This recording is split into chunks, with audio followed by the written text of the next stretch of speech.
Hey Walrus, how we doing, my friend? Yeah, I know I'm running a little late. It was technical issues with one of the last things I was working on, and it kind of overran on me. Not to mention my computer is getting slower by the minute. I think the hard drive is dying. Mark, how we doing?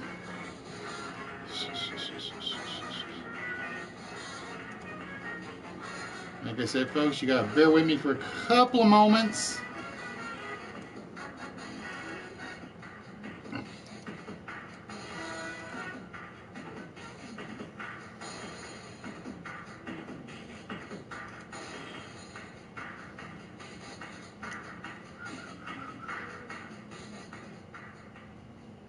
All right, it is sort of working. From the entertainment jackpot capital of the world, Caesar's Palace in Las Vegas, Nevada. It's the exciting new prize Maximus Record Perfect Game Show Caesar's Challenge. Ladies and gentlemen, Hey, bros, how we doing?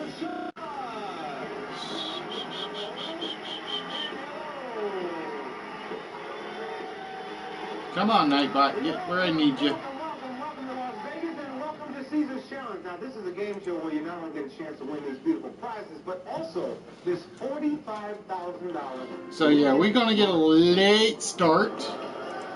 Like I said, it's just one of those things where technical difficulties. And yes, folks, they do exist.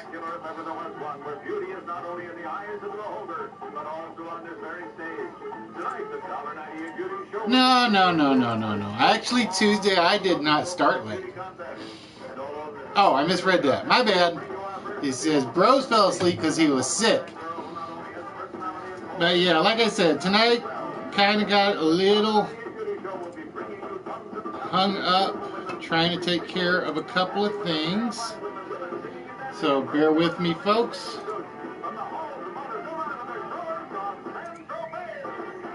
I really wish this slideshow would keep going even when I don't have it as the primary. That's the one thing that annoys me about the whole thing. Alright, I gotta make sure. Okay.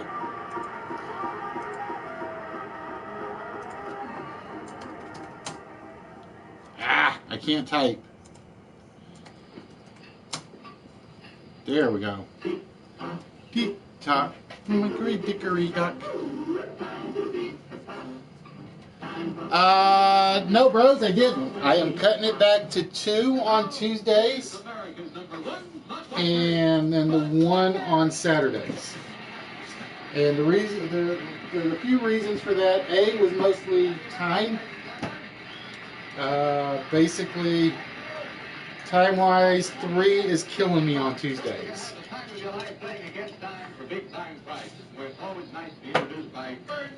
So it's basically, Tuesday night is basically getting cut back to 2 lists, 1 count.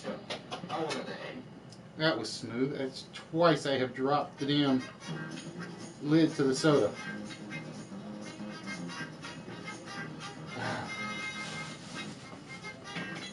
And then like all my lights and my standing light quit working for some reason. I got no clue why. So it's like, argh! I'm having all sorts of technical difficulties.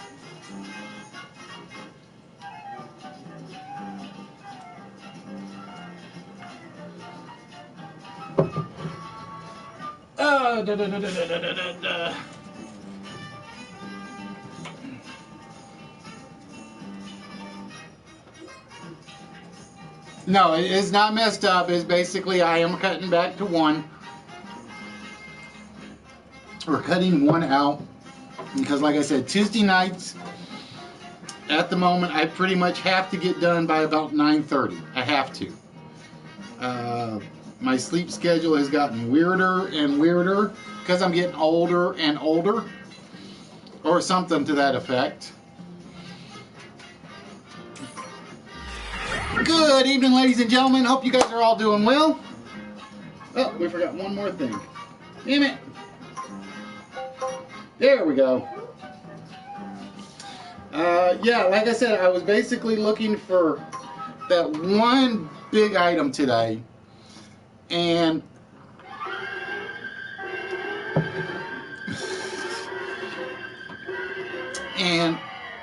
you guys saw the two that I was interested in. The problem is the two that I were interested in were cash only.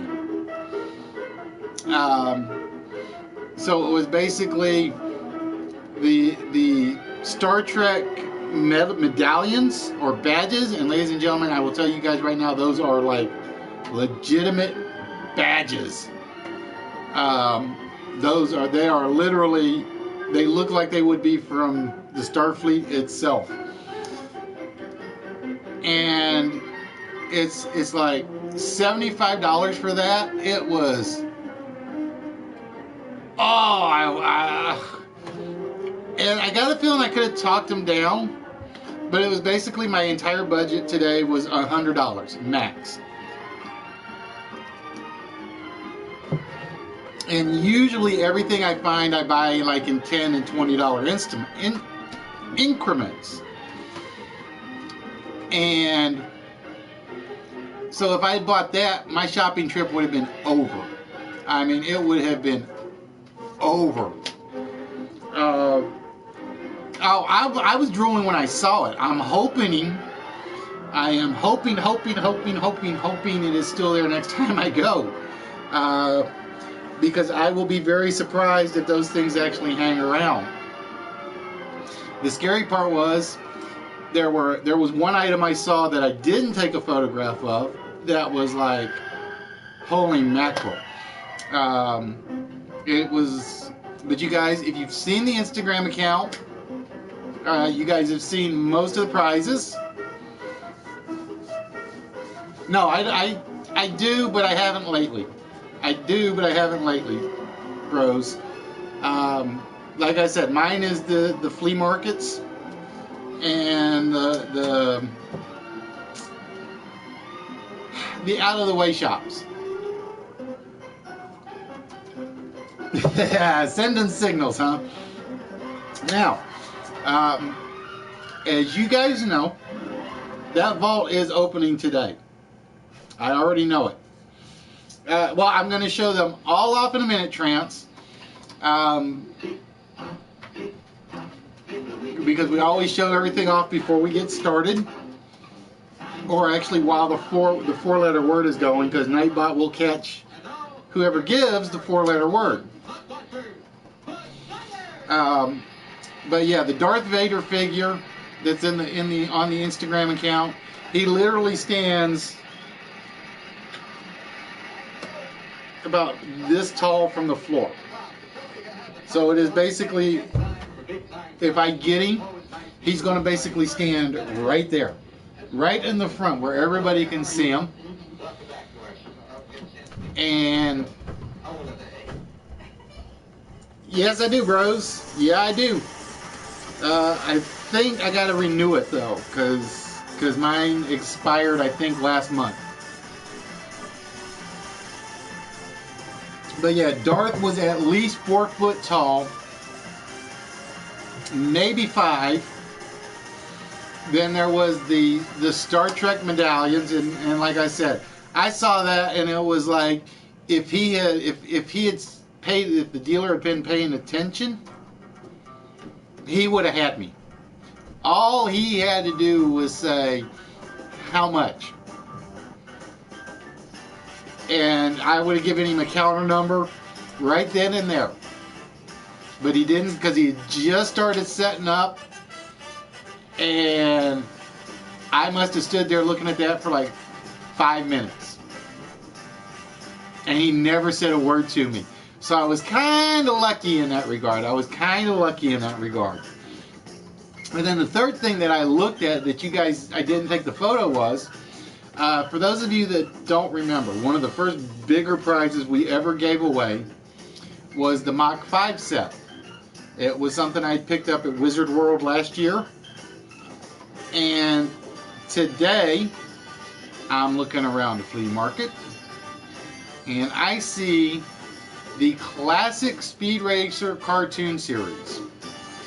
I mean the classic, original, Japanese drawn, in a Mach 5 metal container. And I've seen what that goes on eBay. I have seen it. And he basically wants $50 for it. He said they're not going to budge on it. $50. And my jaw just kind of dropped. Because I know on eBay that Speed Racer can and series is going for anywhere from $85 to $150. And it was just like, holy mackerel. I joke about nerdy buying so much crap. At one point in time. And because we were joking on Instagram, he's like, I need to see your stores. That's what I basically said. And he goes, you'd be broke.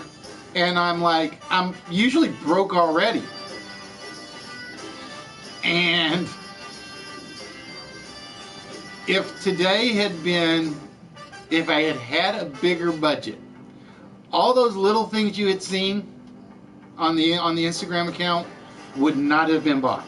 It would have been Darth, it would have been Speed Racer, and it would have been the Star Trek stuff. Now, well, like I said, Maiden, I was this bloody close. But like I said, my budget wasn't high enough to buy anything in the $40, $50 range if it was not on credit card. If it had been on the credit card, it would have been in a heartbeat. But it was like cash only, and I didn't have that much on me. Well, how much do I have on there right now? Bros, right now, I think I am somewhere in the 90,000 point range or something like that. But yeah, man, it was like, and that was the first thing I wrote after I'd seen the Speed Racer piece, and then I'd seen the Darth piece. It's like, my Instagram post was basically, I'm on a GD budget. Damn it, damn it, damn it, damn it. So hopefully it will be there next time I go. And if it is, my budget will be a lot bigger. That's all I'm going to say, is my budget is going to be a lot bigger next time. All right. So ladies and gentlemen, with that, we're going to get ready for the 4-letter word. And as I said, guys, as you guys know, there are only 2 wrong numbers on the vault tonight. That's it, 2. Speaking of which, I gotta get the...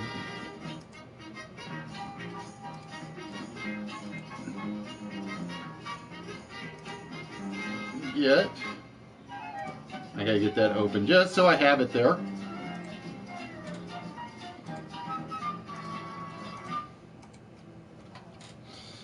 And with that, folks, we're going to show you guys some of the stuff we picked up for you guys today.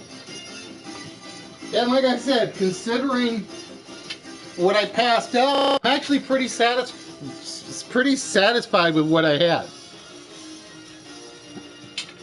And we're going to start off with a couple of the small items. Actually, I'm going to start off with a lot of the small items. As you guys know, we have a lot, and I mean a lot, of keychains in the small pile. Well, today, there was a dealer who apparently didn't know what Funko and didn't know what Pops meant. So we ended up, in her dollar box, she ended up with a ton of keychains for $1 a piece. And I'm like, I have to get as many of these as I can. So we picked up Harley. We picked up Thor. We picked up another Batman, because I don't think the other Batman has gone out yet. We picked up Iron Man. We picked up another Hulk. Oh, Hulk smash. We picked up another Spidey. And then, to get away from the superheroes and supervillain stuff, she actually had a Leonardo. I've never had a Turtles Pop keyring in the collection. So he is now in there. And then there is something that we always make fun and nerdy about, not having any. And we keep telling Ginger he needs to get her into My Little Pony. So, with that, we actually found 2 My Little Pony keychains. And that's what caught my attention, because Discord was sitting right on the top. And it's like I couldn't resist. And then I started digging, and I looked down, and I didn't realize she had the box marked as $1 each. And then I'm looking, and I'm like, holy crackle. So then, at that point, she basically I walked up to her with all 9 of them. And she goes, these things are selling like really, really fast. Got no idea why. And I turned to her and I said, basically, you see 2 words on the box. Word 1 is Funko. Word 2 is Pops. And she said, oh. And I'm like, yeah, go talk to the guy that's inside and ask him how he sells them. Because she said basically last week she had brought an entire tub of them. And she nearly sold out. And I'm like, yeah, for $1 a piece, you're going to sell out. I could have picked up some Care Bear stuff today too, but I didn't, show, because nobody's ever actually said they've had interest in Care Bears. Alright, so while I'm showing off more stuff, you guys want to get to the point where you can get to the vault. Well, it was $1 a pop for each of the key rings. It was $1 a pop for each of the key rings. Alright, ladies and gentlemen, the hunt to open the vault has now officially started. Again, ladies and gentlemen, we are looking for the 4-letter word that goes right down the middle. The first word completes the word at the top. Second letter completes the second letter. Third word completes the third letter. And the last word completes the letter at the bottom. And while you guys are guessing at the words, we're going to show you guys off some more stuff. Now, KTG, if she is here, which I think she is, yep, there she is. She basically cleaned out most of my larger statues. So today, KTG, we decided to add another statue to the pile. And ironically, I went looking for statues today. That's all I was going to go looking for. And the very first one of the first dealer I walked into had this. Little adorable sea pups. I could not resist them. So those I could not resist. They are cute, they're adorable. There we go. I know, stay out of the way of the puzzle so you guys can guess. So that one is going into the prize pile. None of these will be in the prize pile tonight. They will all, most of them should be in by Tuesday. Most of them should be in by Tuesday's episode. Then we picked up, since we were art searching, it just so happened we picked up a little carousel elephant.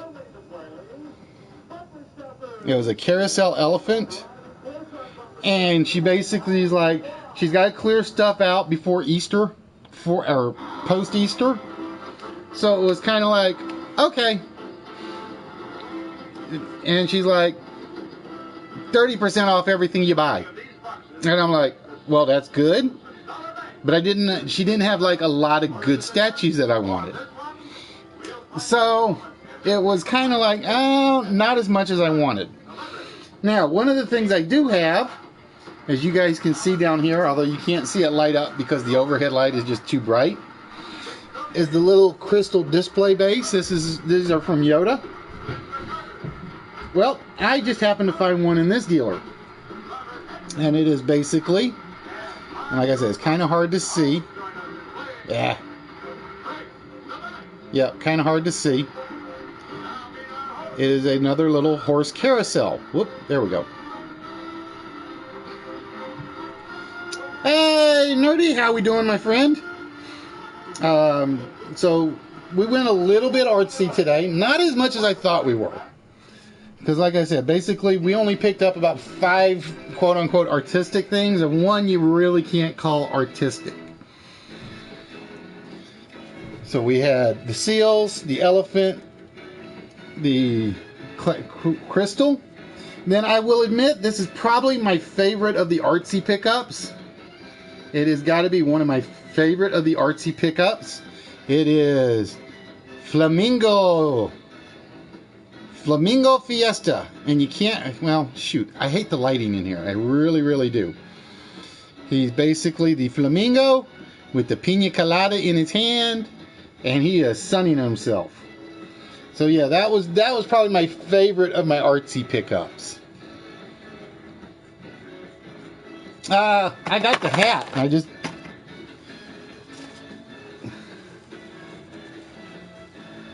I got the hat. No, I can't put the light under it because the light's like pretty much attached to the ceiling. And then, ladies and gentlemen, this is one of those weird pickups. It's like I kind of walked by it a few times, but the first time I saw it, there were 3 names that came to mind. And they know who they are. They're the Nerd Circle ponies. And we have, this is it's an actual full-scale Dreamcatcher with the 3 horses. The only thing I don't like is the 3rd horse is kind of like chopped off or got wrapped around. So I'm trying to figure out which one is which. I'm trying to figure out which one is which of the three little ponies. And then, actually, we're gonna put this back over here so it's out of the way.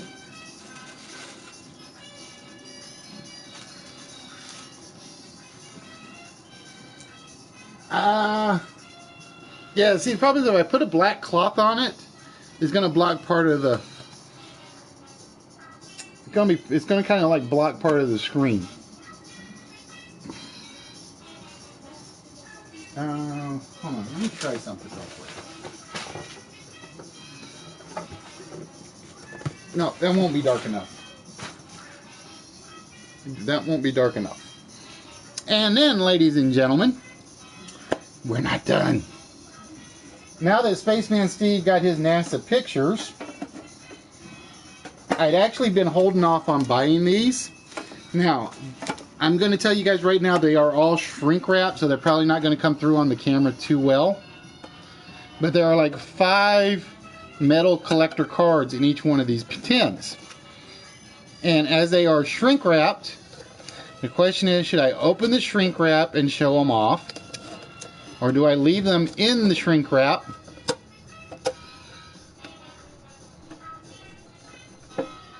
and just leave them in the shrink wrap as is for prizes?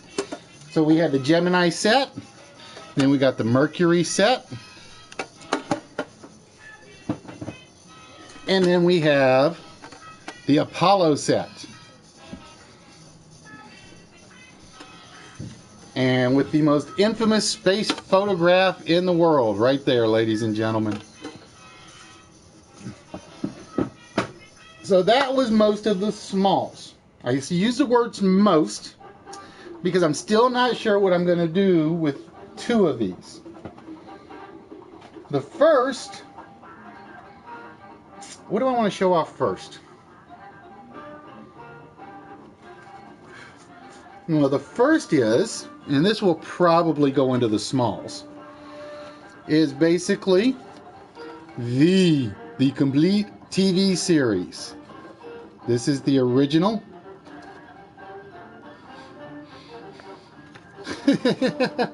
Well, like I said, I'm thinking I just got to keep them wrapped, although it was already coming off on the top of that one.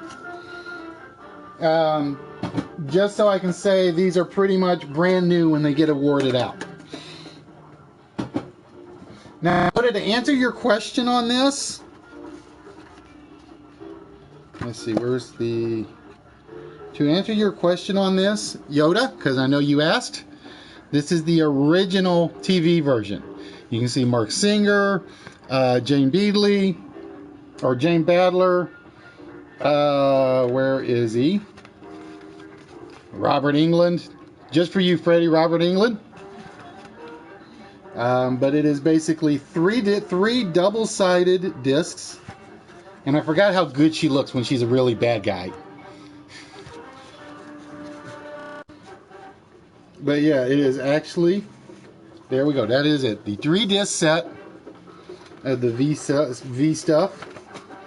I was almost tempted to say, well, I got to test them.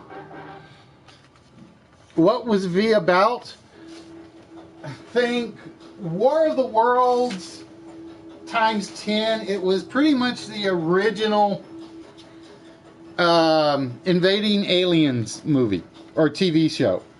If you ever saw the remake was very simple, very much similar. They come to Earth, they claim to be your friends, and then they pretty much capture or kill everybody in the process. Then we picked up, and he was just one of those grabs I grabbed, is Aquaman from the Superman vs. Batman movie. And again, he's the metal diecast one. And he is still taped up. So we're not going to even open him and pull him out of the box. But everything is actually there. So he's the one I'm not sure if he is going to be the large or the small. He is one I am not sure if he is going to be the large or the small. Then, ladies and gentlemen, and this was the joke that I put on Instagram, and I have no idea how many people got the joke. I really don't. I want to check and make sure nobody has said it and Nightbot missed it, so bear with me. Nope. Okay. I just had to make sure. Like I said, Nightbot is great for this. I am. Ladies and gentlemen, if you ever hear anybody complain about professional wrestlers in movies, okay? And I mean, that goes for John Cena, The Miz, The Rock, Roddy Piper. Who else am I thinking of recently? Dolph Ziggler, Triple H, Big Show. Always remind them they could be Jesse Ventura. Yes, he was in Predator, but he was also in, and as you can see right down there, there's Jesse Ventura. He was in a movie called Abraxas, Guardian of the Universe. It is pretty much the world's worst science fiction movie ever, in my opinion. There's actually somebody that actually reviewed it on YouTube, so if you ever get a chance, go look it up.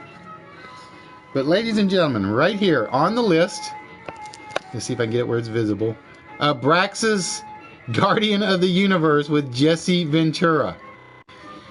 And basically what this is 50 various science fiction movies with various stars in them. We have Vincent Price, Bill Paxton, Mark Hamill. But I couldn't find Mark Hamill's name on this list, which surprised me. I was sitting there looking for him, and he's got to be in here somewhere. I guess he wasn't like one of the key key actors. But basically, ladies and gentlemen, what this is 50. That's right, right up there. 50 old school B movies from past, present, and future. Oh, okay. It said at the top, Mark Hamill is actually in Slipstream, which is actually on the list. So there are 50 of them. From 1936 to, and I think the most recent one is 1989 on here. So somebody is getting a lot of cheesy B movies. A lot of them. Wow, I am surprised. Nightbot has not informed me anybody has gotten the 4-letter word yet. Alright, so then we move our way over to some of the larger stuff. Or the definite larger stuffs. Like I said, V and the sci-fi set may be larges. I haven't decided yet for sure. Oh no, that's the funny thing. That's the funny thing, bros. Let me give you some names that are on here. Jesse Ventura, Robert Conrad, Vincent Price, Bill Paxton, Mark Hamill, Robert Patrick. Who else was in here that I knew right off the top of my head? I think those were the big 6. Jack Palance. They are all part of some movie in this. They all are. Ben Kingsley. That was the other one I missed. Alright, ladies and gentlemen, with that, we turn our attention now to the pops. And as always, when I go, I always pick up one mystery box. And with that, we ended up getting 3 pretty good ones. One I actually already have for myself. We ended up with Miss Peregrine's School Home for Peculiar Children. And it is absolutely ironic. When I look at this, I can see Samuel L. Jackson's face right there. No kidding. I looked at it and it's like Samuel L. Jackson. They just basically took his face, flattened it out a little, and made a pop. So we have Mr. Barron. And then we have the hero of the story, Jake Portman.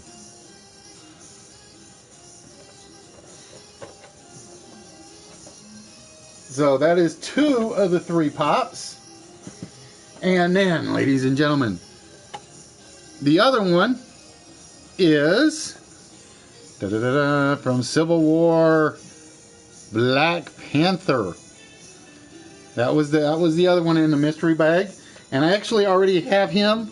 So it's like I'm not feeling so bad about him going out.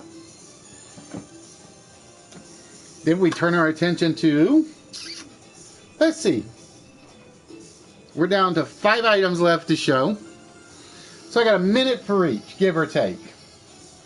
We're going to start off with, as most of my NASCAR stuff has already gone out. I think I have 3 left right now.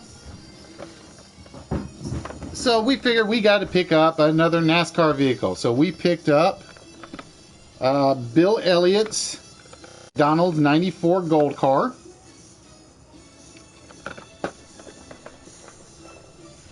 And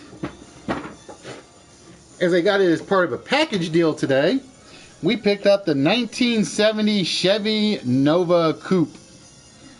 And I almost picked up a few more, but it's like, I have 4 NASCARs, 2 in a white box, and this one. So I think I'm good with die-cast cars for a little bit, anyway. But then, ladies and gentlemen, we turn our attention to loose figures. And we're going to start with the Toy Biz Apocalypse. At least I think that's supposed to be Apocalypse. He just doesn't look quite right. I guess it's just because they made him so small and bulky.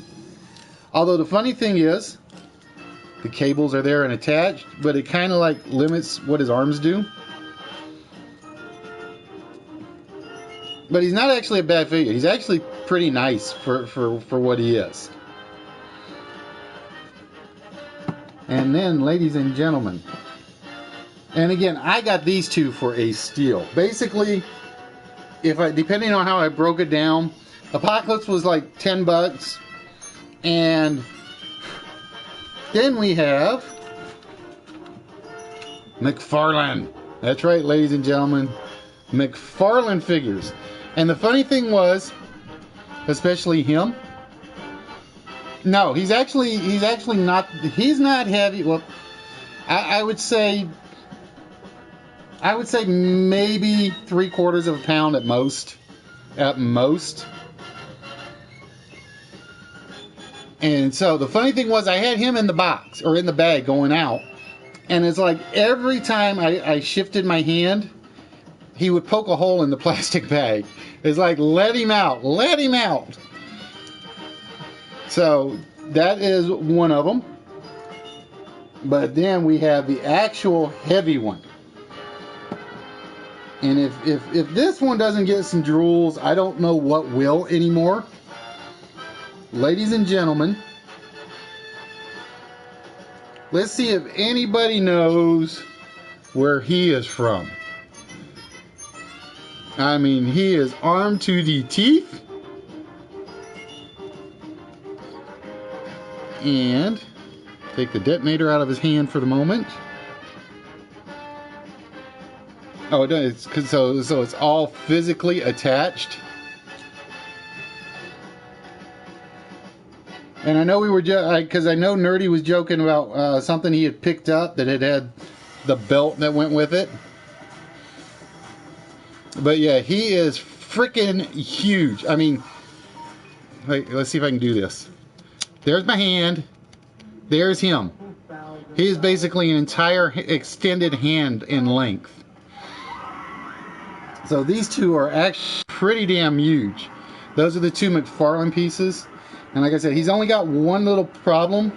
And it's like this gun won't stay in the ball socket. But it's one of those problems I can live with. And then finally, ladies and gentlemen, the last big piece of the evening. It is, according to my dealer, it was a Comic-Con exclusive. And it is an icon that is now, I'm assuming, officially retired.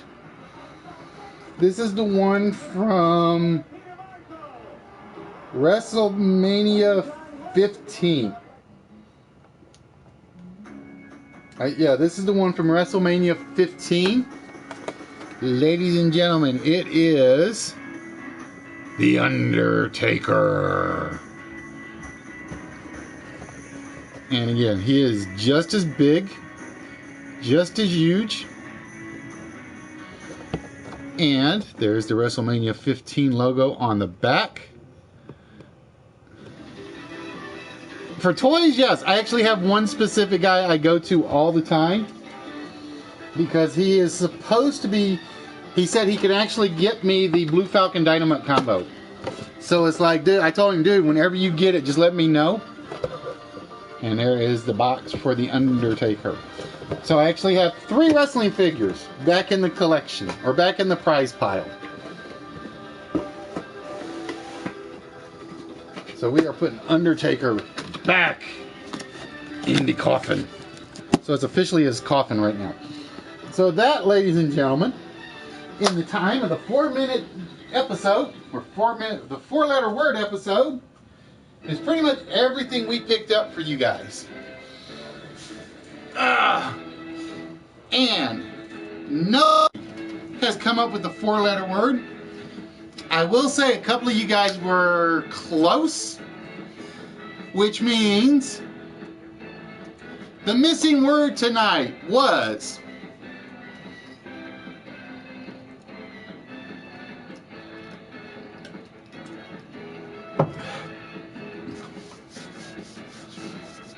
the missing word of the night was indeed Peru. Peru was the word we were looking for. what surprised me is I saw more people get the DORR word than got sued, which surprised me. But it was kind of a trick, intentionally difficult puzzle because of what is currently at stake. So we had passed, bees, door, and sued. Those are our 4-letter words of the night, which gives us Peru. Oh, sure. I get an UGG when I win one, right? That's what it is. I get an UGG when the host actually wins one. And yes, ladies and gentlemen, they are all 4 legitimate 4-letter words. They are all legitimate 4-letter words. All right, ladies and gentlemen, with that, give me one moment as I find my small notebook because I am going to need it here in a second.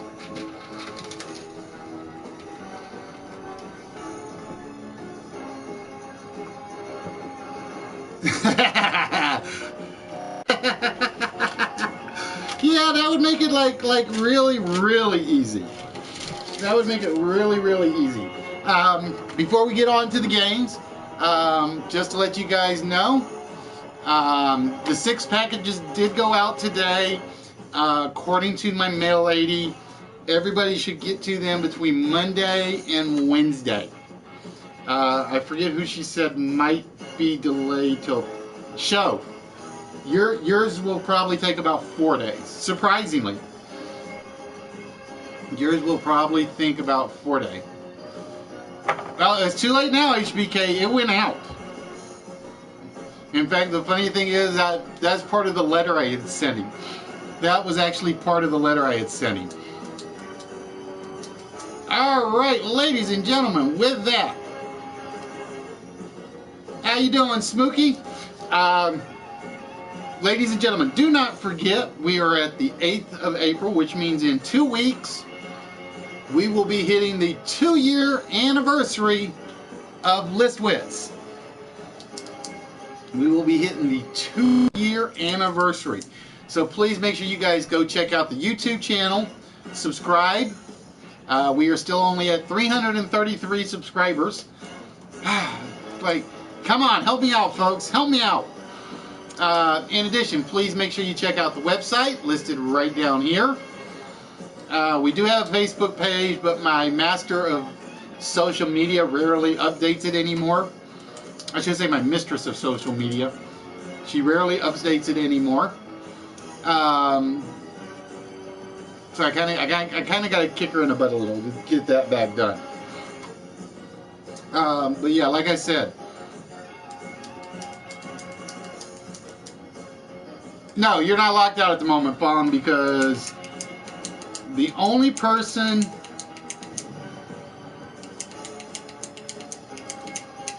see, I'm kind of going to be breaking one of my rules tonight. I really am.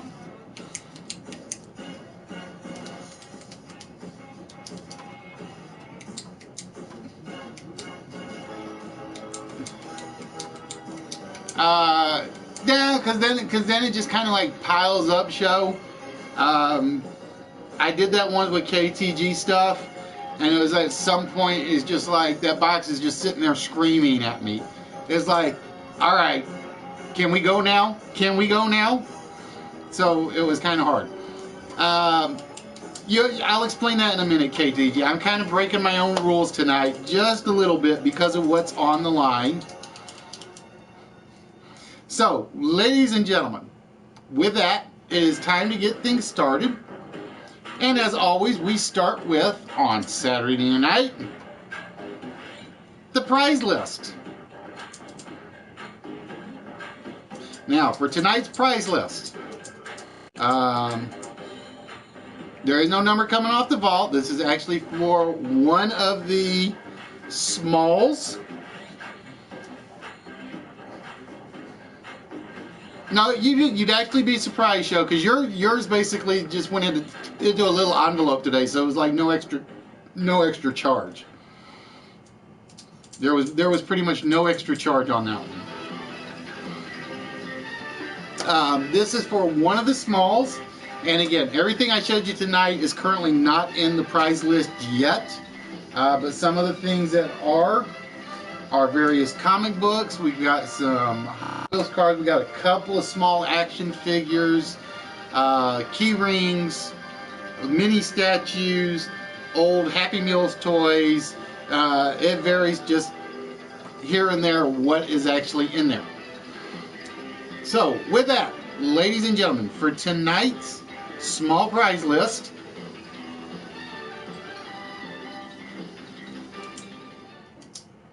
we are looking for class statements. We are looking for words and phrases that contain the word class. So ladies and gentlemen, whenever you are ready, you may begin guessing and see if you can go to head of the class, which I will guarantee you is not in there.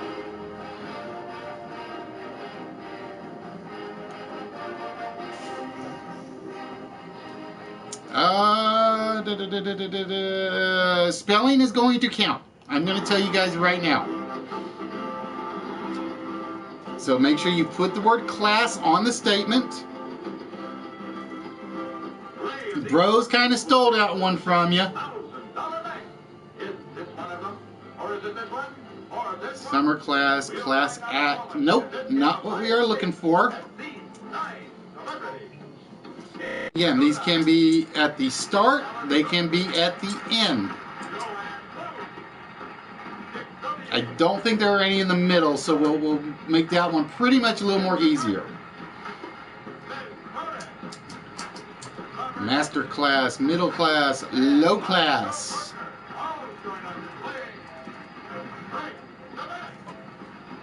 And again, if I miss something, it's just the way it goes, because it gets really, the chat starts flying by, as you guys can tell.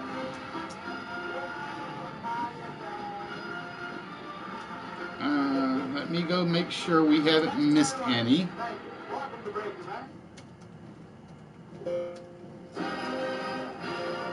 Nope.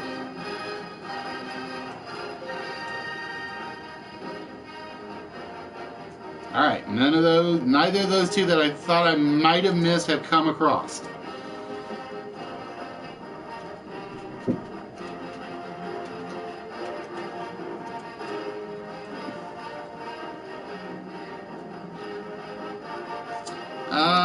KTG with senior class.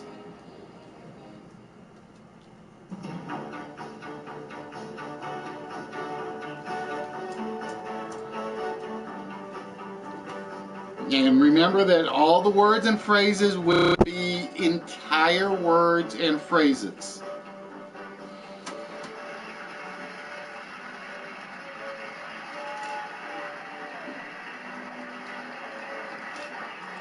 Oh, class warfare for Mark.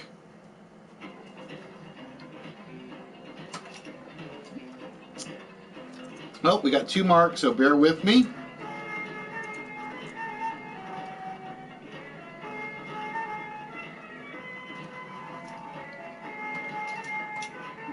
And I just hit the wrong button. Damn it. I'm going to be fair and give this one to... Who was close? I'm going to give that one to Fallen with class of its own. I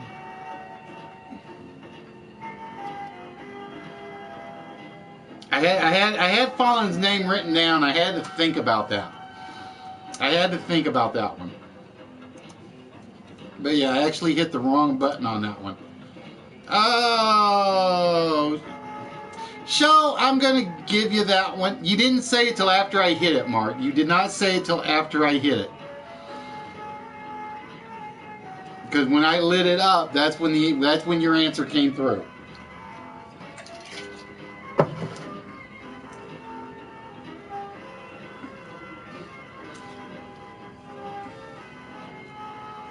All right, let's see. So we have. Let me make sure I didn't miss the other one. There was one I might have missed. Yep, I did miss the other one. Mark, I did miss one of yours, so bear with me.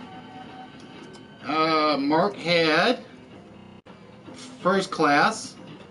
And I think it's because I was looking for Sergeant First Class originally, because that's what came to my mind. Let's see. Yeah, I know, I got it. KTG with class action lawsuit.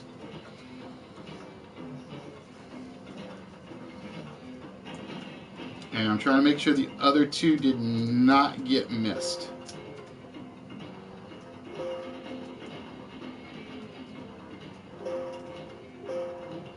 Nope. All right, the other two have not been missed.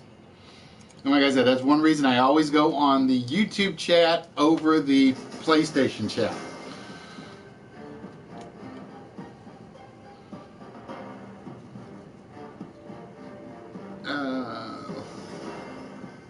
Let me look, Yoda, because if you came up sooner... Oh, you did, Yoda. Yours did come up sooner. I would have taken that as a valid spelling. Like I said, that's one reason why I asked you guys just to go back and double check if you guys say you did one, let me know, because YouTube has enough of a back chat where I can go back and look. So KTG loses that one, Yoda gets that. Class action suit, class action lawsuit would have been one in the same.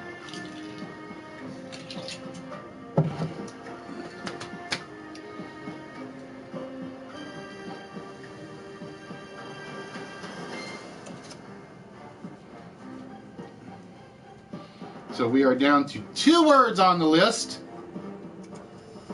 Now KTG understands. KTG's had the same thing happen to her. Whereas like if it's like really, really close and I don't say be very specific, then I will usually let synonym slide. Yeah, KTG's been on the other end of that spectrum. Now see, Ikely won't work because Ikely does not make a word in itself. iCal. Yeah, I don't think iCal. Well, let's see. iCalm. Music. Would music work? Nope, I don't think music would work. Oh, show with the class reunion. So right now, let's see what we got. We got Bros with 1, Mark with 2, Show with 2, Fallen with 1, and Mark Cleary. As soon as I write his name right, Cleary with 1 and Fallen with 1. So we are down to 1 class statement. So again, this can either start the word class, it can end with the word class. I do not give out any hints on that regard on prize list,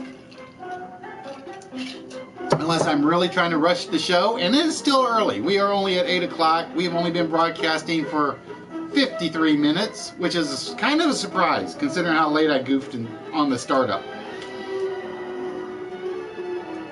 So we are looking for 1 class word left. And when the timer gets to all zeros, then we'll start giving out hints, because one of these will be a prize, and we pretty much have to make sure that everything is uncovered by you guys. Because then I have to give the prize to myself, and I don't want to give the prize to myself. Bubbles doesn't want me giving the prize to myself. Bubbles wants me getting rid of everything. Click, click, click. Classifiable. Okay, so again, you got to, let's see. Actually, classifiable would have worked. Because you have if I able. Classifiable. So classifiable would have actually worked. So we are down to 1 class statement. And behind one of these 10 items, there's a little button that says basically prize winner. And whoever gets it will be able to choose one of the treasure chests that has something in it. It could be, like I said, it could be anything from belt buckles to key rings to mini statues to chess pieces to models. What else? Old games, modernish games,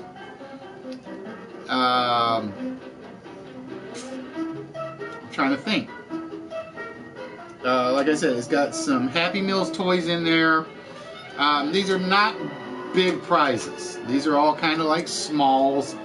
I think probably the biggest things that are in there are probably a couple of the board games and probably some of the Pops key rings that are left. There's also some science fiction magazines in there, which I have surprisingly still had for a while. Those were like, I think, one of the first things I ever picked up. I think I've only ever given out 2 of them. There are manga books. I know those are in the smalls. I'm trying to think of what else is in the smalls. Like I said, there's a couple of action figures. Yeah, bros, the Ghostbusters Hot Wheels are basically the set, and they are in the bigs. The Ghostbusters one and the Batman ones. Those are definitely in the bigs. I think the Elvis planes might be in the small. I think the Elvis planes might actually be in the smalls. Most of the Marvel card sets, I think, are in the I'm trying to remember if those are in the smalls or the larges right now.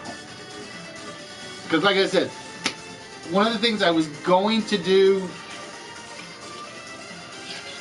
was basically I was going to get on Daily Motion one day and basically, alright, small or large. Alright, that goes into smalls. Small or large. Large. And so on and so forth. I think the Guitar Mania art pieces might have gotten moved to the small. I'm not sure. Most of the stuff I get from Battle Bin usually ends up kind of split, depending on if it's like Kickstarter stuff or it's like really, really in-depth stuff. But I haven't got any Battle Bin stuff in forever. But they haven't charged me anything either, so I think they kind of either forgot about me or I had one of those days where my card just was like, my bank account was empty and they tried charging me. So it basically got me cut off, which I can live with. Because like I said, lately their stuff just kind of, I don't know what it is, but I've heard BAM's quality is dropping. You guys have seen Pop in the Box on Nerdy's show and how bad that thing's been collapsing. Battle Bin kind of collapsed on me the last one. I think the last one I was really disappointed in because one of the things they actually put in was basically a set of 6 dice. And they basically said these are now quote unquote, they gave them some name. But they're like just regular 6-sided dice. And I'm like, really? No. So it's kind of, oh, KTG finishes it off with the ruling class. We were looking for the ruling class. Nicely done, KTG. You wrapped up the class list with about 7 minutes, officially 6.5, because I think I had it for like half of it closed out. I saw working class earlier, I saw royal class earlier, and I saw one other one, and I'm thinking it's going to come. It's going to come at some point. It was just a matter of when. Alright, so let's see what we got. We have Mark with 2, KTG with 2. Let me sort it out. Show with 2. And I think everybody else has 1. Bros with number 1, follow number 3, Mark Cleary with number 4, and Yoda with number 8. So it's actually a kind of spread out list tonight. It's actually a kind of spread out list. And with that, we always start with one of the players that has the most. And with that, we're going to start with Mark, who is at the top of the list with the 2. And his 2 answers he gave were First Class and Class Warfare. Well, let's see if First Class is a First Class answer. Is First Class a First Class answer? No, it is not. So Mark down to 1. And we turn our attention to KTG, who got the 2 on the bottom of the board. the ruling class, and the senior class. Let's find out if the senior class is going to graduate to the prize winning class. Is senior class our prize winner? It is KTG with all the luck in the world again. KTG just getting lucky as the dickens on the prize list lately. She either gets really lucky or she has really bad luck. Lately though, she has been on a hot streak. So congratulations, KTG. You're getting something out of the smalls tonight. So with that, we're going to jump over to the treasure chest. And we're going to hope I have this thing working correctly.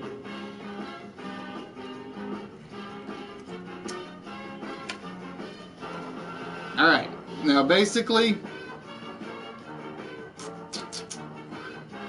if this comes up with a big prize KTG, I got to basically back out, reload it, and do it again. Because like I said, you got lucky on the last one. I kind of let the last one slide, and my programming has sort of been improved, but we know it's iffy right now. So KTG, with that, my dear, you get to choose a number between 1 and 128. Alright, KTG going to take 45, 50, 55, number 57. Ladies and gentlemen, in treasure chest number 57, it is the set of 4 Matchbox planes.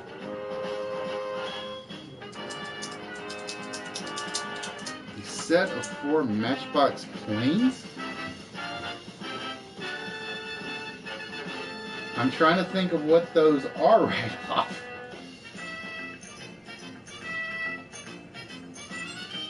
I don't remember having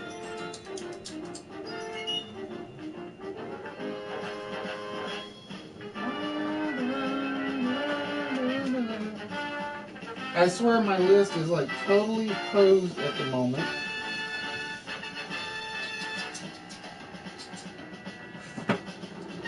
Oh, wait a minute. No, that's not that one. It is not that one. Set of 4 match. Oh, I know what those are. Duh.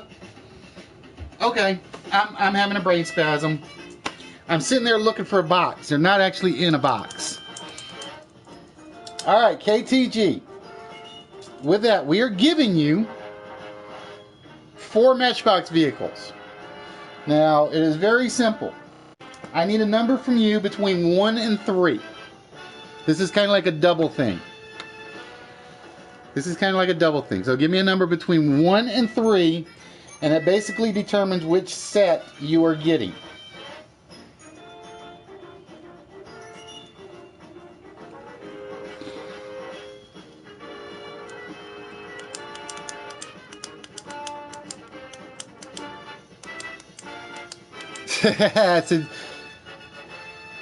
See, I just don't have the desire to do game show, be a contestant on them. I had that offer once, and I turned it down.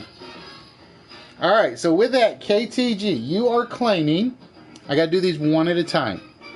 We have Matchbox plane number 1.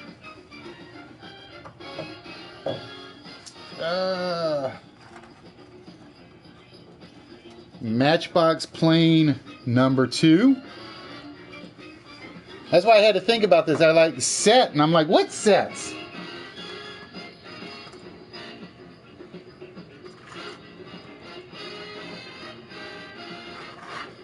I gotta make sure I got these. Like, I gotta make sure I got these proportioned right.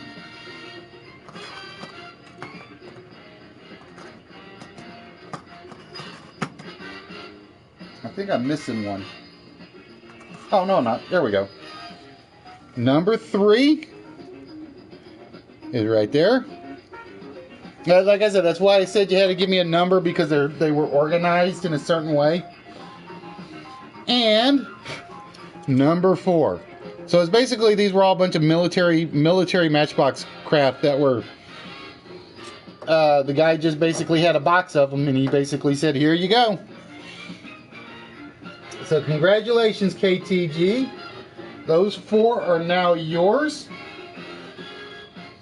Which means we still got 2 sets left somewhere. So I'm just going to leave those in the front for now. Can't believe I couldn't remember what those were for a moment. Duh. It just... No Avro arrow. I don't think there's an Avro in there. I don't think the Avro is in here.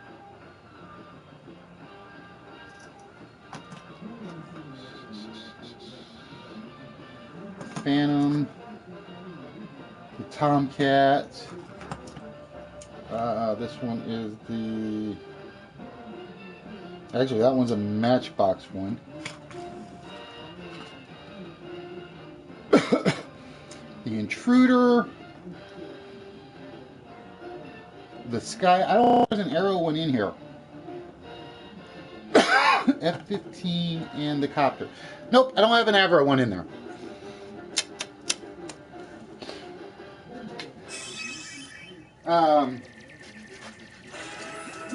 So we know the Matchbox Cat set is now, first of the 2 of them are off the board. Alright, with that, ladies and gentlemen, let's get over to, we're going to run a quick ad tonight.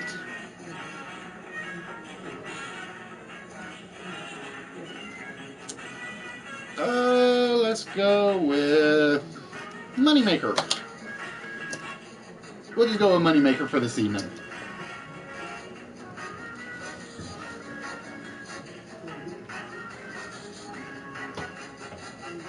Eat with tops is a little bit hard to do. Just try it. Eat with top. You lost me, HBK. You lost me on that one.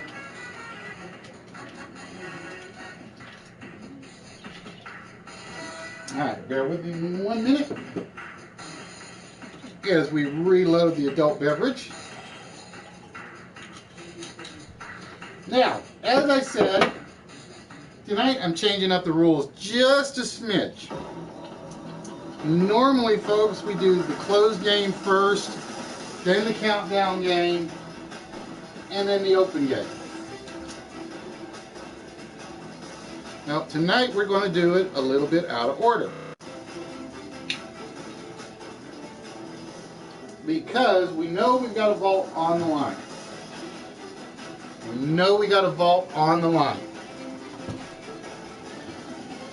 So, for one night only, we're going to hold off on the countdown game. What we are going to do, because we have a vault, is we are going to run 2 open games. There will be no bonus numbers coming off. There will be 1 number for getting game 1.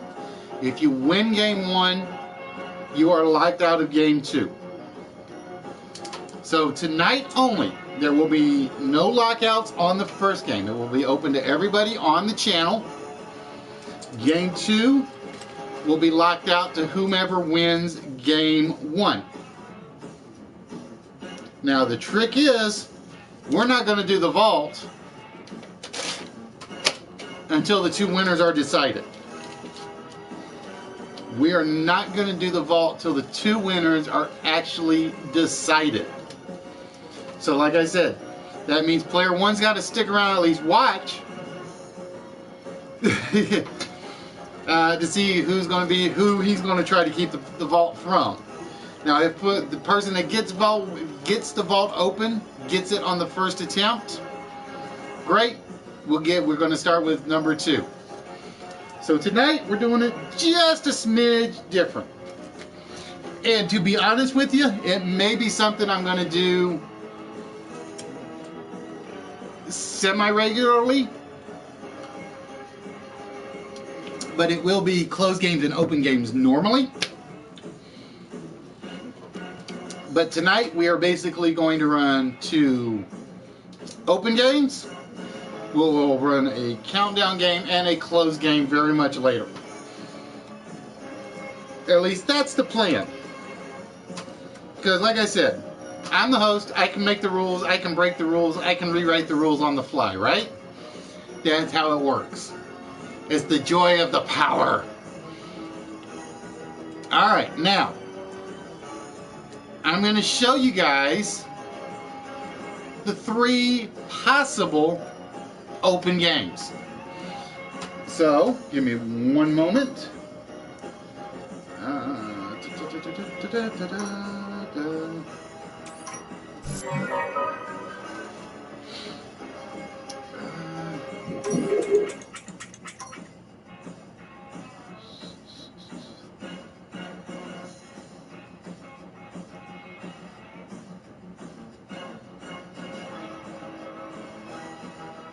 And if you know what the initials mean, that's going to help.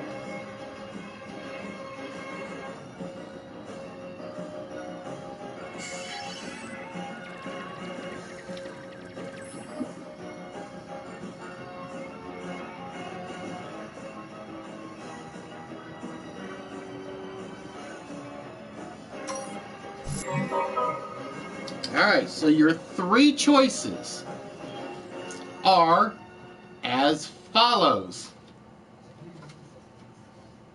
We have chain reaction, that's the question, or break the bank. So those are your 3 choices, and I started to pick a couple of others to throw them in there.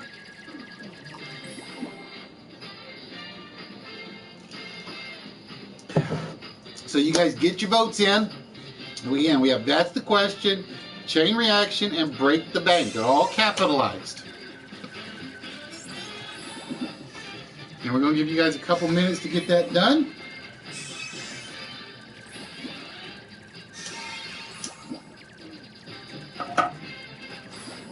We are not pulling around Mexico and saying, okay, pull over, pull over. Now, the reason I picked these 3, one involves pretty much no trivia. One involves trivia, but you're going to see the letters in the answer. And one involves trivia, but it's also basically going to give you multiple choice towards the end of the questions. So I picked 3 that speed helps, but it doesn't, but it's not going to be a killer. Speed helps, but it is not going to be a killer. Now, the only reason I was reluctant to put chain reaction in here because I still have one change I want to make to it. But I got to get time to sit down and figure out my programming for that one. So I'm not going to tell you which one has no trivia. I'm not going to tell you which one has the trivia and the letters, and which one has multiple choice. If you've been with us long enough, you guys know which one it is. If you haven't been with us, shame on you. That's what the archives are for, right? I have, how many videos are on our archives? I'm just curious if somebody can look and tell me, because I honestly have no clue. I have no clue how many videos are on the archive. Because like I said, and it's not to knock Nerdy, because I love Nerdy stuff, but Nerdy was doing his 200th episode, what, a year and a half, or in February, right? And it's like, I know we are like close. I know we're close. I'm kind of hoping that 200 actually falls on April the 23rd, but I don't think it's going to happen. I think I'm like 6 short or 4 short or something like that. And I'm not doing extra episodes just to make 200. Not happening. No. I'm not that crazy. Like I said, guys, I told you guys how close I was to burnout about half a year ago. And like I said, it took some letters and stuff that just said, okay, somebody appreciates what's going on. I'm not wasting my time. All right, I can keep doing this.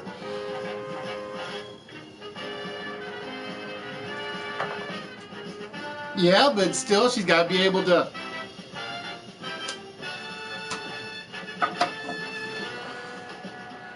get the question right. And the only one I think fast typing helps on, I will be honest, is break the bank.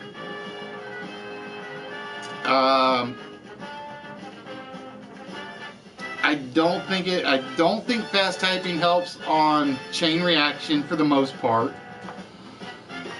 That's the question it might, but that's the question I kind of try to put in a little more difficult of the questions. I try to. Whether or not it works or not is another question. I will tell you guys right now, I am toning down some of the question sets for later episodes.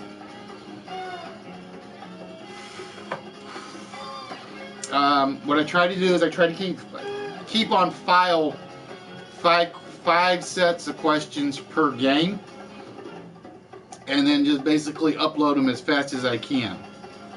So yeah, like I said, I'm kind of curious because, like I said, I don't know how many videos are on my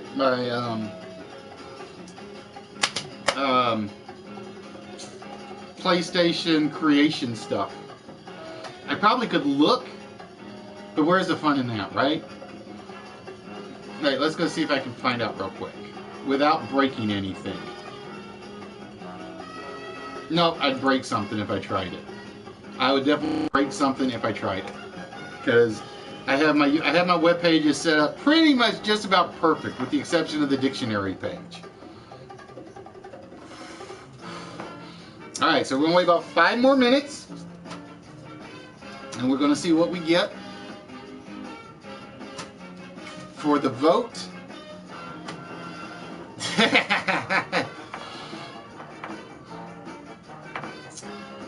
On which one of these 3 games. Again, if you want to do that's the question, type in TTQ in all caps. If you want chain reaction, type in CR all caps. If you want break the bank, type in BTB in all caps. And basically what we're going to do is 2 of these 3 games are going to get used.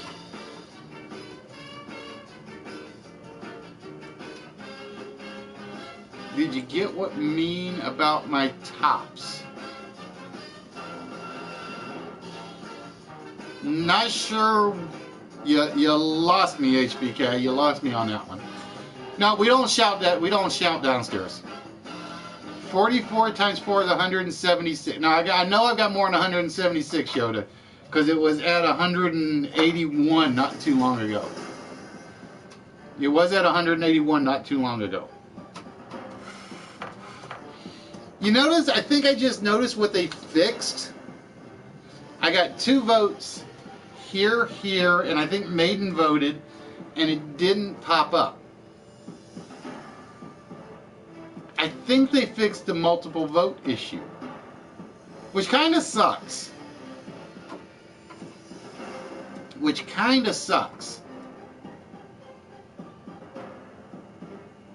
Nope, I don't do shout outs, Blank. Basically, what I do is if you got a stream I watch regularly, at some point there will be an ad where you're put on it, and that's where you get my quote unquote shout out, so to speak, or you might get a Nightbot hashtag.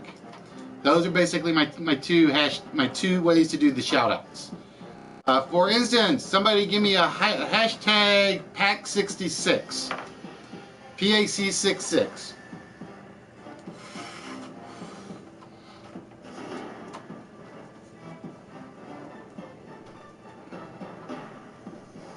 Your tops got put in on Thursday. Nope, there isn't one. It's not money. It's hashtag 254. Oh, maybe it is money. Oh, that's right. It is Moneymaker. That's how you get the shout outs. Those are basically what we call the shout outs. And that's basically to save the voice, keep us from going crazy and hoarse. So, for instance, that's two shout-outs right there. Somebody gave one to Moneymaker, someone gave one to Spaceman Steve. And make sure you guys catch Spaceman Steve. He is back on. He is hilarious. Friday nights. He is definitely worth watching. All right. We got about another minute left on my timer. Or less than a minute. And then we'll find out which 2 games are actually getting used tonight. So get the votes in while you can, folks. Because I haven't looked yet, because I honestly don't want to know.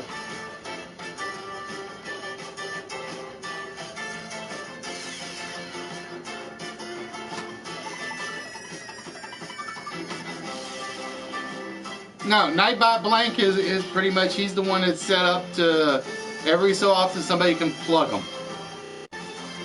He's the guy that can plug him. He's a web bot. That's basically all he is.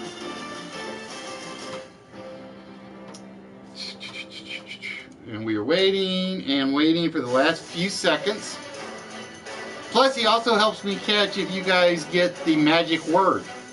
Do not forget, folks, if you guys have conversations in the chat and not just guessing, you might pick the magic word. If you guys have ever remembered the Groucho Marx show, You Bet Your Life, he had the rubber duck, which basically had the word in his mouth. It'd go up, he'd show the word to the audience, and it would go up in the air. Nobody could see it. And if somebody said it, the duck would drop, it would quack, and it would basically announce you as a winner. We actually have one of those. Nobody's even, I don't know if people have tried, or if I just picked such an obscure word that it will never come up in conversation. And I will tell you guys right now, the magic word is pretty much as good as what I choose for the vault. Is basically what I choose for the magic word is something that was going to be the vault. No, nobody has hit the magic word yet. And like I said, it's just one of those words that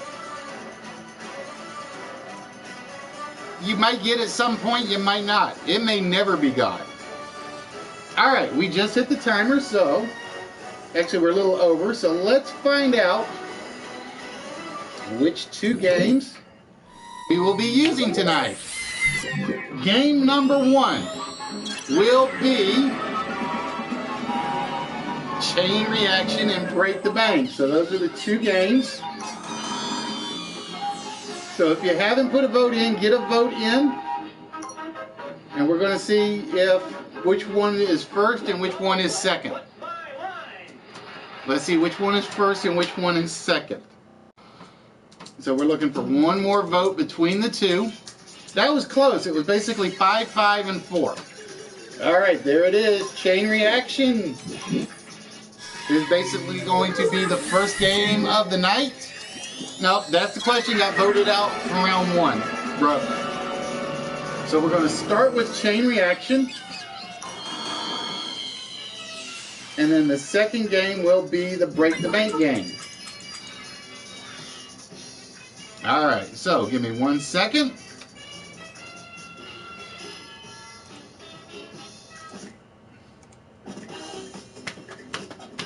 Well, I appreciate it, Blank. Like I said, let your friends know. Basically, we are here every Tuesday. We are here every Saturday, barring an act of God, an act of work, or an act of wife. Those are the only 3 things that keep us going, keep us from broadcasting on Tuesdays and Saturdays. We basically start at 7 p.m. Central. Tuesdays episodes are usually about 2.5 hours, give or take. Saturday's episodes can run pretty much anywhere from 4 to 5 hours. They literally can.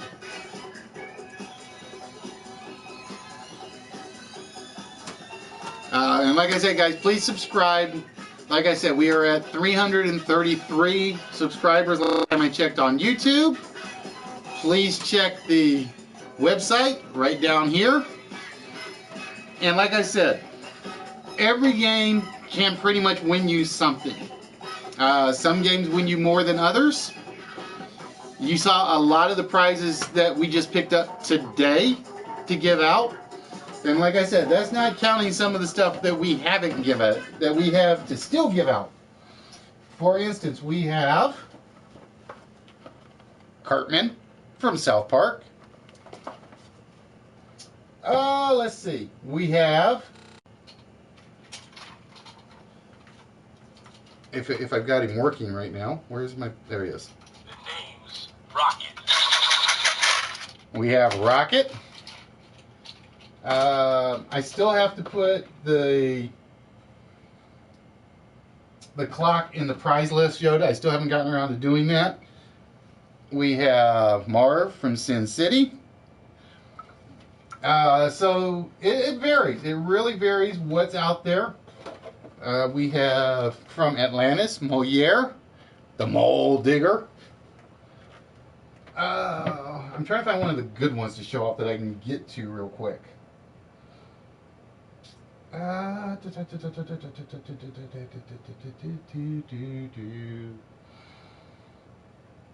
We have, I really would show off the model.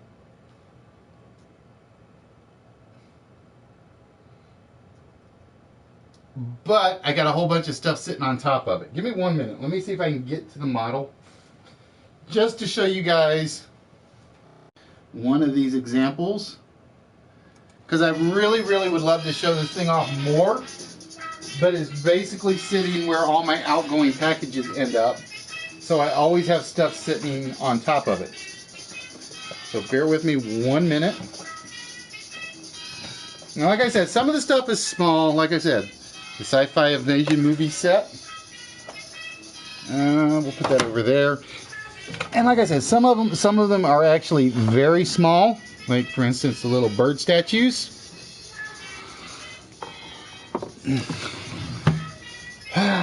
Bear with me 1 minute while I move some stuff around so I can get to the one of the really big items that I have picked up for you guys. I just have to keep what's not in the prize list pretty much separate from what is right now. That's the hard part. That is the hardest part of all of this. So bear with me. I'm trying to keep talking. Talk among yourselves. See if you can guess that magic word. Because Nightbot will let us know if somebody gets it. Yeah, we blame Canada for everything. We have the shadow box of the various football items. And like I said, I honestly don't know why I picked this up. I honestly don't. Yeah, I keep it PG-13. Whether or not the chat goes otherwise, that's out of my control. That is my one rule. You will hear me cuss on rare occasions. Alright. This is like one of my favorite prizes that I honestly hope does not get claimed for a while. So, pay very close attention because this is going to take a while to go across. It is basically the Blue Devil Destroyer battleship. Not only is it a battleship, it is frickin' 3 feet long of battleship. Motorized, da da da da da da da da da. So there. That's one of the big ones. That's just one example of some of the stuff that we pick up. And like I said, because we actually ask them about everything before we pick it up. There are the old school instructions for it. And other than the base,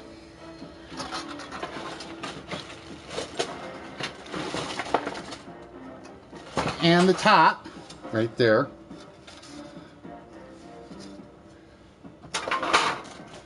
most everything is still in a bag.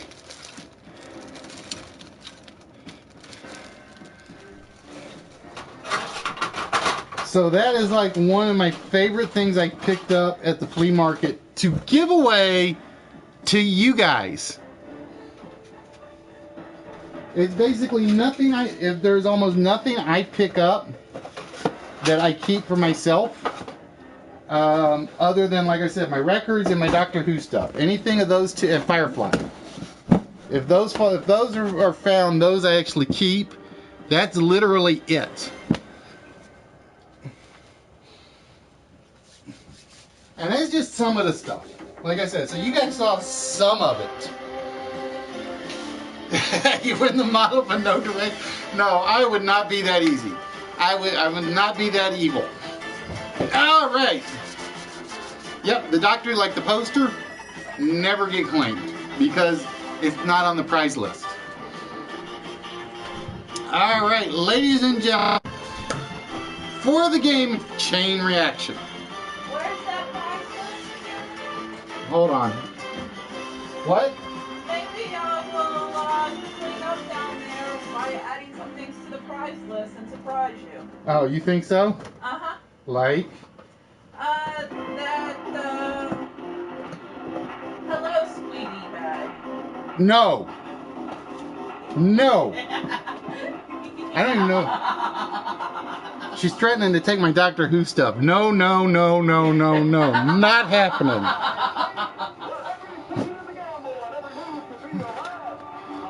Alright, I gotta move some stuff out of the way so I can make sure I can get to the camera and things and not knock the model on the floor. Alright, there we go. And like I said, if you guys have stuff that fits it, if you think other people will enjoy, please send, and you want to send me stuff, let me know, and we'll add it to the prize pile. Alright, ladies and gentlemen, for the game of Chain Reaction is very, very simple. There are 7 words that will connect. For instance, if the first word was base, the second word might be ball. The word after that might be ballroom, and so on and so forth.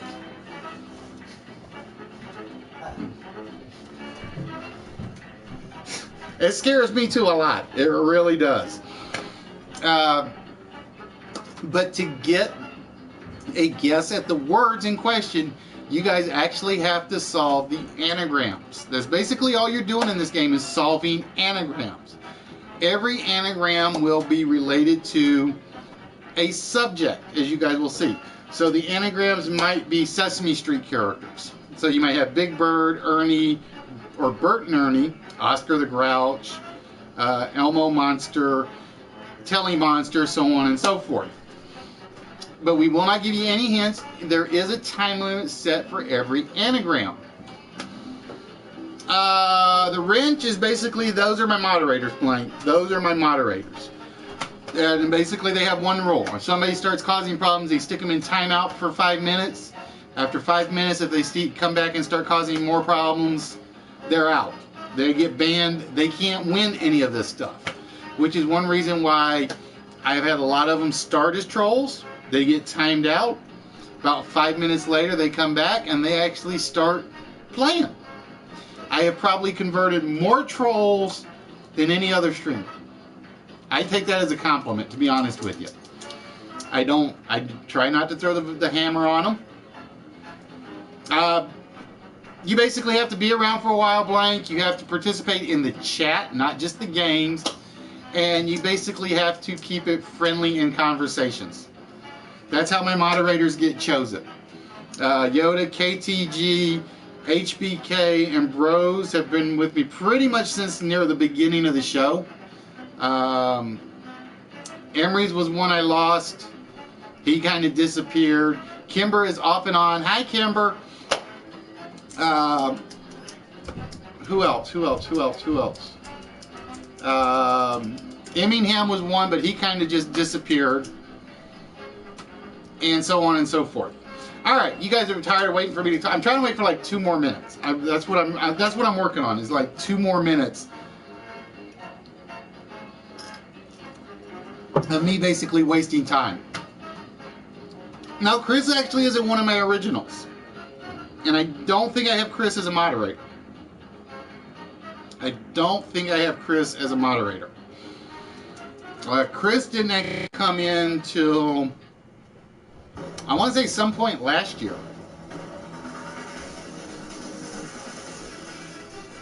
If Kimber hadn't vanished so long ago, she would have been on my moderator list. I thought it was the other way around. I thought you brought Chris in. I may have it backwards. I may have it backwards. Yes, Miss Kimber, I'm picking on you just a little bit. Just for the fun of it, though, because you know we love you. If we didn't love you, we wouldn't pick on you. Kind of like Fatality. When Fatality's in, the rule is everybody makes fun of Fatality. That's basically rule number 1 of the channel. Make fun of Fatality. Alright, so we got about a minute, just under a minute left. So with that, I'm going to refill the adult beverage. And then we will get started. So bear with me, folks. Alcohol first, mix second. Duh. I should know better. I do, I just never pay attention to that. Because I keep doing the alcohol afterwards, just so I can get the alcohol on the top mood. And then we go from there.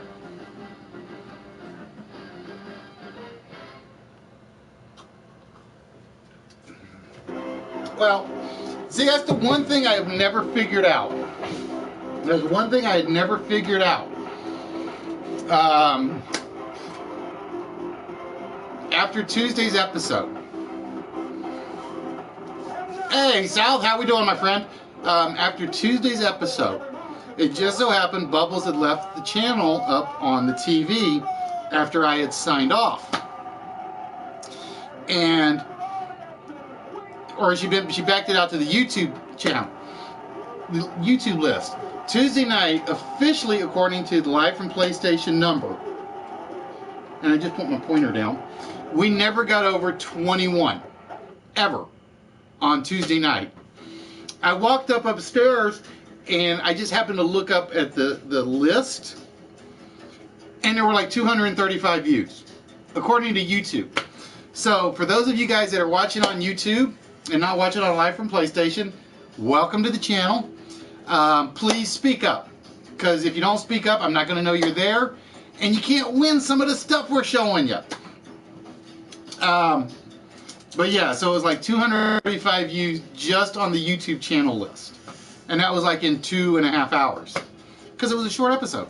Alright, ladies and gentlemen, with that, we're going to get things started.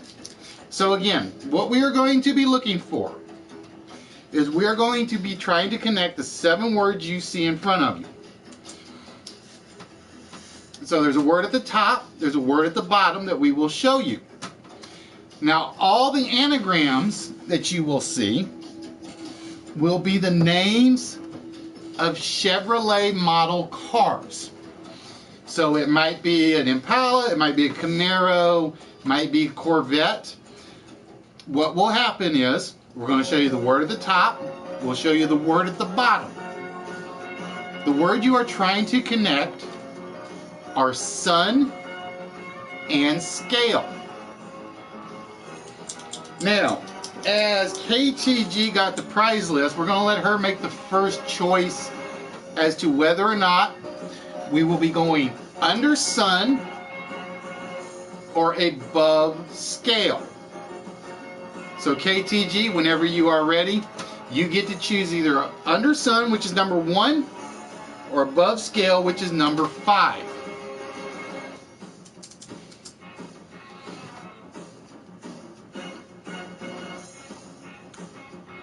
Oh, it's weird, HBK, because like I said, the analytics on the YouTube thing are like really, really strange. They really are. Because it was basically, one day I looked at them and they were, what was it? One day I looked at them and it had like 150 views on like an old one. I come back the next day and looked, and then it shot up to like 400, but it didn't add anything for the date. Nope, not yet, Red. This is going to be the first chance somebody will have to open the vault. Alright. Yeah, the laugh you heard a little while ago, Blank, was Bubbles. That's her nickname. Alright, so this is the first anagram we are looking for. ACIINOT. We are looking for a model of a Chevrolet from any era. I will not tell you what era they're in. The first person to get it will see the word that's above scale, or we'll see the first letter above scale. And if nobody gets it I'm going to use a timer after this one. No, you got to remember, there we go, Mark got it. It was the citation. So Mark, pardon me, Mark on the board with 1 point. Every anagram you get correct is a point. If you get the word, it is 10 points. So basically the word is much more important. No, I'm sorry, 5 points. That's the score on it. It is 5 points for getting the word, 1 point for each letter you reveal in the word. Yeah, they will all. This board will be all model Chevrolets. That's all that's going to be on the anagrams on this one. All right, Mark. So with that, we're going to reveal for you the first letter, which is an M. So again, we are looking for a word that ends with scale, that starts with an M. And your 30-second timer on that starts now. Basically, ladies and gentlemen, there will be a timer on your guesses for the words. And, pardon me, now my voice is starting to crack. And a timer on the anagrams. It's the same length of time. So it's basically, I think the timer is set for 30 seconds. Nope, it is not mass. Alright, so Mark, you have 1 point so far. But you get to pick the next one. Would you like to go under sun or above scale? And yes, Al, we're doing both the games. Both of the first 2 games are going to be open games tonight. Ah, it took you long enough, bros, and it tasted damn good, didn't it?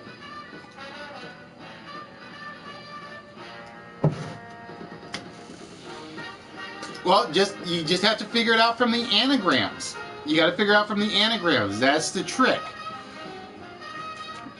Basically, what you're going to see down at the bottom is a series of letters. You basically rearrange them to come up with the name of a model car, or a Chevrolet model of car. All right, so Mark's going above scale. Ladies and gentlemen, here is anagram number 2. We have AEGMO.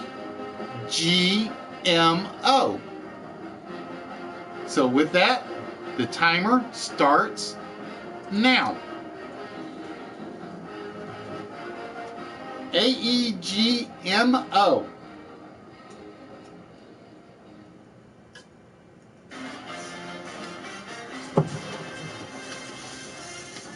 Oh, Mark on the gun. It is indeed the Omega. It is indeed the Omega. Mark with 2 on the board so far. Megamo. Actually, I'm not sure if there is a Megamo. There might have been. Was there a Chevy Megamo? Alright, Mark, so we're going to reset the timer for you. We're going to reveal the next letter off the board is an A, and the timer starts now. Hey Lulu, how are we doing? And I put the timer in there to try to keep people from using the anagram sites. I mean, yes, you're going to be able to get them in there. All right, Mark, going to go with map. Is it map? No, it is not map scale. So again, you got to remember, we're looking for blank scale.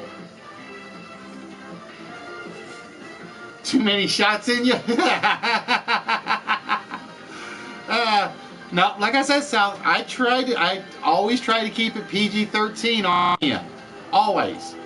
It will slip on occasion, especially when I'm ranting about somebody or something. But if I can avoid it, I leave the 4-letter words and 5-letter words up to you guys. All right, Mark.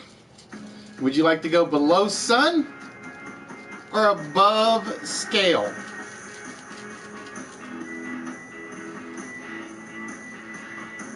So we are looking for either under sun or above scale.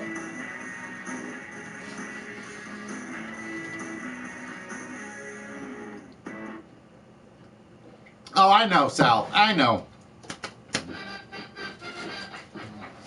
All right, Mark's going to go with above scale again, ladies and gentlemen. All right, so again, we are looking for a Chevrolet model car that has the anagram for the following: AABCILR. And ladies and gentlemen, the 30-second timer starts now.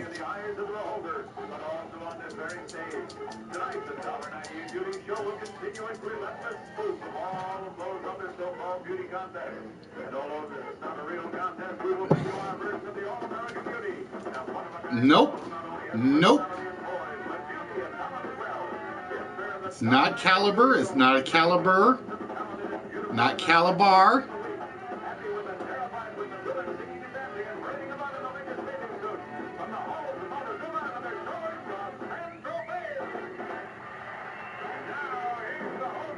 And the timer is up. Nobody got... Mark, yours came in a fraction too late. It came in a fraction too late. It was indeed the Calibra. There is a car known as the Chevy Calibra. I think it's a European model. It came in a fraction too late. There is no U. There was no U in there. There was no extra A. So it was indeed the Calibra, which means nobody will be getting a guess on this following letter. The letter was a J. So I think somebody might know what this word is. I got a feeling somebody knows what the first word is. Mark, you are still in control.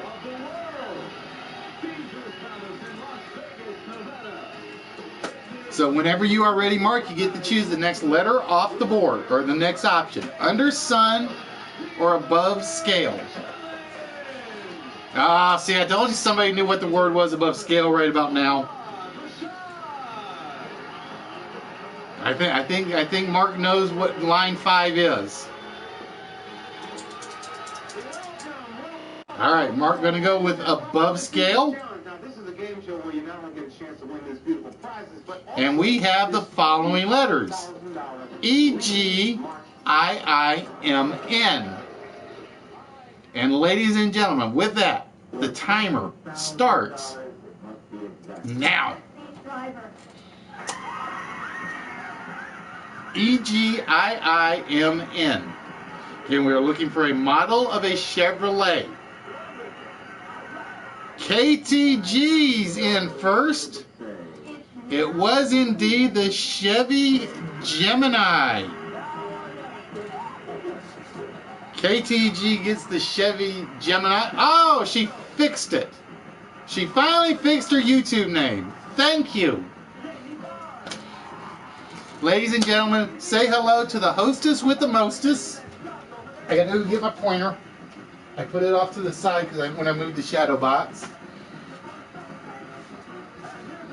She is supposed to be our social media guru. Other than the Instagram one she doesn't touch.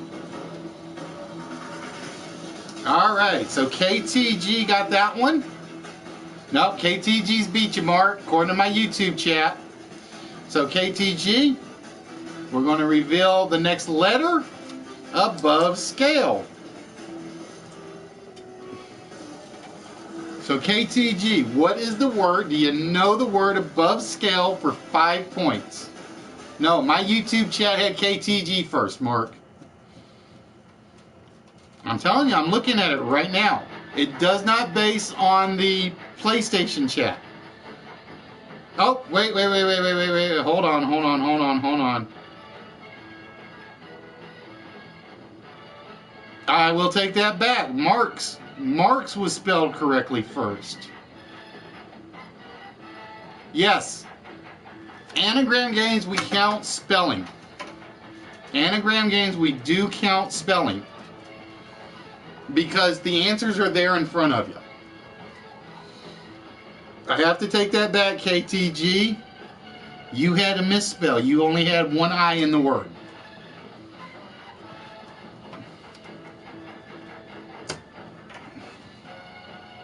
Yes, you did. You had G-I-M or G-E-M-N-I.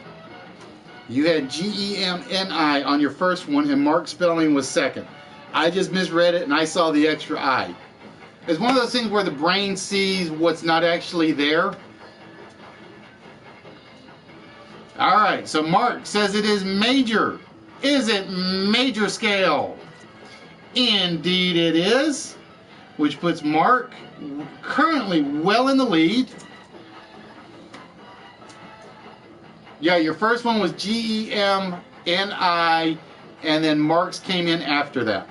And then your correct spelling came in after that one.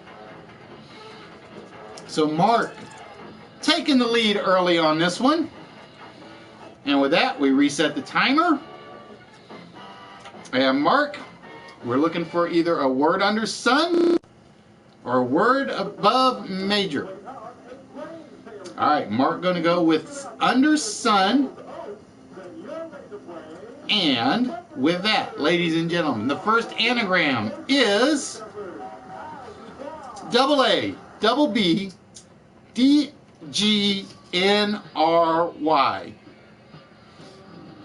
It might, Red. It might. So with that, we're going to start the timer now. We are kind of changing the lineup tonight.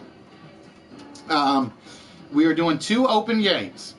Whoever wins game 1 will have the first chance to open the vault, but they will not be able to do so. Correct, KTG. It is indeed the Baby Grand, and she spelled it right that time.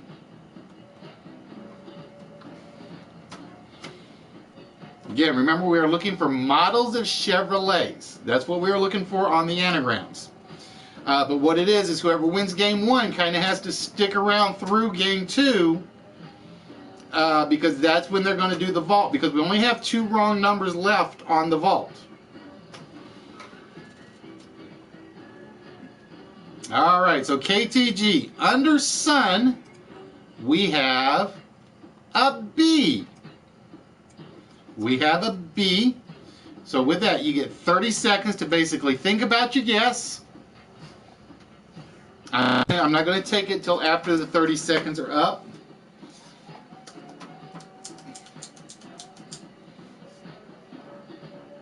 South, I have no problem with that. Like I said, the more the merrier.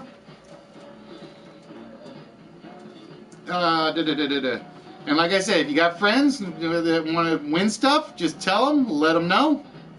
All right, KTG says it is Sunbelt. Is it Sunbelt? No, it is not Sunbelt. All right, KTG, you get to choose next. You can either go under sun again or above major. Under sun or above major.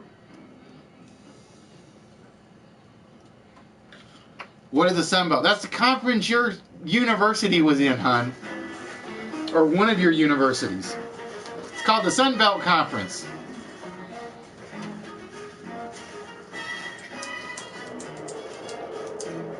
The hostess isn't always there at times. She's not. Sometimes she is, sometimes she's not. Alright, KTG is going to go with under sun. So again, ladies and gentlemen, we are looking for the anagram to a model of a Chevrolet. And what the next one is ADEKLOOW.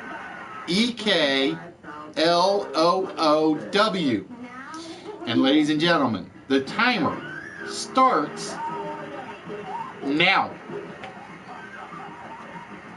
So just remember, you got about 30 seconds to get your guesses in. If nobody gets it in the 30 seconds, it's basically a non-answer. Nope, not a Dakewu.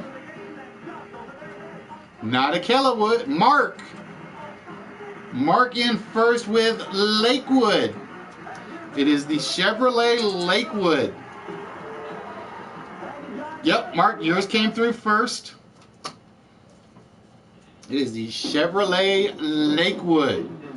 Alright, so we're going to reset the timer. And we're going to reveal the next letter for you, Mark, which is an L. Now, I'm going to warn you guys, what you're seeing now will probably be... I ignore Bubbles' guesses. Trust me, Sal, if she guesses, I don't even pay attention to her guesses. Now, what I'm going to tell you guys right now is what you are looking at will probably be the last format of this. What we are going to do at some point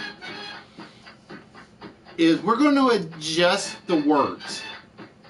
Nope, it is not blind, Mark. And I'm going to use the major scale as the example, just so you guys can see. At some point, what we're going to do for this is basically, as you see, it's a 5-letter word. There are basically 10 letters on the board. So what may end up happening is, for instance, major may not actually start till about right here. So basically, if you get the anagram, you may get a blank space. It's a little crueler, but it's something I kind of realized is a lot of these words are actually getting solved within like this column. So it kind of like, if I've got a really long word out here, I got a lot of anagrams that weren't getting used. So the word may start here. Well, again, we'll use major. It may start here. It may start here. But it will be consistent across the board. So it's something that we're going to change up on this game in the near future. Yes, I can. I am very good at ignoring Bubbles. She won't admit it, but I am. Alright, so Mark went with blind. It is not blind. So Mark, you get to choose the next spot. Do we start under sun or above major? So do we want row 1 or row 4?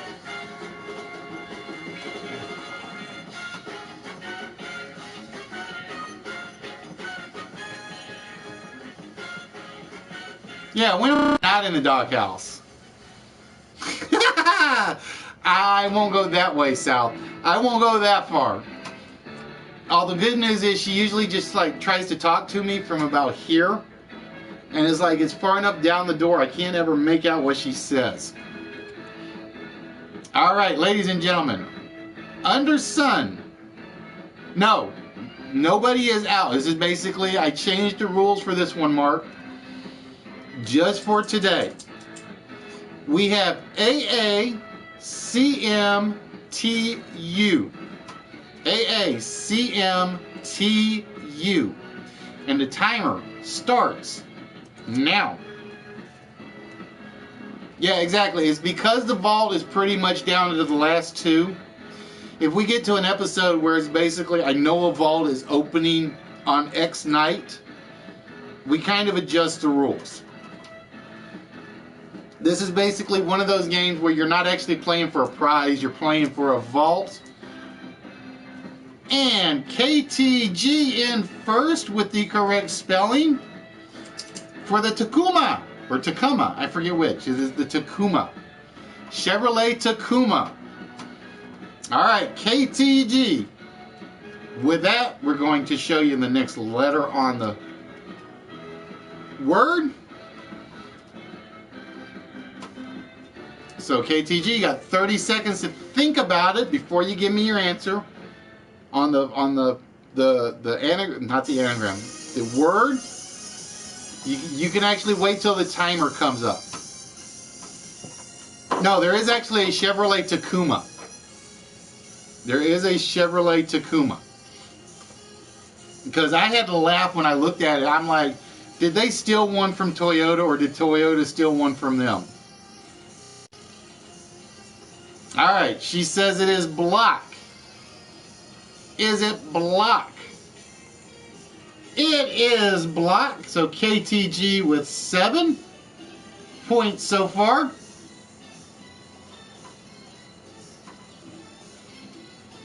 KTG, if you're using Google, shame on you right now. This is an anagram game. You should have no use for Google on an anagram game.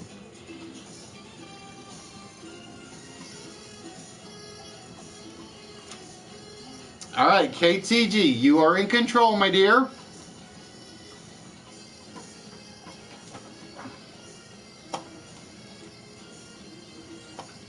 That's one reason I kind of put this one in here, because this is one of those you really don't need Google to play. You really don't. You can. I know, I'm having fun at your excuse. I like making fun of people that do use Google.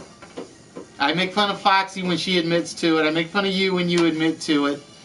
Who else did I make fun of? It wasn't Fatality. It wasn't Nerdy. Somebody else said it on air, and it was like, oh, we just basically picked on them for the entire episode. All right, KTG going under block.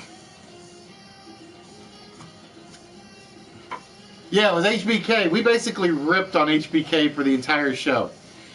And we have double A, C, double D, double E, G, I, double N, S, V. And ladies and gentlemen, the 30-second timer starts now. I gotta see what this one is. Okay, I know what this one is.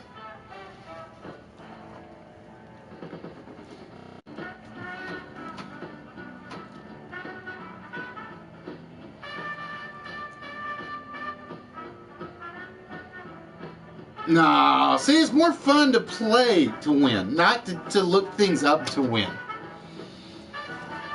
That's what I tell everybody. You guys, you get a, and I've actually had the thing up on the screen, the little pre-message.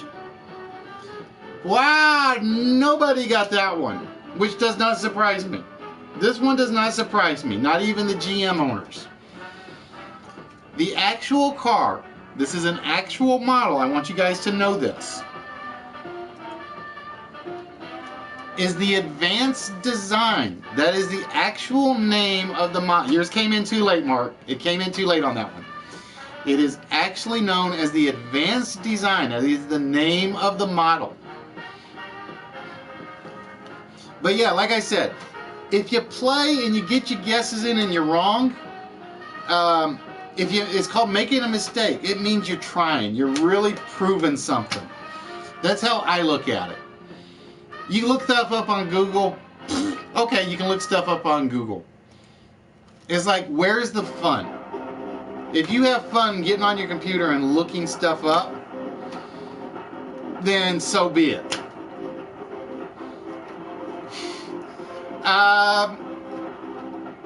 No, I think it was the Advanced Design was originally when they first built it. I think they built it like they thought it was going to be a prototype car, and then when they went to the production version, they basically didn't change anything from the prototype to the model. They didn't change a single thing. from the prototype to the model, so the name basically stuck for the model car. That's something I actually looked up and actually learned about Chevrolets. Alright, KTG, whenever you are ready, you get to choose the next one off the board. The 2 or the 4. Under block or above major.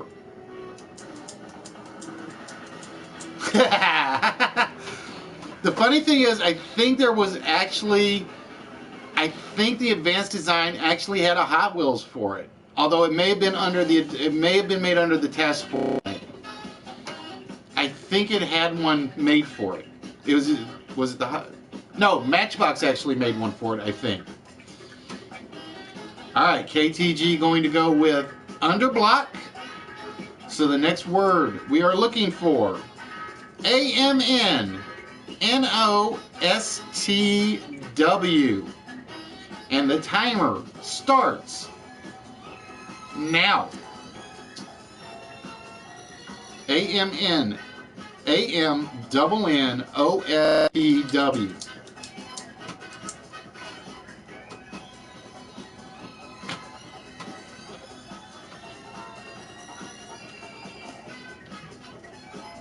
Oh, mark in first. It is indeed the Townsman.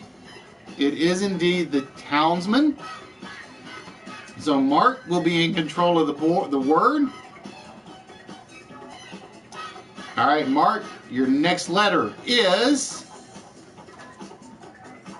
E. So we have block HE. So Mark, you got within 30 seconds. Well, you got 30 seconds to think about it. If you want to get your guess in before the timer runs out, that's fine.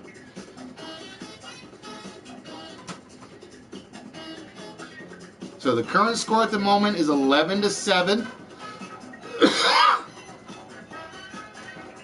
And Mark says it is head. We gotta wait for the timer to finish so I can like. Da, da, da, da, da, da, da, da, da. Is it blockhead? It is indeed blockhead. So Mark with the 5 points on that one.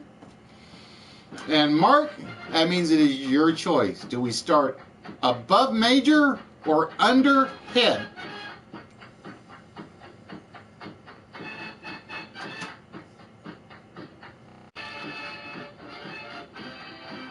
Under major or above head? Which one would you like?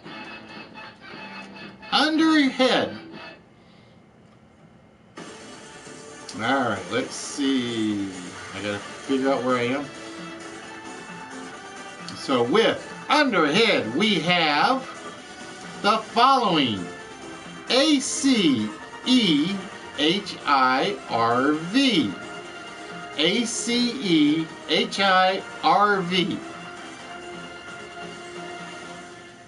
Oh, I hit the wrong. We're gonna have to go with this one, Mark. I don't have a choice. I hit the wrong. I mistook the head answer. It is not the Archive. It is not the Chavera. KTG in with that one. It is the Chevere. It is indeed the Chevere. The Chevrolet Chevier, or Chevere as it became known. Yeah, that's my bad.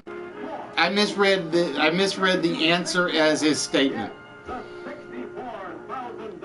That was my bad.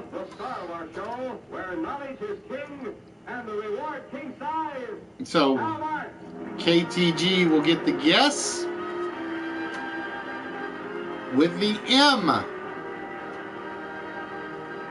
That was my bad.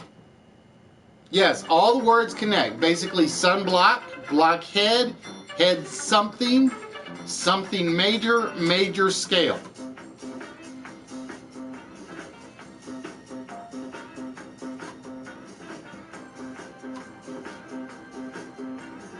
So that puts KTG at 9, I believe.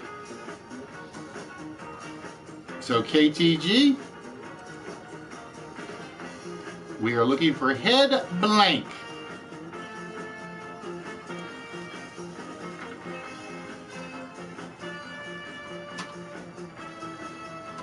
No, it is not head muscle, KTG. It is not head muscle.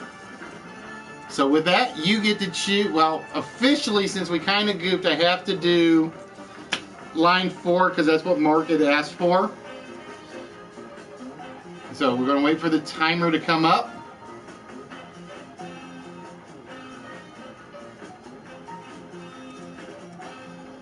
All right, Mark, or KTG, you don't really have a choice on this one because I goofed. We have ADELRY. ADELRY.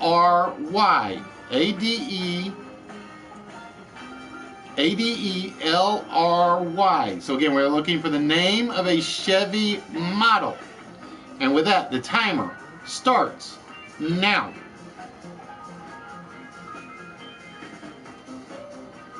Oh, KTG being Miss Speedy Gonzalez there. It is indeed the Del Rey, the Chevy Del Rey.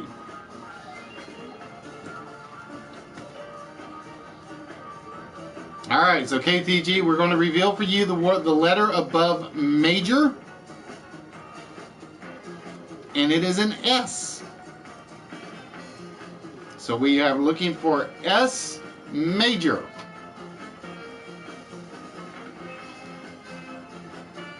We are looking for S major.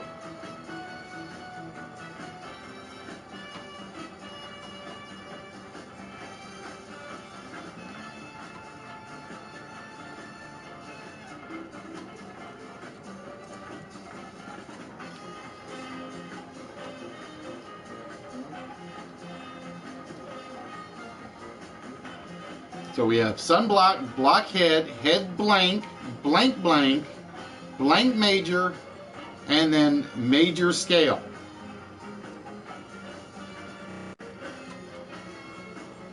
So KTG, we have blank major. What are we looking for?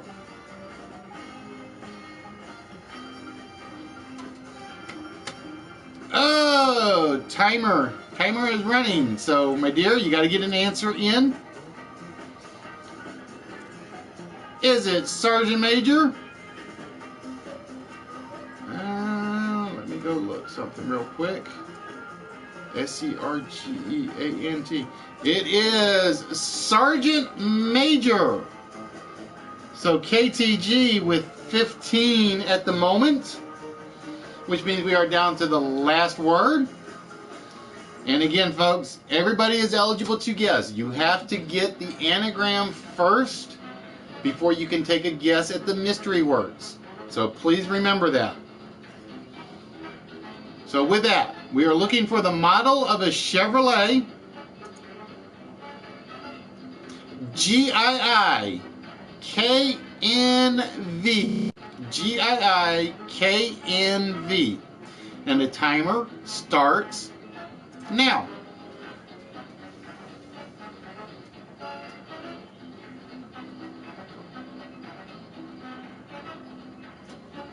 Oh, KTG on a roll. It is the Viking. It is the Viking.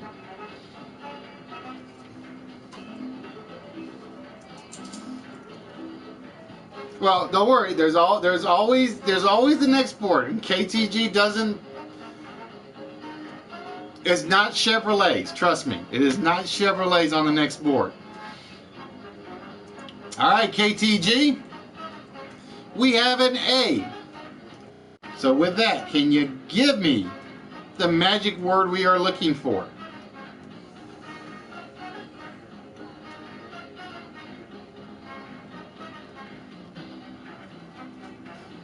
Is it Headmaster? It is indeed Headmaster. And as you can see, that's one of the reasons I kind of wanted. I got to change the game up a little bit, because if my count is right, all right, we got through 1, 2, 3, 4, 5, 6, 7, 8, 9, 10, 11, 12 anagrams. That left me with 1, 2, 3, 4, 5, 6, 7, 8, 9, 10, 11, 12, 13, 14, 15 anagrams we didn't even touch. So basically, what's going to happen is, for instance, this is the 8-letter word. So it'll basically start, the T will be here or here. So you guys may end up, if you get the anagram, you still may just get a blank. Because that's like, we got through less than half the words on that one. So that's one of the changes that is actually going to come. That's one of the changes that are actually going to come to the game.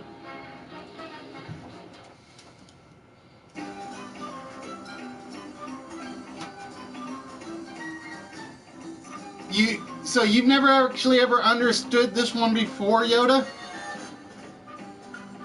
I thought that, okay. I blame the cold. That's what I blame. So with that, right now, the score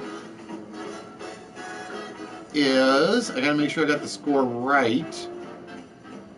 She got master, she got sergeant, she got block, it's 15. So right now I have KTG at 21, Mark at 18. 21, I think 21 and 18.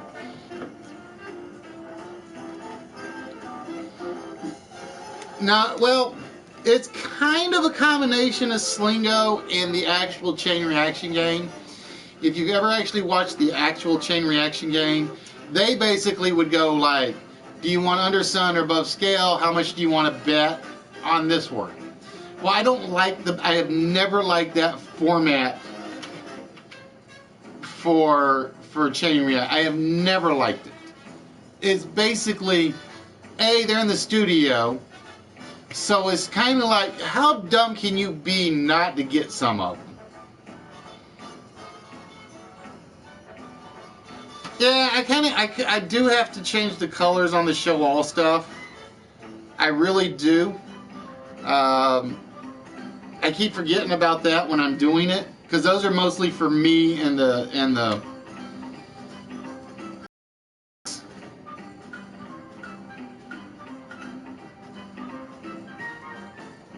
Will I randomize the... No, it will be basically the starting point will be random. So for instance, like I said, and we'll use sergeant because that's the long one. So basically, because there are 2 blanks at the end of sergeant, this word could actually start here. So this word could actually start S-E-R-G-E-A-N-T, and the S and the E spot would actually be the blanks on this one.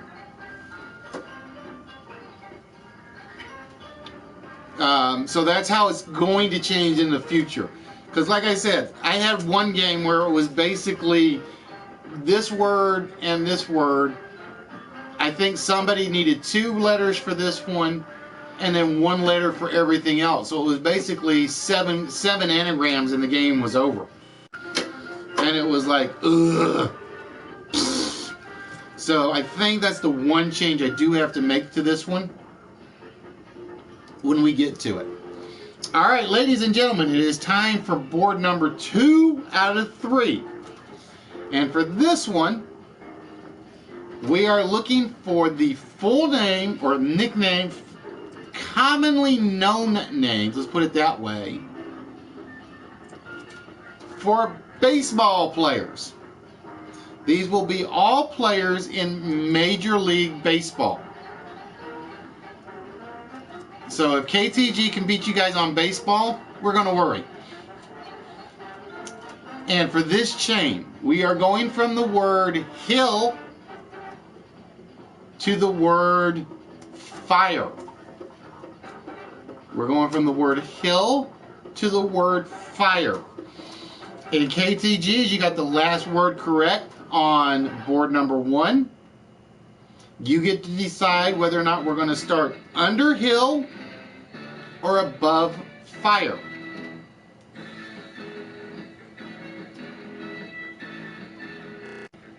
Well, I try to mix up all the topics. The easiest ones for me to do are like stuff involving movies, stuff involving sports, and a few other things. I'll get to a hockey one eventually, but not tonight. Not tonight. Alright. KTG says we're going to go below hill. So with that, we're going to start with number 1. We have AAA HKNNOR. So we are looking for a baseball player.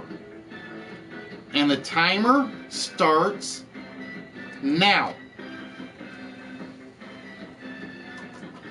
And again, we will be looking for first name and last name. KTG's in first. It is indeed Hammerin' Hank Aaron. Alright, so KTG. We have a B.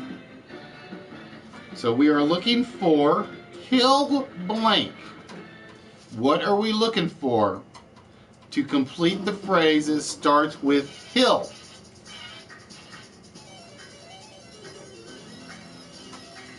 That's alright. One of these days you guys will hate me because one of my sites I just found, which I love because it kind of no offense, it dumbed down some of the questions. But a lot of the questions are based on Britain and in Europe. And it's like, I really want to do a British sitcom one. Because I used to love British sitcom. And I know you guys are going to actually hate it when I do it. I know you will.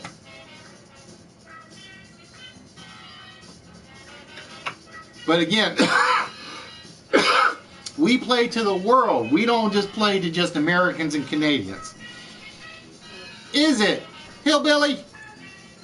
Wow, it is Hillbilly. So again, there's an example of one of those. That's basically one anagram. So we basically have 4 anagrams we're not using. We have 4 anagrams we are not using in this entire game. That is one reason I kind of want to do the occasional word shift.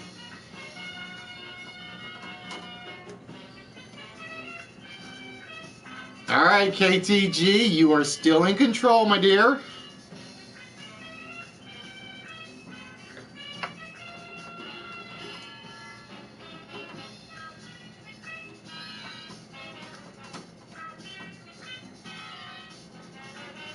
Yep, 27-18. 27-18 at the moment.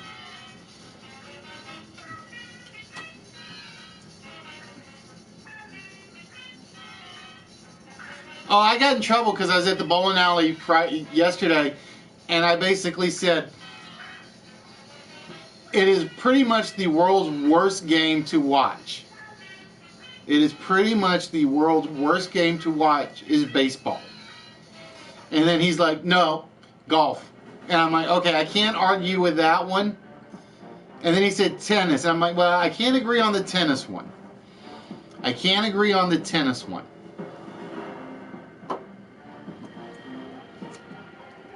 All right, so we have BEGHNOORRSY.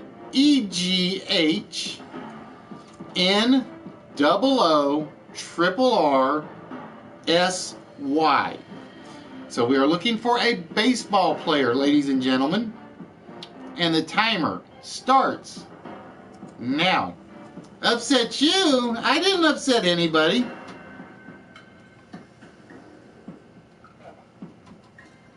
It is not Rogers Hornsby.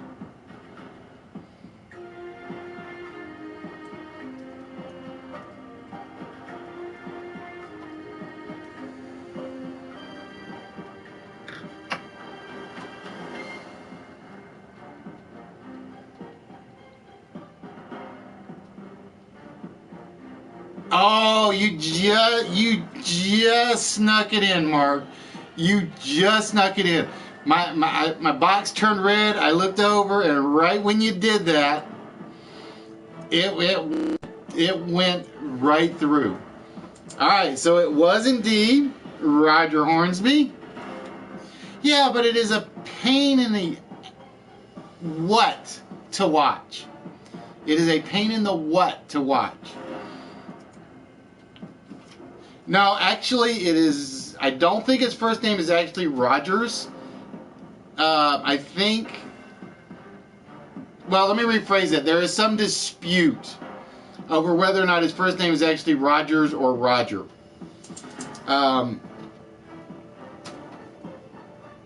Because I want to say there's a dispute over that because in a major article, they say that it was a typo in the newspaper and it kind of stuck. It's been so long since I've actually read up on him that, but I want to say they said it was a typo in a newspaper at one point. I may be wrong because, like I said, it's something I haven't seen.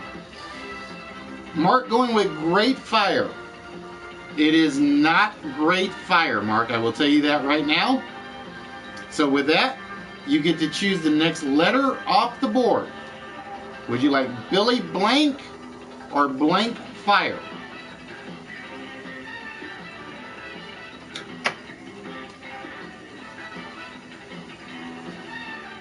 And it may have been written as Rogers, and then my spell check kind of corrected it. And if my spell check corrected it, then I have to blame my spell check. But I want to say there was a dispute over that. All right, ladies and gentlemen, above fire we have CD triple E HIKNNO RRSY. So we are looking for the actual baseball player. And with that, we start the timer now.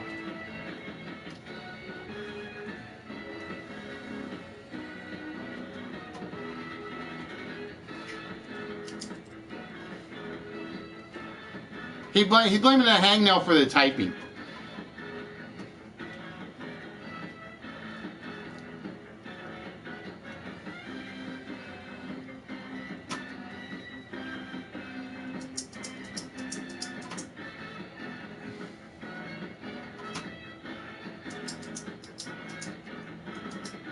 Oh, nobody got this one.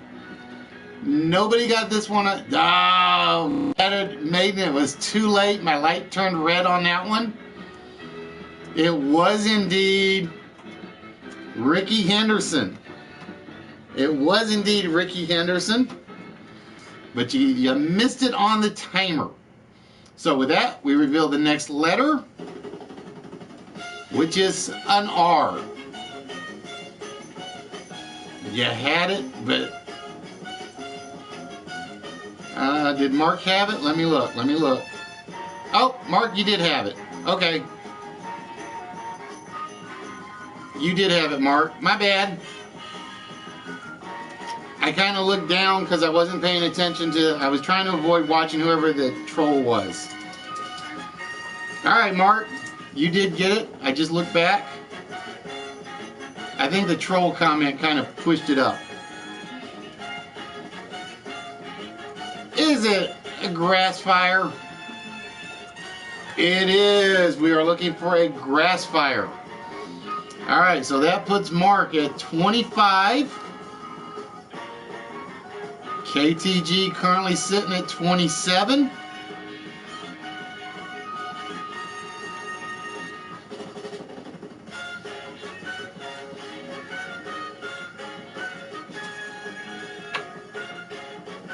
All right, Mark, with that, you're going to go below Billy. All right. Below Billy, we are looking for ADEGGIJMOO.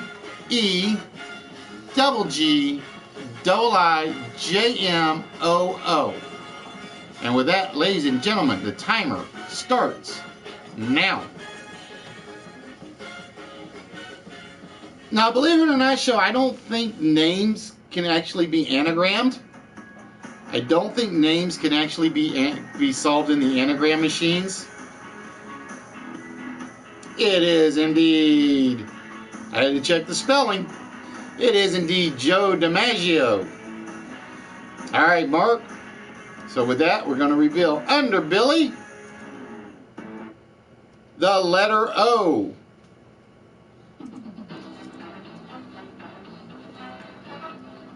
So we are looking for Billy Blank.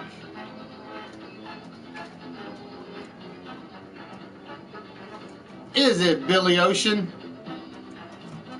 It is. It is Billy Ocean, which puts Mark in the lead at the moment. Once again. So it's a 2-horse race, ladies and gentlemen. It is a 2-horse race on this one.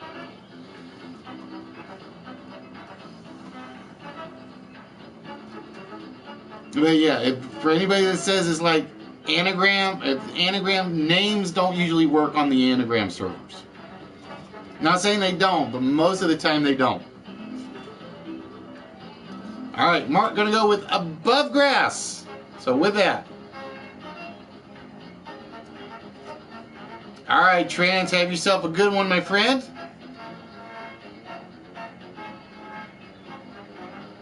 Above grass, we are looking for AA L triple N O-R-Y.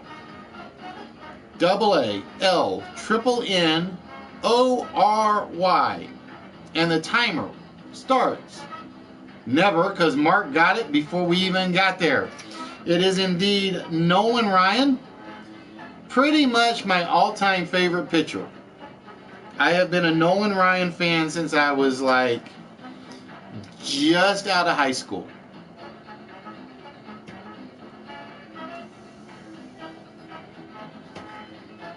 First game I ever watched was the Houston Astros versus the San Francisco Giants. And I hated Mississippi State. So it was basically whoever was opposing Will Clark was my pitcher of choice, and it just happened to be Nolan Ryan.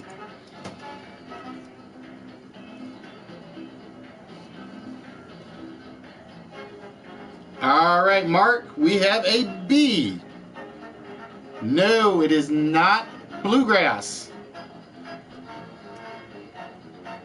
All right, Mark, would you like to go above grass or below ocean?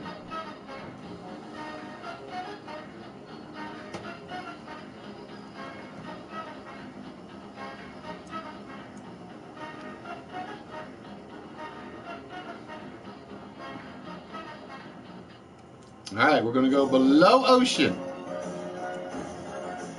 And here are the letters we are looking for. A-E-G H-N-N-O-R-S-U-N-W.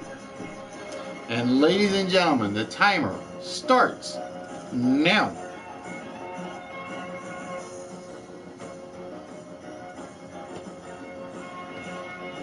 Oh, see, I think Mark knows his baseball players.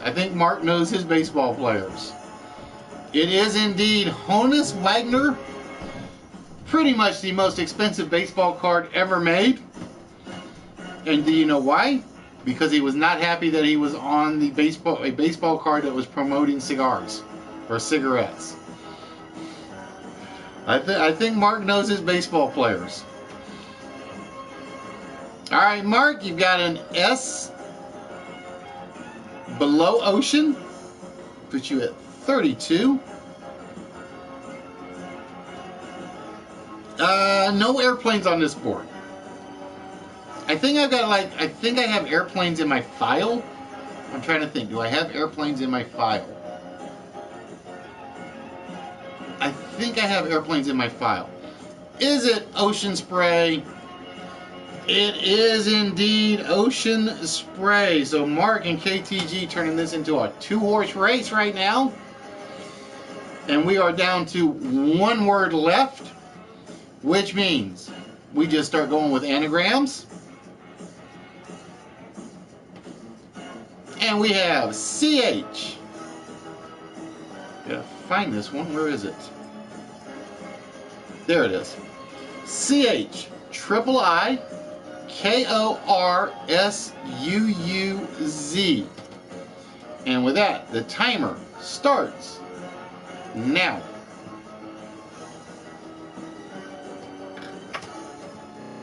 I'm trying to think, how many do I have set at the moment? I got 1, 2, 3. I think I got 4 games ready to be run. I just haven't gotten around to setting them up yet.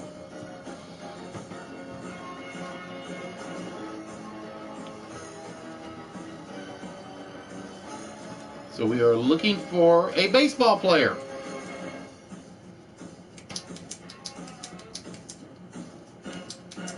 Hey, Whiskey, how we doing, my friend? Try to remember. Oh, no answer on this one. The correct answer was Ichiro Suzuki. Ah, a little too late, Mark. A little too late on that one. It was indeed Ichiro Suzuki. All right, we're going to reset the timer. So no guesses yet on this word.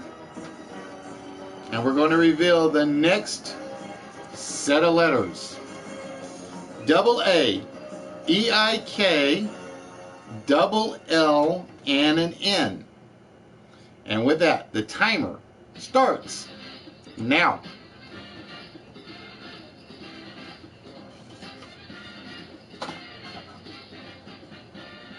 And mark in, it is indeed Al Kaline, the Detroit Tiger great.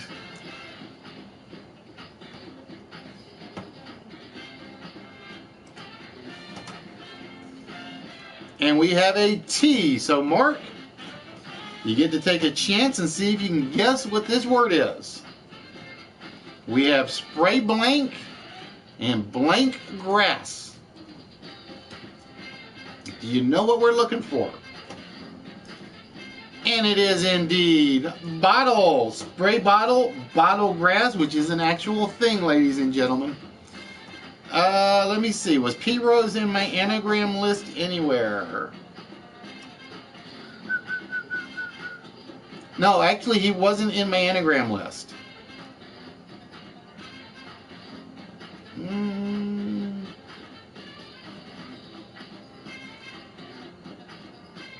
But I'm not going to tell you who was in there because, like I said, if I told you who was in there, I can't reuse some of these later. So basically, what I'm going to end up doing is I got to go back through and basically chop out the ones that got used and then stick some new ones in there. So you will see baseball players come up again at some point, just to let you know. Because there are a lot of baseball players I can slide in there. All right, ladies and gentlemen, it is time for the third and final board. And whoever has the lead after this game will be getting one of the shots at the vault. We are going to be looking for supervillains. Comic book, animation, supervillains.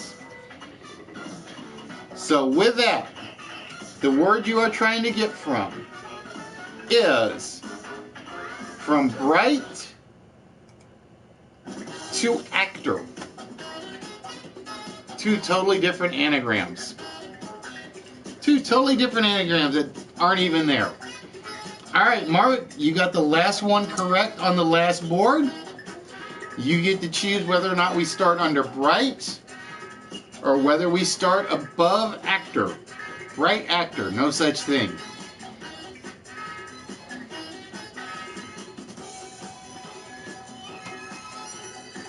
All right, we're going to start above actor. And with that, here is the, let's get rid of the topic or it'll screw everything up. Here is the first set of anagrams. Double A, LMNRTU. Double A, LMNRTU. And the timer starts now.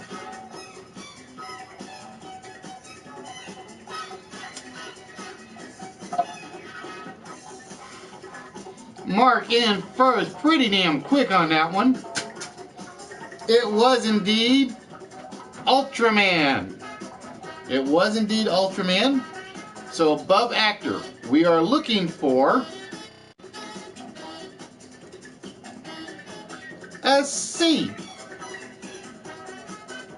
So we are looking for a C.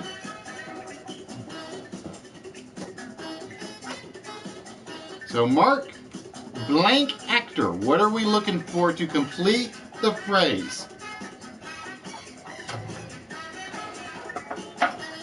Is it character? It is. It is indeed character actor. I had to make sure you spelled it right, because spelling still counts, even on this board. So see, there's another example. Out of 9 possible anagrams, we used 1. Out of 9 possible anagrams, we used 1. Which means supervillains are going to show back up again. Because that's 8 of them right there I've already got on my list.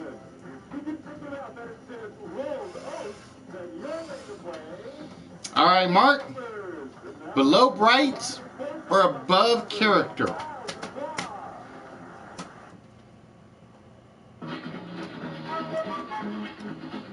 Alright, we are going to go below bright.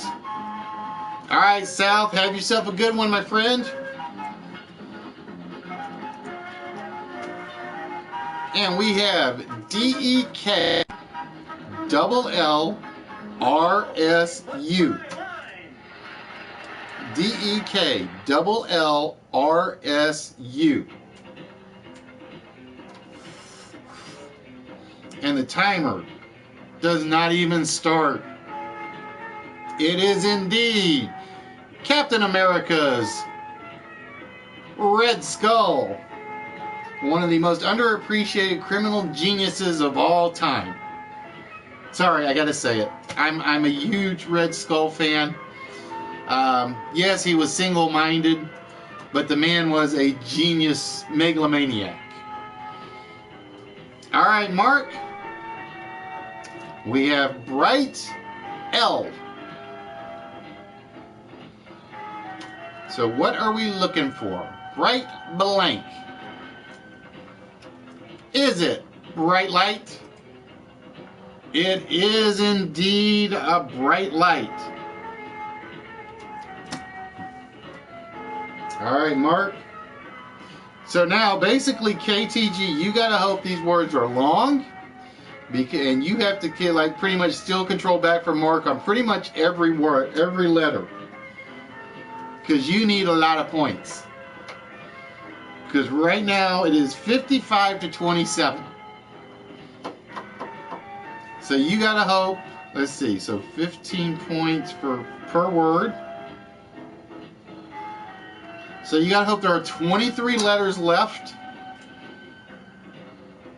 in all 3 words. So basically, KTG, you and everybody else is basically, you're playing to get every letter.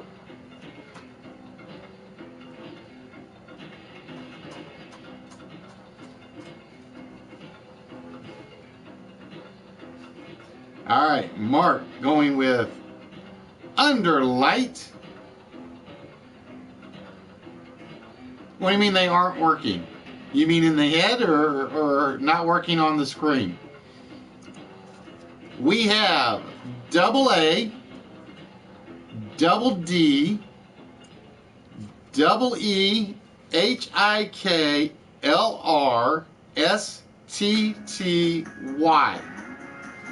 And with that, the timer starts now.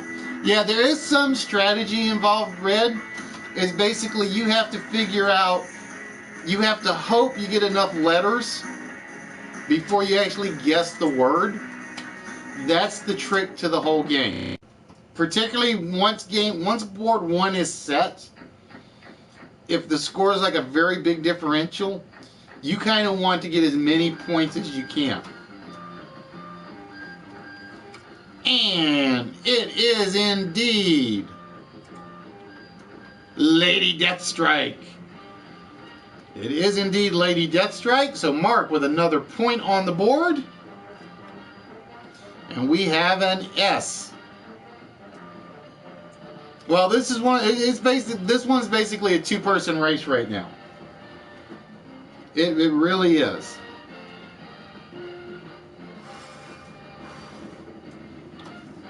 Because let's see, 6.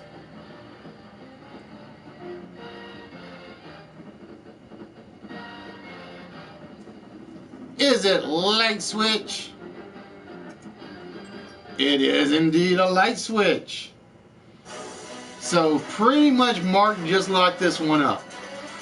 I think KTG still had a chance if she would pretty much had to get every anagram and every word. Because before switch, because yeah, that pretty much locked up game 1 for Mark because he's got a 44-point lead. And I think there were 6, 15. There were. I'm trying to count out because I have to try to count how many letters because I basically call it when it's not doable. I think Mark may have had it before switch, but it would have been close if KTG could have been on the table with all the letters. Because we had switch.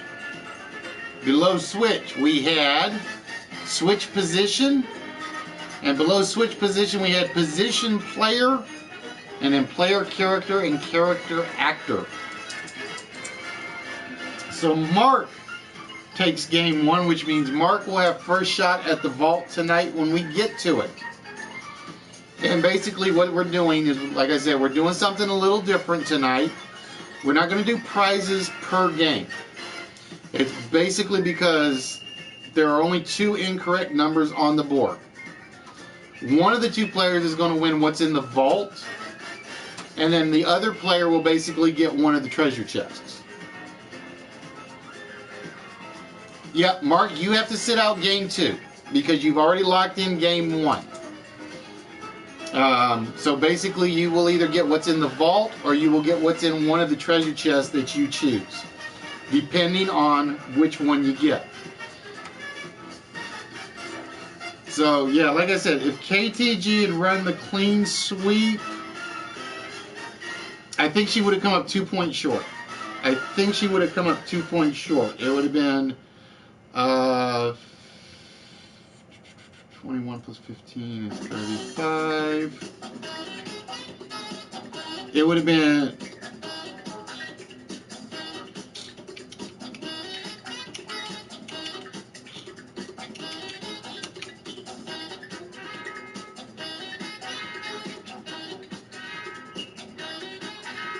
yeah, she would have basically had to pretty much had to run the clean sweep to get it. But once you got to 44, a 44-point differential, the most you could have scored is 10, 18, 26 points. But I wasn't 100% sure. That's why I had to run the switch word. Because I was not 100% sure on the differential. Because if KTG had run it, she would have had 60 to Mark's 56, I think.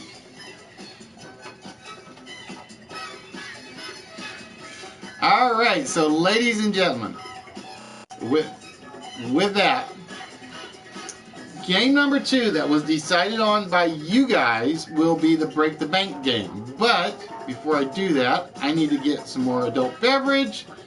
So bear with me 1 minute. Because I do have to go get some ice. Let's go with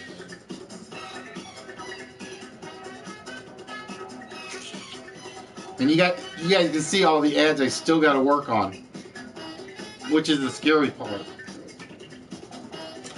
Because like I said, I think singing in gamers next on my to-do list. So I will be right back, folks. Enjoy the game show theme music, and I shall return momentarily.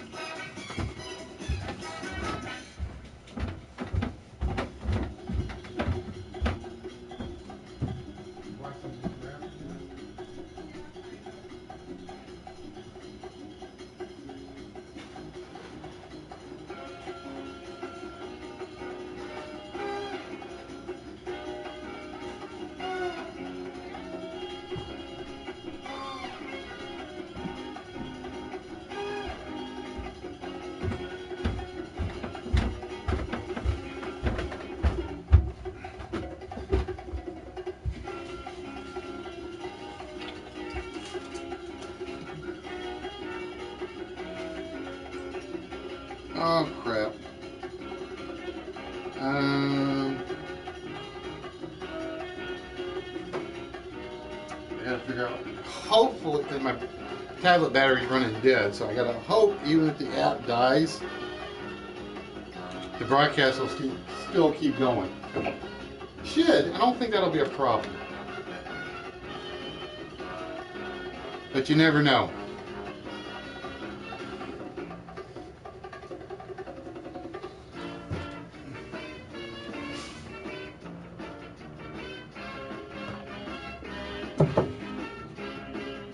Now,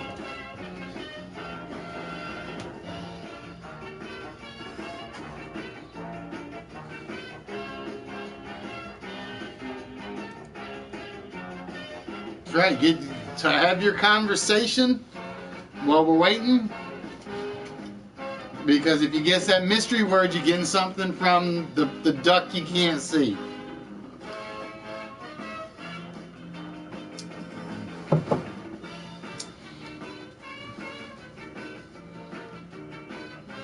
Got Rogue One. I wonder what. Wait, let me see. What in the next Star Wars? I don't know. Like I said, I am not a Star Wars fan. I am more of a Star Trek fan. So it's like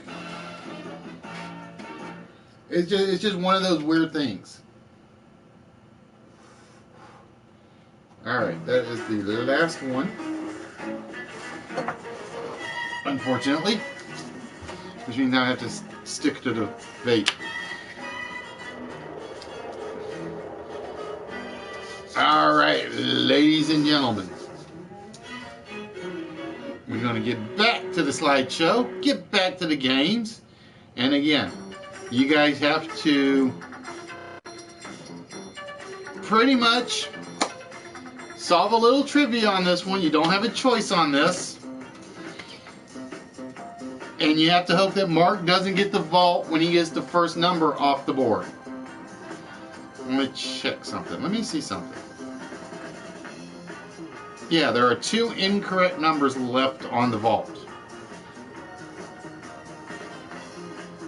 Lulu, it is Dr. Pepper and rum. Dr. Pepper and rum.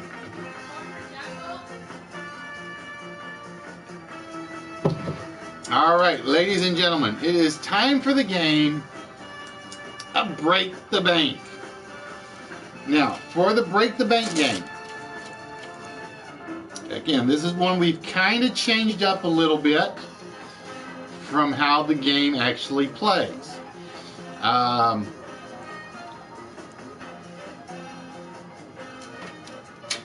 This is basically an open game, although we can set it up as a closed game of 2. We're not actually going to do that today. All players will be eligible to answer the trivia questions except for Mark. Mark is locked out. So if Mark throws an answer up there, you may want to take his advice on it. You never know. Okay? We're not playing this as a superstar game because even though we could, we're going to have Mark choose the first box for you guys, though. And it'll be a box between 1 and 20. And basically, once he chooses a box, we're going to reveal a trivia question. We're not worried about the time. There is a time limit, but you won't actually see it. You can throw your answers or guesses out at any time. I will not recognize the correct answer until after the 2 multiple choice options do appear. I will pay attention to who actually gives the correct answer, of course, but that's about it. Okay? Oop, wrong button. Okay. Once we find out who the correct answer is, the points behind the box will be revealed.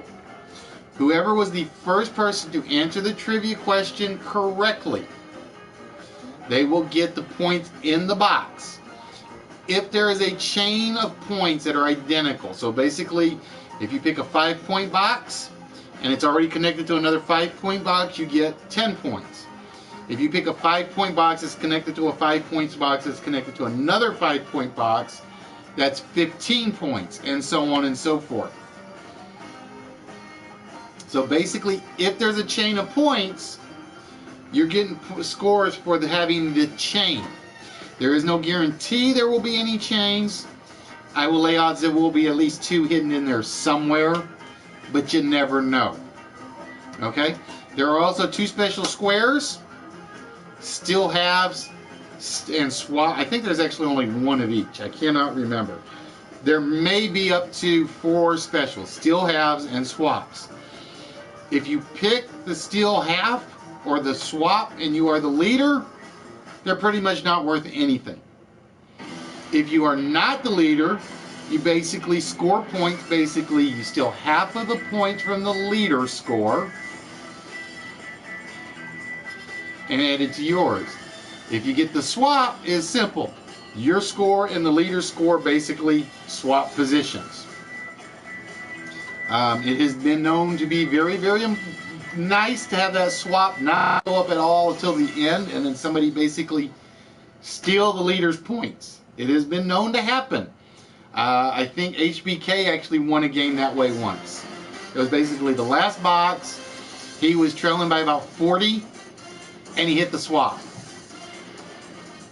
After all 20 questions are answered, and actually it's only 19 because we saved 1 question for a tiebreaker if necessary. So it's basically 19 out of the 20 questions. So, ladies and gentlemen, with that, it's going to take a second for this thing to come up because this thing does act a little silly at times.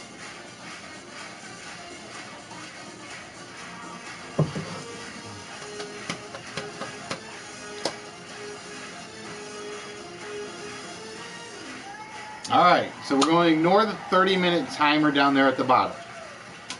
Mark, as you took the last game and you're out of this one, you basically get to start them off. We got 20 boxes. Which one do you want them to see first?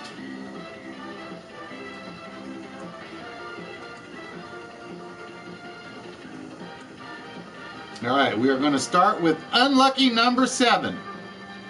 Alright, so ladies and gentlemen, please remember, the question, as the question comes up, you can throw your guesses out as fast as you can. I will not recognize them until we've read the question and we see the 2 options.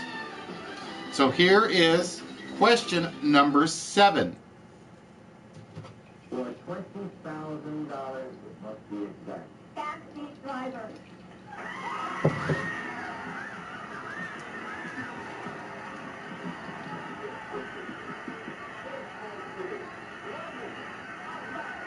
$25,000, what does it say?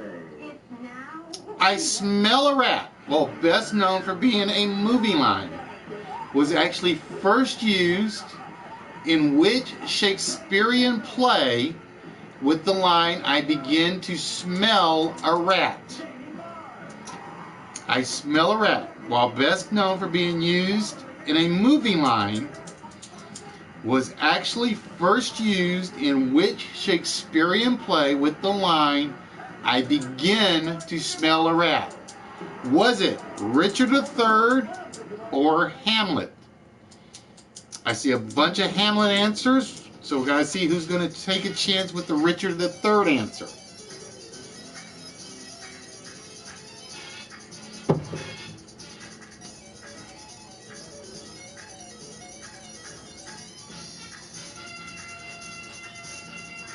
And I always mark down which questions we read.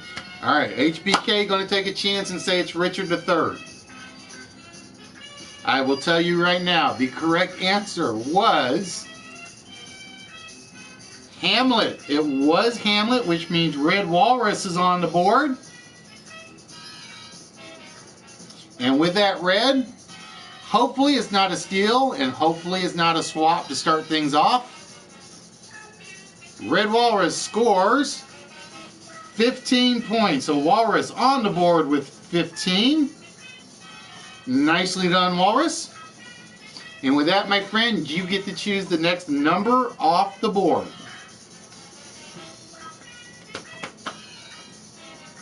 So again, if you pick 2, 6, 8, or 12, and there's a 15 points behind it, it's actually a 30-point question. Anything else is basically a standalone. All right, so Red's going to start us off with 13.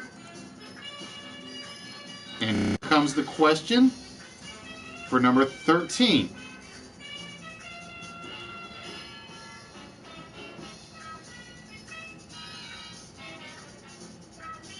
What is the Japanese term given to a type of mattress that makes a simple Japanese bed?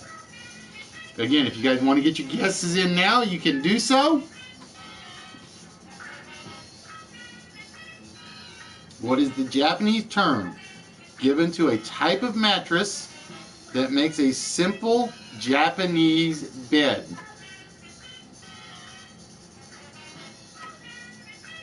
Is it futon or tatami?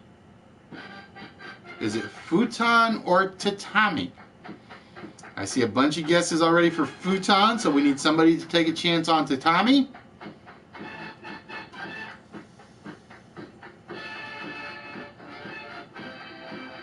HBK going to take the tatami guess. And we had a bunch of people say futon. Is it futon?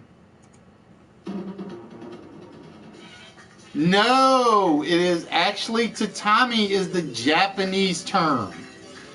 Tatami is the actual Japanese term that is given to the type of mattress. It is not a futon. So HBK getting the steal, so to speak.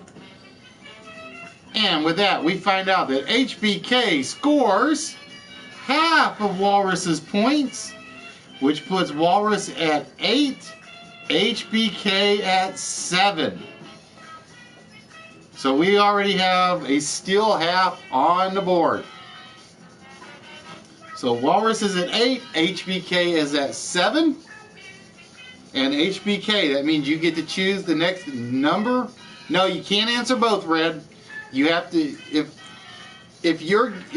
once your guess comes up, okay, let me rephrase that. If you guess, for instance, the last one, futon, and if futon comes up as one of the two choices, you're stuck with futon. If whatever you guess is not one of the two choices, then if you're fast enough, you can choose either one of the two. But no, you cannot answer both.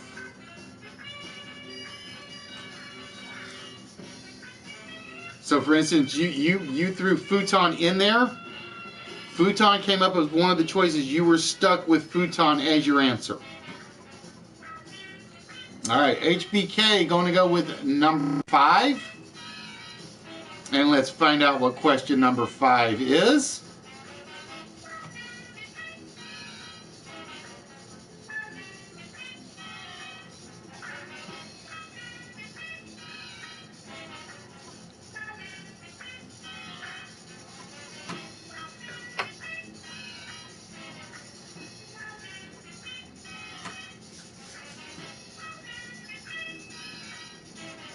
Now, say for instance, like I said, all you people that guessed futon, if futon had not been one of the two, then you could change your guess to one of the two that were up there. That's why I said that's why I'm saying I won't respond to any answers until after the two choices pop up.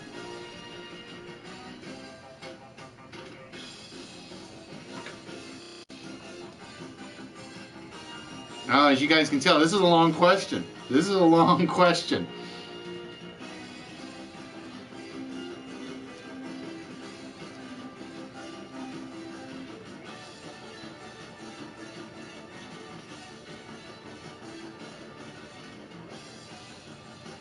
And the good news is, like, my slideshow is actually working like it's supposed to. I just didn't realize how long some of these questions were.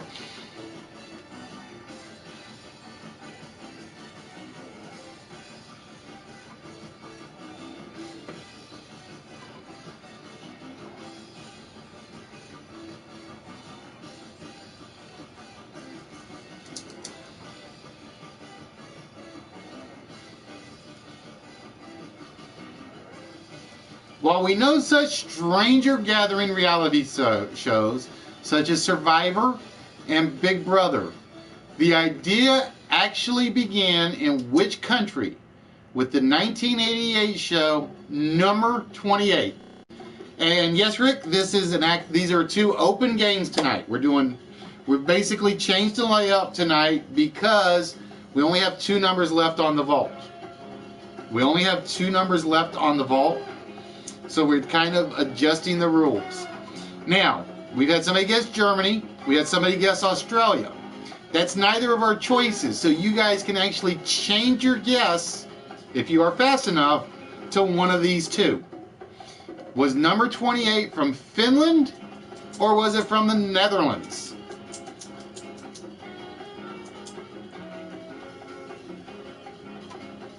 All right, so red has Finland. HBK has Netherlands. Let's find out if red is right, because red's answer came in first. It is actually the Netherlands. It is number 28, actually started in 1988 in the Netherlands, and it was basically the start of the Big Brother series.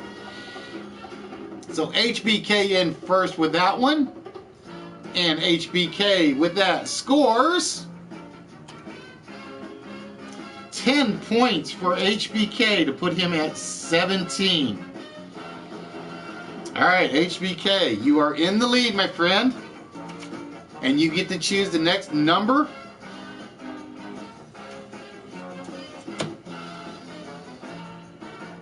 The next number off the board. Yeah, I know, shame on them. They basically corrupted the youth of the world. Damn you, Dutch. Like we really needed shows like that.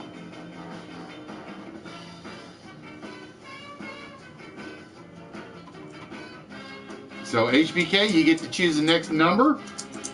And ironically, HBK, for the first time in a long time, is actually leading a game right now. When's the last time we could say that, HBK? I want to say the last one you led was the Cluedo game.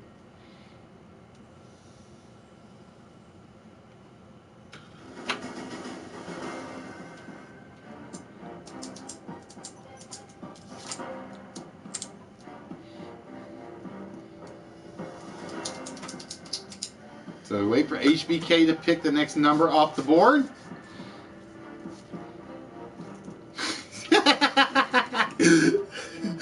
I have fun at your expense all the time, my friend. You know that.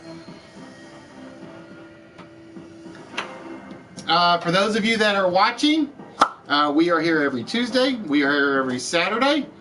For some reason, Nightbot is not doing the timers, because I would have thought he would have done one by now already. But apparently not. All right, HBK going to go with number 3. HBK avoiding any possible change right now. Can't blame him. It's still early.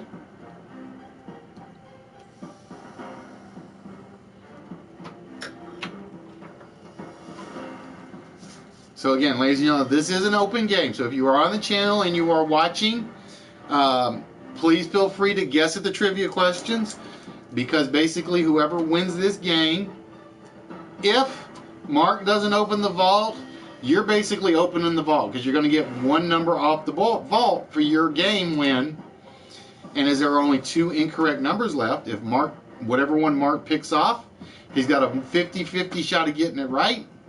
If he gets it wrong, then whoever wins this game basically gets the other number off the vault and basically has the combination right there in front of him. And if you miss it with the combination right in front of you, shame on you. That's all I'm going to say.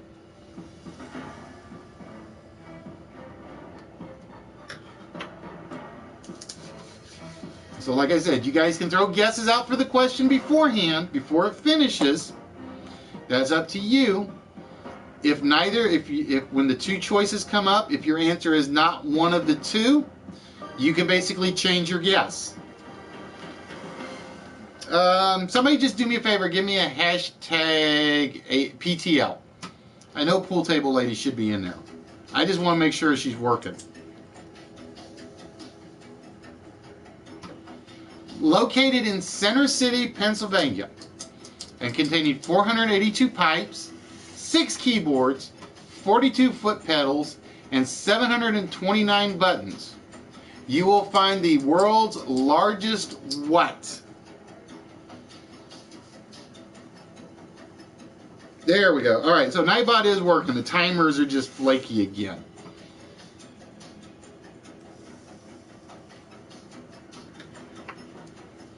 All right, is it the world's largest pipe organ or the world's largest accordion? Walrus has the pipe organ lock, so we're looking for somebody to take a chance with accordion.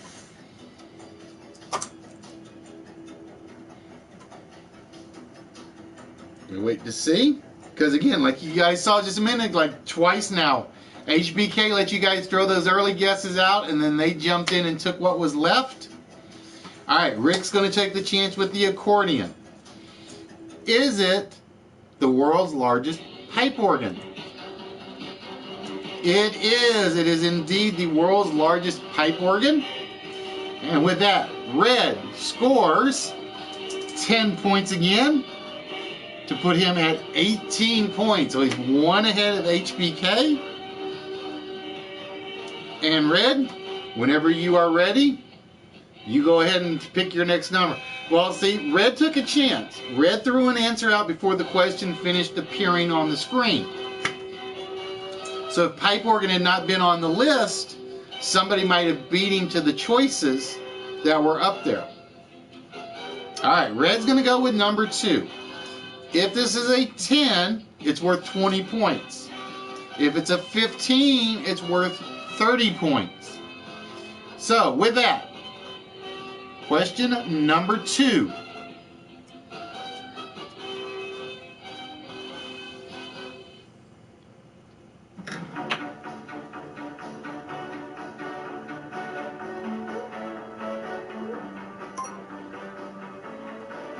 Oh, there we go. The city of Lancaster, Pennsylvania sits on what wagon river? The city of Lancaster, Pennsylvania sits on what wagon river? But yeah, like I said, Red threw his answer out even before the question finished. So it doesn't hurt to try to throw the question out before it finishes. Does Lancaster, Pennsylvania sit on the Conestoga River or the Gettysburg River?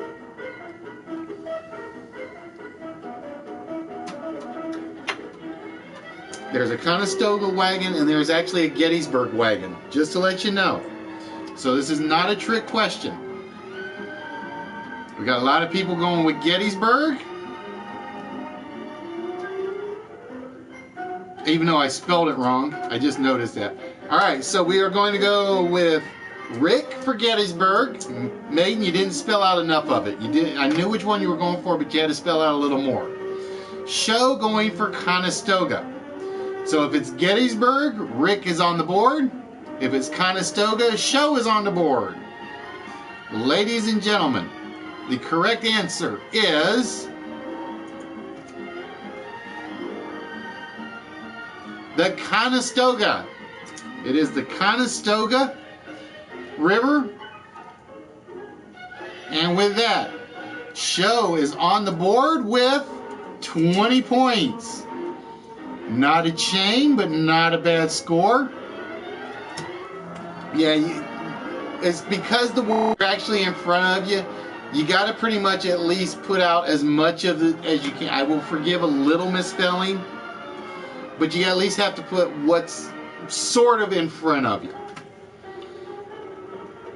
All right, Show, whenever you are ready. Well, Rick, I will be honest. The tougher questions are on games where there are multiple choice. The tougher question, for instance, this one is basically, there are only two final answers. There are 2 final answers completely. So a lot of these questions will probably be a little bit tougher because one of them will be pretty much right in front of you. It's just a case of you picking it or not. All right, Show going to go with number 15.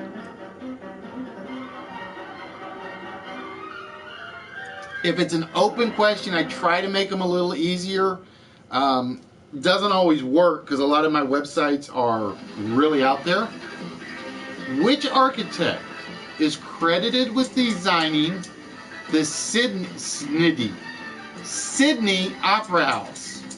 One of these days I'm going to use Word to actually write the questions in instead of Notepad, because Notepad has absolutely no spell check ability. Which architect is credited with designing the Sydney Opera House? Is it Miles van der Rohe or Jorn Utzon? Is it Miles van der Rohe or Jorn Utzon? Yeah, it's kind of misspelled. It is supposed to be the Sydney Opera House. Alright, red going with Utzon or Utzon. This is wait to see if anybody takes van der Rohe. And I will tell you guys right now, I would not use Google simply because the two answers are going to come up. And if you use Google, I kind of feel bad for you doing this when you're going to have an answer in front of you. I really do. And Bro's taking the van der Rohe option. Alright, red came in first with Jorn Utzon. Is it Jorn Utzon? It is indeed Jorn Utzon. And with that, red scores 25 points, which is pretty much the largest score on the board. But it may be chained. It may be actually in a couple of spots. I don't know. Because again, the computer pretty much picks the board spots at random. Alright, so red, you are at 43. And there may still be a still half. There will still be a swap out there, so you got to be careful.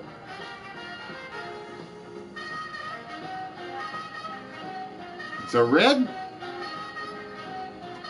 which question would you like next?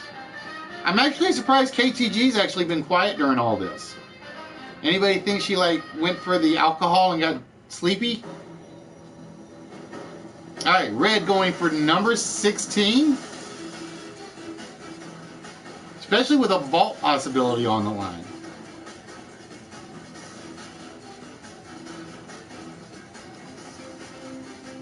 In which country would you find the national airline of Varig? In which country would you find the national airline of Varig? Well, Rick, like I said, I be fair with this. I've had people yell at me on YouTube saying it was rigged because some of my moderators win. And I'm like, no, my moderators don't see a thing. They don't know a single question. They don't even know which game I'm choosing until I get to it. Alright, so Show has Brazil, so that is locked in. We're looking for somebody to take Brunei. Just remember, your first one's locked in, Maiden, until the two choices come up. So Show went with Brazil, and red in first with Brunei. Show, let's find out if it is Brazil. It is indeed Brazil. Varig is the national airline of Brazil. So with that, Show, you score 15 more points to put you at 35. But again, folks, you got to be careful. There's still possibly a swap out there. There may be some change. You never know. All right, Show. You are in control. Which numbers question would you like next?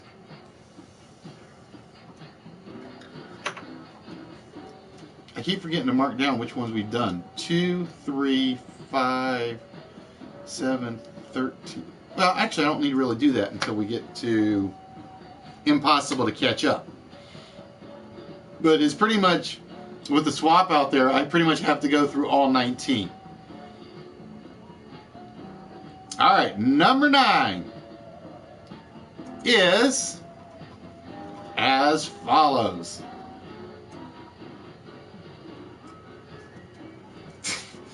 Now, Maiden, like I said, you have to at least complete the word. I will forgive minor spelling, but Getty versus Gettysburg, that's not enough. If you had put like Gettysburg, I would have probably taken that, because then there's like you at least had the full answer in front of you. Which organization was founded by Paul P. Harris in 1905? Which organization was founded by Paul P. Harris in 1905?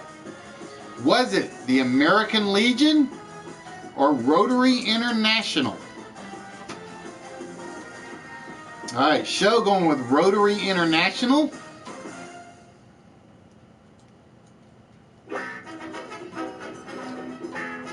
Let's see who takes American Legion, if anybody does.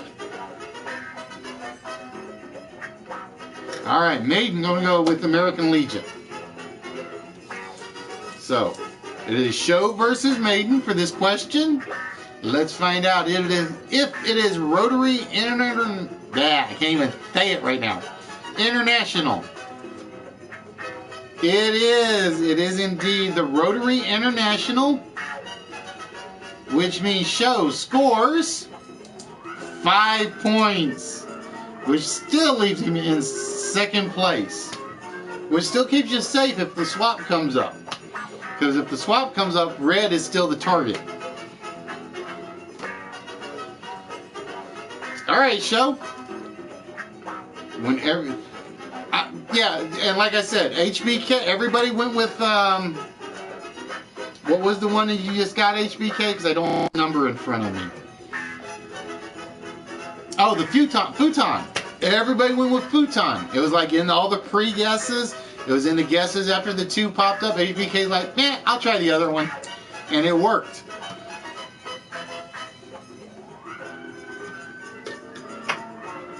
I was thinking of the futon and the tatani. Whatever that word was. I don't speak Japanese that well.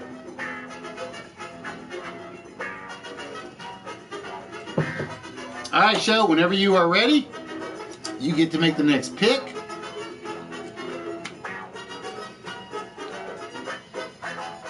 Thank you, Tatami. Alright, we're going to go for number 4. So again, if this is a 10-point box, it'll end up being worth 30. If it's a 5-point box, it will be worth 10.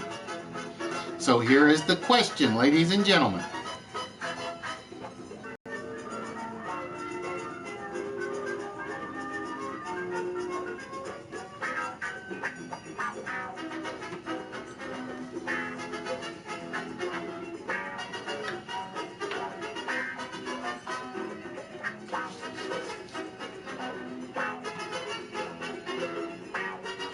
Writers used to imagine lush forest, sparkling lagoons, and exotic people under those dense clouds.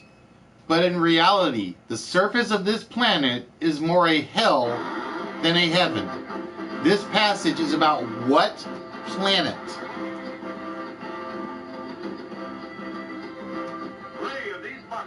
No, you're locked in with Mars at the moment, Walrus. You are locked in with Mars until the two choices come up. Is it Mars or Venus? Let's see what we got. So red is locked in with Mars. Show is locked in with Venus. Again, once you put a guess before the two boxes pop up, you're locked in. Once the two boxes pop up, then you can change it if your guess was not one of the two. Walrus was in first with Mars. Is it Mars? No, it is Venus, which means show takes that one. And with that show, you are pretty much guaranteed to take the lead with a swap. Oh, which means you score. You are now at 43.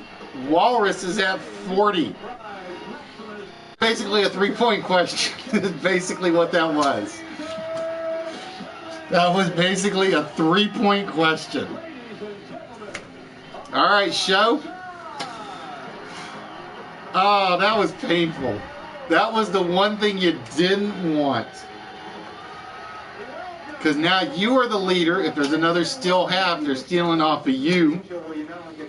If there's a swap, they're taking your points. $45,000 Lincoln Mark 8. All right, show. With that, which number would you like to try next?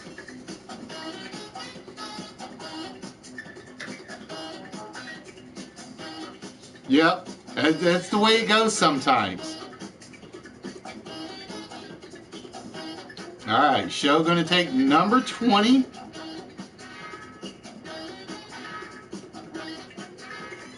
Let's get down to question 20.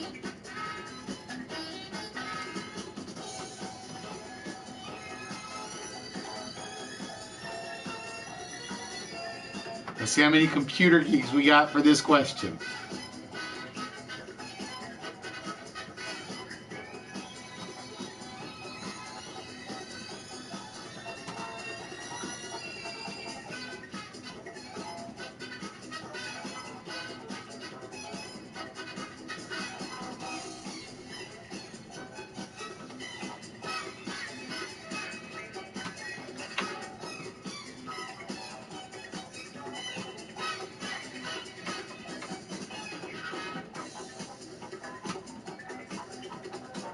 In computer science, what term is used to describe a one-dimensional array? So that's the question we're looking for.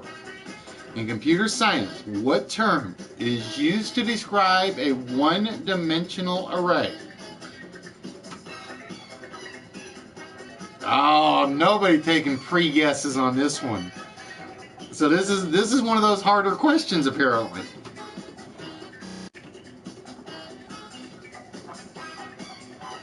Is it known as a vector or a singularity?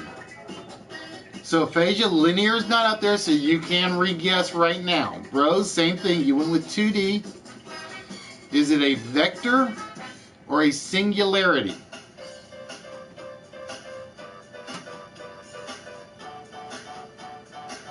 So we got everybody going red in first with the vector guess. Wait and see if anybody's going to jump on singularity. And HBK jumping in on singularity. Is a one-dimensional array a vector? Indeed it is. It is indeed a vector, which means Walrus will score the points on this. And if it's a 25, it is a 50-point square. But it is only 15. But that puts you back in the lead, Walrus. That puts you back in the lead. So again, if you guys pay attention to the chat, if you see somebody's answer come up on the chat, just throw the other one out there. Because at least there you may beat somebody. Oh, Walrus taking the safe spot right in the middle with number 18.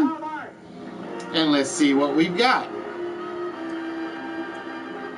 Oh, this one I don't think anybody's going to guess without either seeing the choices or Googling it. I really don't.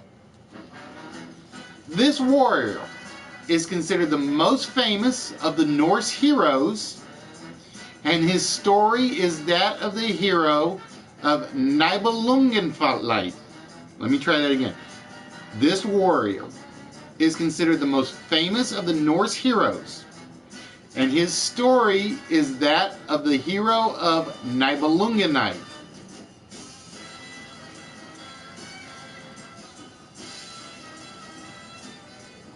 Is it Skaldar or Sigurd? Is it Skaldar or Sigurd? And yes, I said both of those right because I actually practiced this one. Bros the warrior. Alright, Red going with Skaldar, Megan going with Sigurd. Alright, ladies and gentlemen, is it Skaldar? No, it is actually Sigurd. Sigurd is considered the most famous of the Norse heroes, And with that, Maiden on the board with 20 points. So Maiden with 20, and there are still a lot of points up there, especially if there's some chains sitting around. And again, I have no clue. I'm gonna lay odds. That one is at least a chain. I'm gonna guess. It may be a 20, it may be a 25, but I'm gonna guess that's at least a chain to one of those three.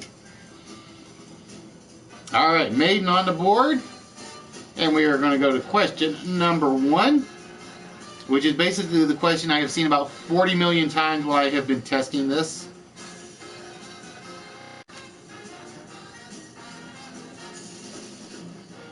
In 1964, what did Canada Grand Falls change their name to? In 1964, what did Canada's Grand Falls have their name changed to?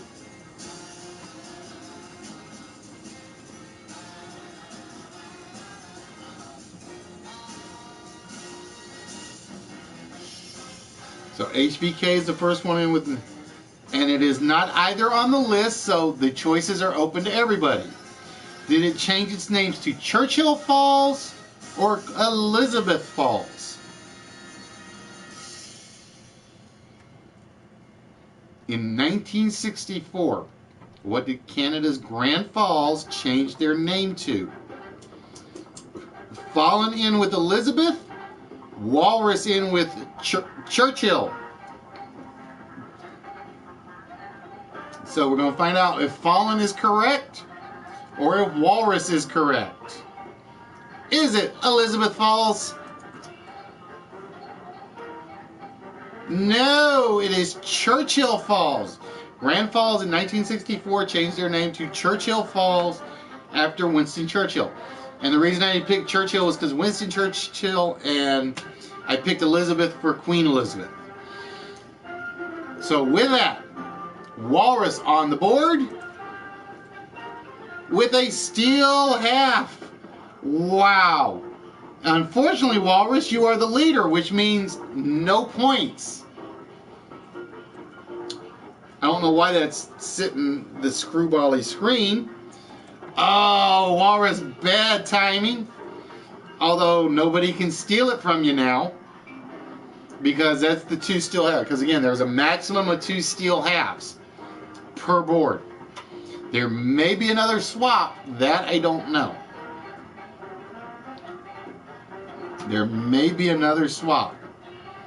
Alright, Walrus going to go with number 11. Let's go see what question 11 is on my board. Oh, I don't think this is probably, I think, going to be one of the easier ones in this board. We'll see. No, like I said, because he's in the lead, it's good to get rid of the steel half. If he can hold the lead, that's the trick. Because now nobody can steal half his points to try to catch him. Who rode the horse known as Gunpowder? Who rode the horse known as Gunpowder?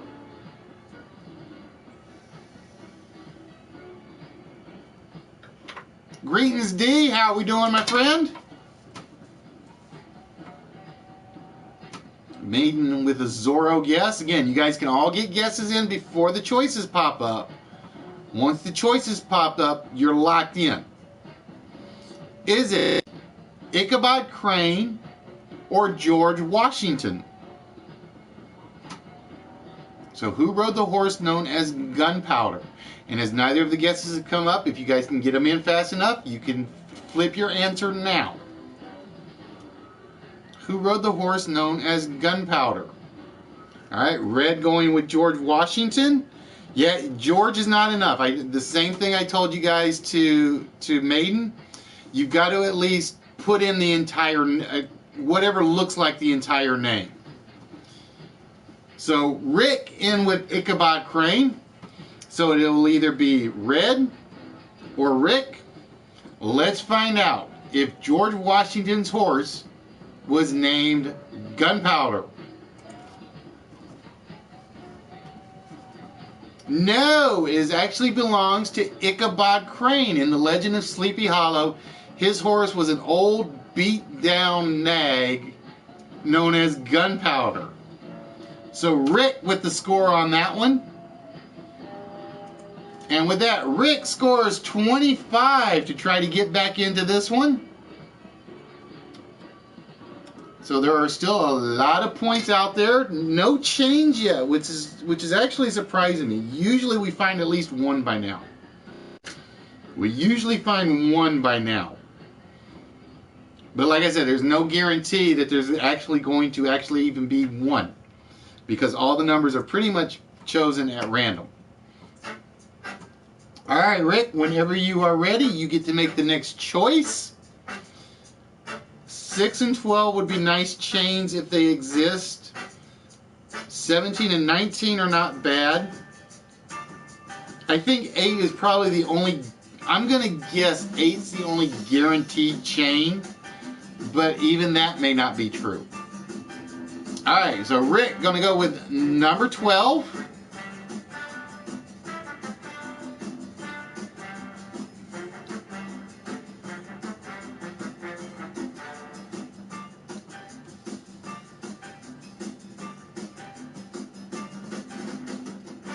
Which fictional dog was created by Eric Knight in a short story before it gave birth to the television series? Which fictional dog was created by Eric Knight in a short story before it gave birth to a television series? So HBK's in with Underdog, Red in with Lassie, Rick in with Clifford. Was it Rin Tin Tin? And Red is locked in with Lassie. So it's either Rin Tin Tin or Lassie. Red has the Lassie one locked up right now.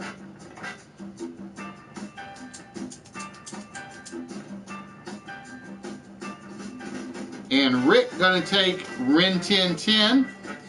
And we're gonna start with Walrus's choice of Lassie. Is it Lassie? Indeed it is. Eric Knight basically wrote a very short story about Lassie, the hero border collie, and basically somebody at CBS at the time, I think, pretty much found it and ran with it. So with that, Red adding to his point. Oh, look at that. There, ladies and gentlemen, is a chain. Red scores the chain. We have 25 plus 25 in the chain for 50 points for Red. So again, Red shooting way out in the lead. So again, if number 6 is a 25, that's a 75 point chain. 17 could be anywhere from 75 to 40. You just don't know. All right, Red going to go with number 6. And question number 6 on the board. I think this is the other one I was testing a bunch.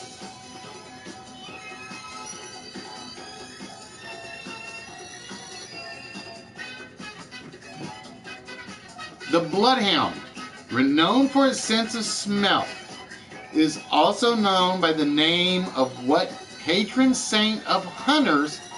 Hound. So it's blank hound. It's known as blank hound. The Bloodhound, renowned. Why can I not speak of the English today? Renowned for its sense of smell, is also known by the name of what patron saint of hunters? Hound.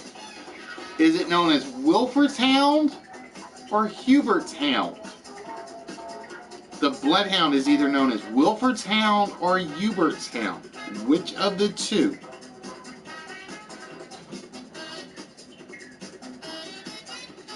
Alright, Aphasia jumping in with Hubert's, Red jumping in with Wilford's. Let's find out if it is Hubert's Hound. Indeed, it is, Aphasia. It is indeed Hubert's Hound. And basically right now, aphasia hoping, this is the chain of 25. Is it a chain of 25? Oh, no, it's not. It is not a chain. But aphasia, you are in control of the board. Would you like number 8, 10, 14, 17, or 19? So we got 4 questions left. Whoever has the lead after 4 questions is basically either getting the vault or a treasure chest. It'll be one of the two. And like I said, folks, we're doing things a little different tonight because we are down to 2 numbers on the vault. Mark basically won the first game tonight, which means he'll have first at the vault. If he gets it wrong on the combination, whoever wins this game is locked up the vault. If Mark gets the vault, whoever wins this game will still be getting a treasure chest.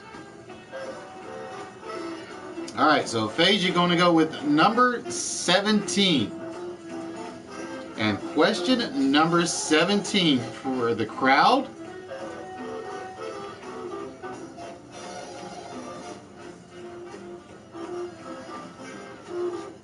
The American headquarters for Daimler Chrysler is in Auburn Hills, Michigan.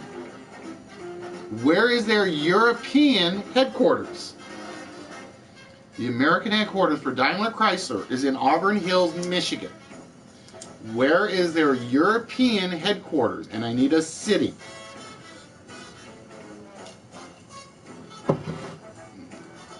So we got London, we got Liverpool. Is it Ludwigshafen, Germany, or Stuttgart, Germany?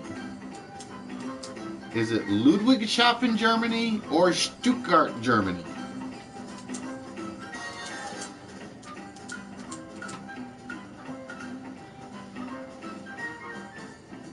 All right, red going with Stuttgart. Aphasia.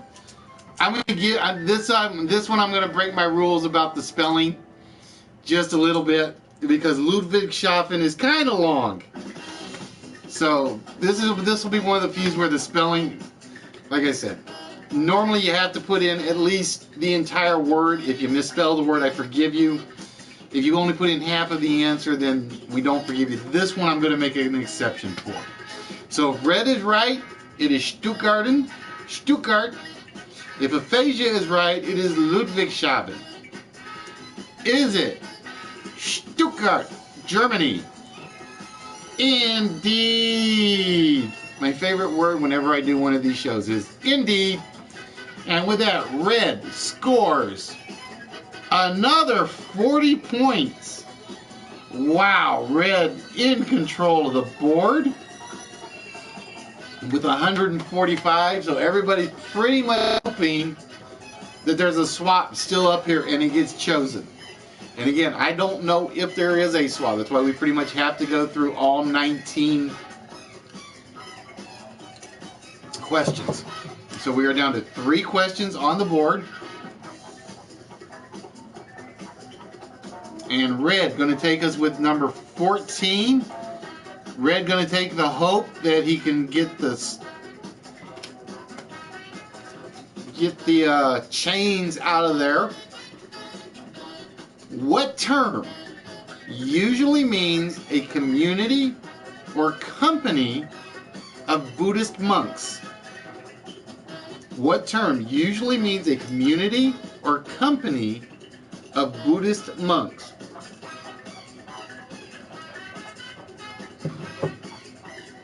Alright, aphasia in early with temple. Like I said, it doesn't hurt to guess early. Because if that word doesn't show up on the 2 options, then you know you go with something else. Is it a Sangha or a Zazen? I hope I said those right, because I know they're both Buddhist words. I just don't know how to pronounce them. Is it a Sangha or a Zazen? Alright, Rick going with Sangha, aphasia going with Zazen.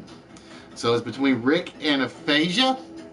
The correct answer is a Sangha. It is a Senga, which means Rick scoring on that one.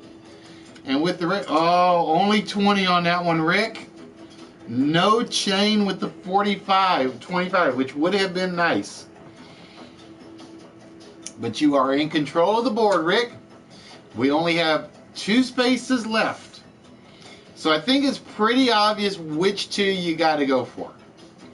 Because even at 15, there's not going to be enough to get you close to red unless there's a swap there. So this is where the strategy starts building in. It's like the last 3 or 4. The strategy starts really building. It's like, do I get a chain or hopefully get a chain? Or do I just go with it? Because like I said, I don't know where the numbers are. Because I don't want to give anything away facially. Whose famous last words were, "Don't let it end like this. Tell them I said something." Whose famous last words were, "Don't let it end like this. Tell them I said something."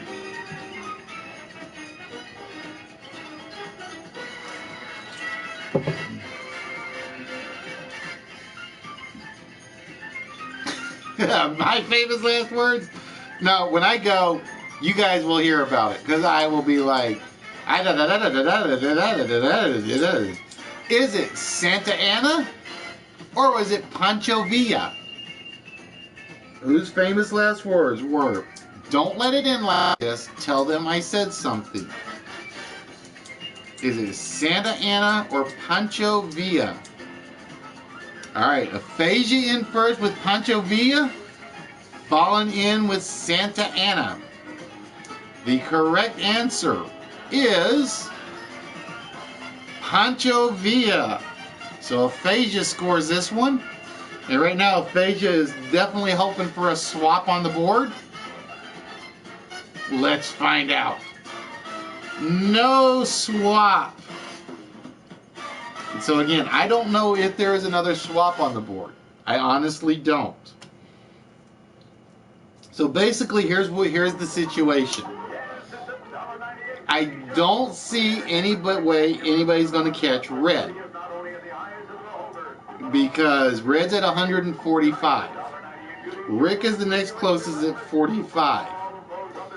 The best we can do on a score is 80 on a chain, because we have the 80 chain possible. No guarantees. Which is not enough for Rick to catch red.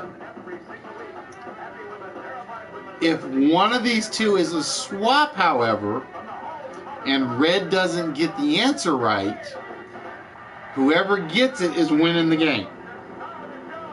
If it's a swap and red gets it, game over. So basically, red is trying to answer this question first. If red answers it first correctly, he's basically won. If not, there has to be a little help. So, ladies and gentlemen, question number 19.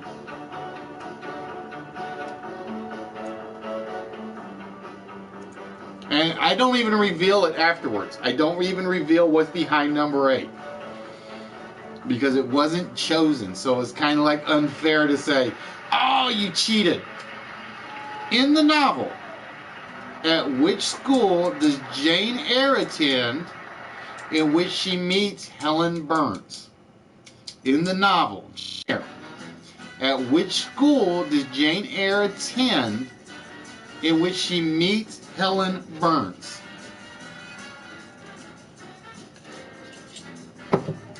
And like I said, I don't know if there is a second swap on the board. Is it Lowood School or High Forest School? Is it Lowood or High Forest?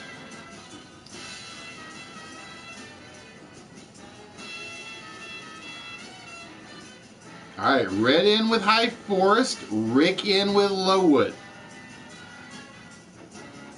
So red, we're going to start with yours because yours was first. Is it High Forest?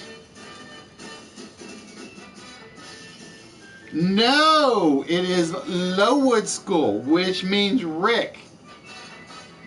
You basically are the only person that can possibly dethrone Red Walrus on this game.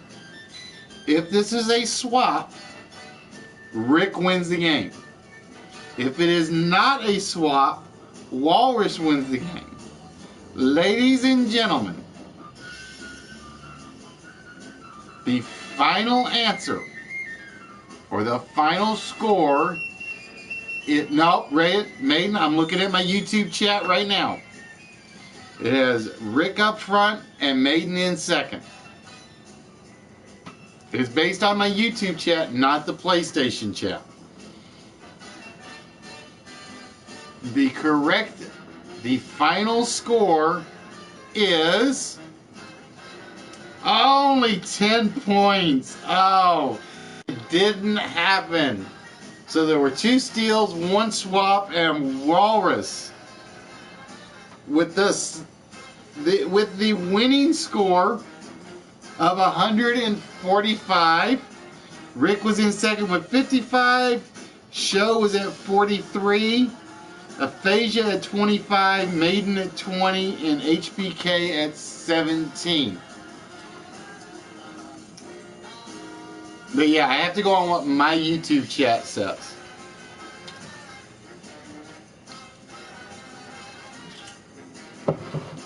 I don't know, and I don't pull up number 8 because it's going to pull up another. It will pull up another question that I save for another game.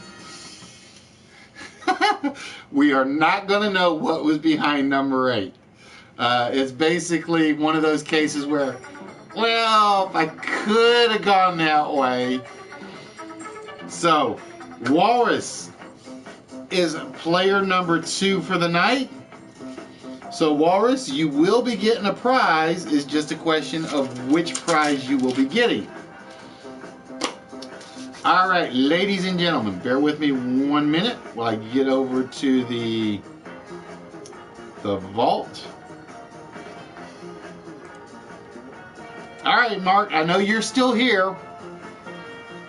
Ladies and gentlemen, it is time for the vault. And as I said, somebody's winning the vault tonight. It's either Mark or Walrus, one of the 2 of you.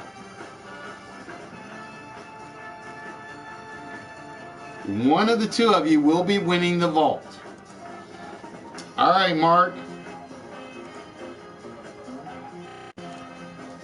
One of you will be winning the vault. One of you will be getting a treasure chest. So, bear with me while I get to my other vault page. Alright, as Mark won the first game, the rule is simple. Mark gets to choose which row he wants to take an incorrect number off of. Alright, so Mark is going to take one off of row 4.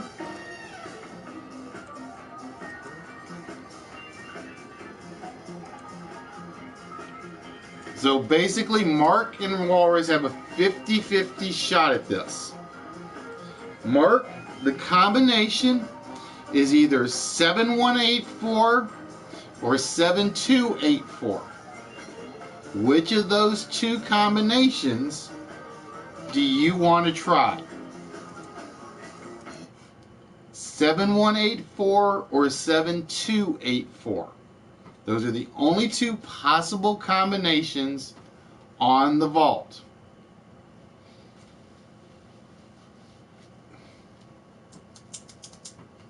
You guys can cheer him on. You can have him pick. Mark is going to go with 7284.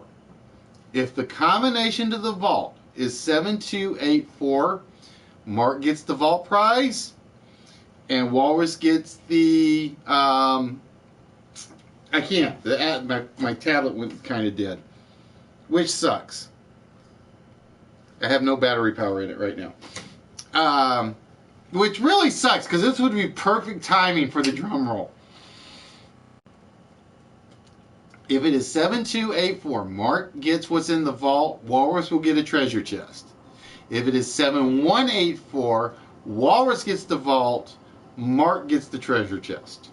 So that's kind of how it works when we're narrowing it down to like really this close. There are times when I will basically do double prizes, but the vault was perfect timing.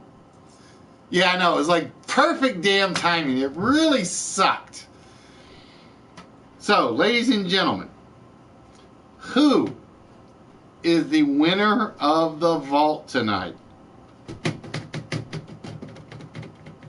Ladies and gentlemen, is 7284 the combination to the vault? The wah is still there. That I have programmed in. I got it. Like I said, I'm really upset with my tablet because the battery seems to be dying a lot faster lately. Is it 7284? No, it is not 7284. So Mark, not getting the vault tonight. The winner of the vault this evening will be Walrus, because Walrus, there's only one number coming off, which means you are looking at the combination right here.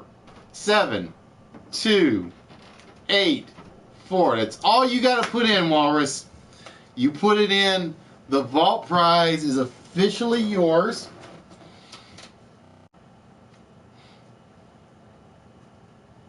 So, Walrus, what is the mystical, magical, 4-digit combination to the vault? Oh, damn it, you did. I hit the wrong button. Damn it, damn it, damn it, damn it, damn it, damn it. It is not 7284. It is. You did say 7284, and I will prove it to you in a minute. Give me 1 second.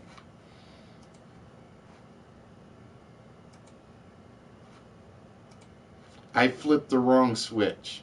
My bad. As I will show you in a minute, Mark, just so you know I'm not cheating.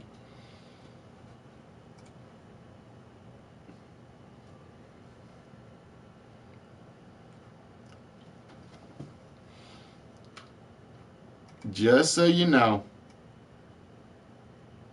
I have the wrong combination written down.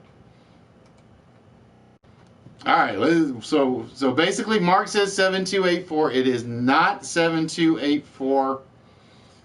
The combination to the vault is Walrus. I got to prove it to you now just so you guys know I'm not cheating. So I will show it to you here in 1 second.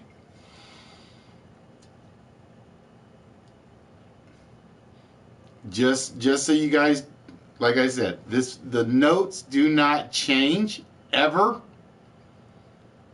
Ever. Ladies and gentlemen, the combination to the vault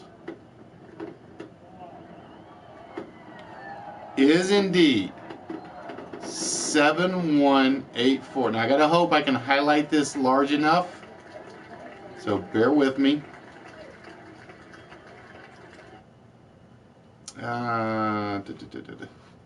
It may not let me do it large enough, so just bear with me 1 minute. Oh yeah, well, there we go. There is the actual combination to the vault. All right, what the hell?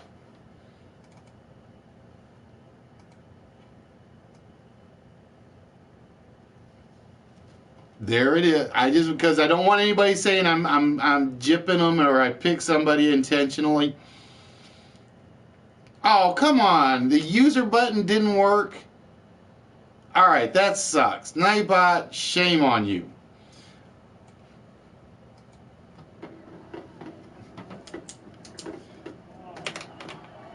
But I do this on occasion just to prove it. Apparently, I did not change the one in the background because normally I change.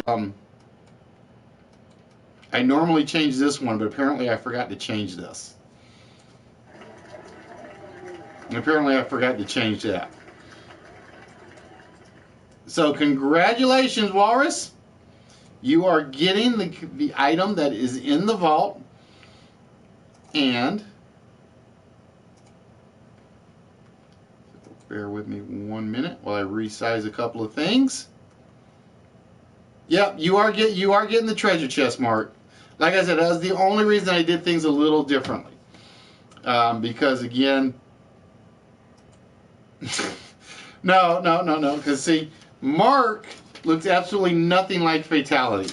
Mark looks absolutely nothing like Fatality. Alright, so let me get over to the treasure chest setup real quick so that we are there.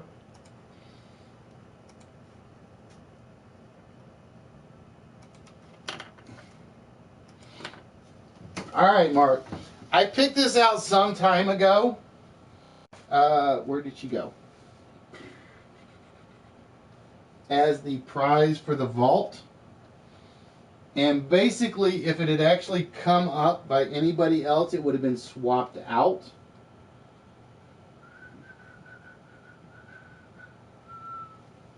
Oh, over here. And the reason I picked this out earlier was because this is the one that didn't have the slight damage to it. No, HBK, it's basically, it was either vault or prize tonight. Like I said, that was the one rule change I did because of how close we were. This is now yours, Walrus. The Jonah Hex Lila bust. And I have pulled this out and showed it off a couple of times. And we're going to pull her out one more time today. But yeah, I had her on my choice list for ages.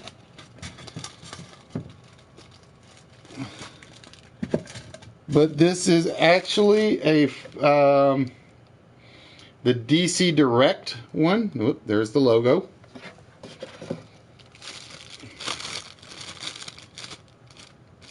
And like I said, she is actually in beautiful shape in my opinion. She is actually in beautiful shape. She got the rose. She got the little derringer behind her. So Walrus, this will be going out to you.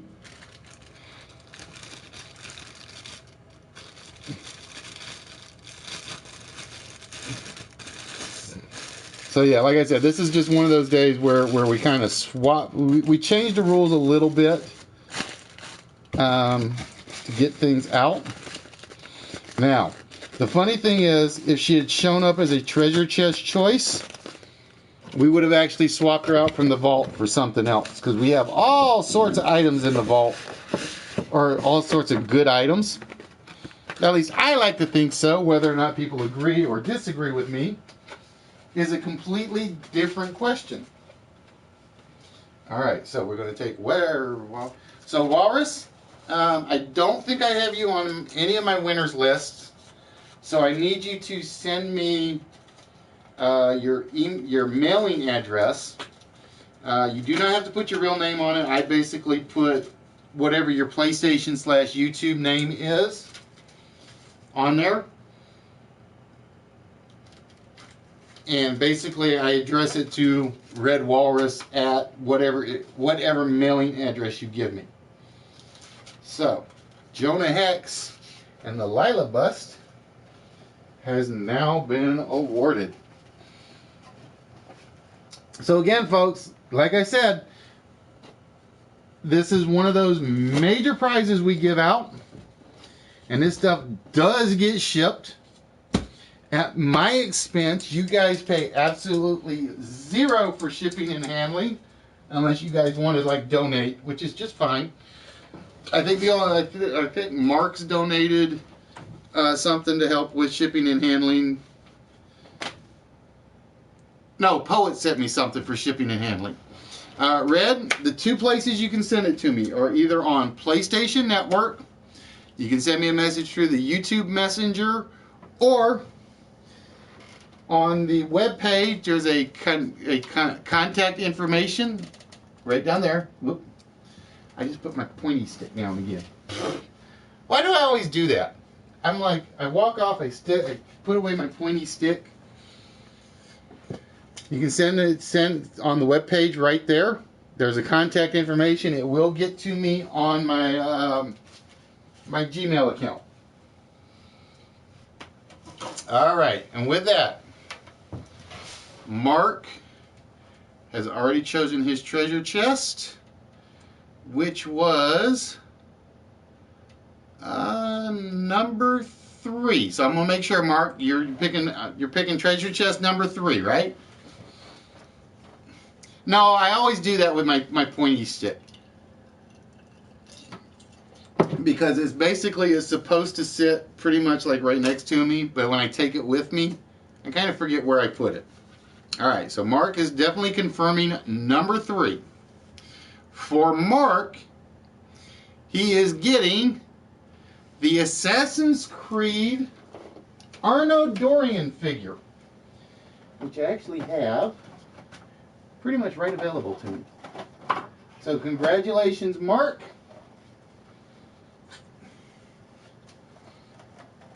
Ow, that was my toe. The Assassin's Creed figure is definitely yours. There we go. Whoop, let's get him on camera. So Mark, you getting one as well. And now I got to figure out which one. I think I know which one's going in the vault next.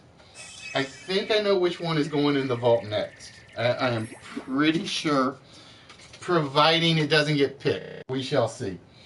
Because I will admit, I've had one episode where I had a prize pretty much going in the vault, and we were down to, I want to say about 4 numbers off the vault, and somebody picked the number. I want to say, who got the Singe figure?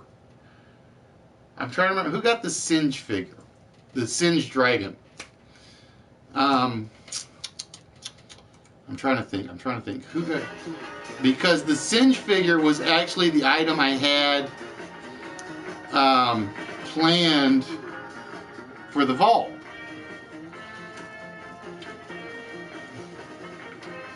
No, Singe went out as the vault prize, didn't it? See, I've done so many shows I can't remember who I sent one to. I honestly, I don't know who I've sent stuff to, and I don't know who I haven't sent stuff to anymore.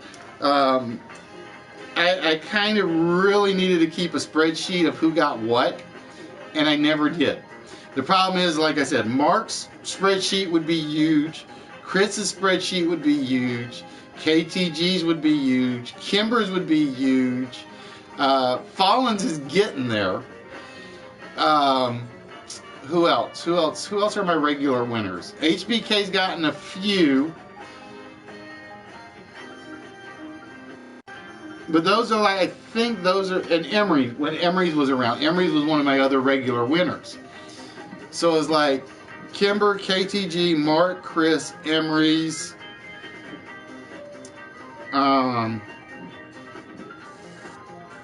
Like I said, Fallon is getting up there. It's basically, I need to like send everybody an email and say, can you send me a list of everything you won? I really need to do that, and I just can't. And Turtle was the other one.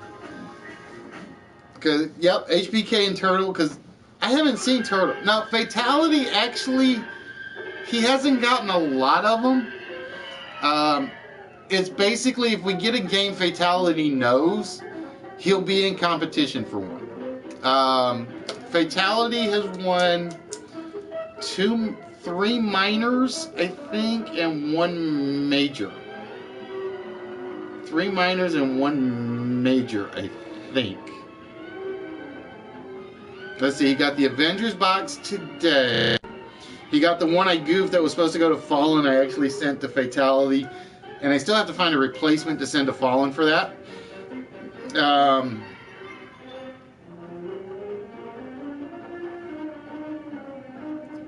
He got the Transformers Bumblebee mini statue. I'm trying to think of what else Fatality has gotten. But yeah, I really need... So, if you were on the channel, and you guys have gotten something from me, I'm asking a favor, as goofy as this sounds. I need you basically to send me a list of what you got. I know that sounds strange. It's just one of those things I really need to get reorganized. Actually, I need to get the whole prize pile thing, because I'm literally in the process. I'm going to take the train set apart so I can put all my prizes back up on the table so I can get to them easier. It's going to be goofy. It really is.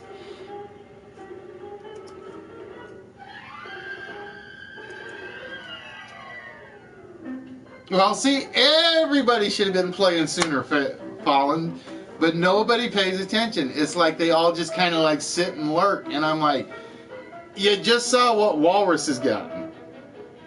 You just saw what Walrus, first time to ever win anything, and he's basically getting the DC Direct bust.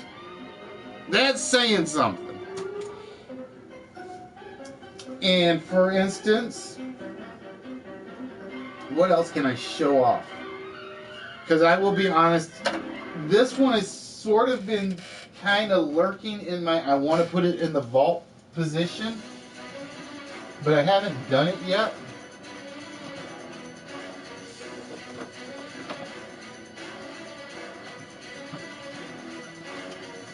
This is, when I originally bought this, my original intent was to put this in the vault.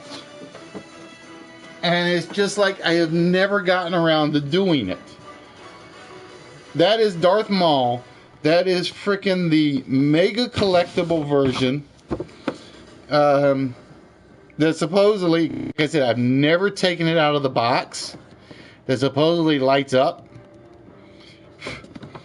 I basically pretty much bought this sight unseen. I have, says there's a certificate of authenticity, but I don't think the certificate is still in there, which sucks. It really does.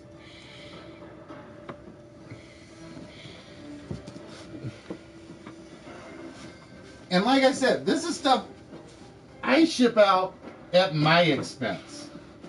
Like I said, I've had one person actually send me some pocket money to cover for some of it.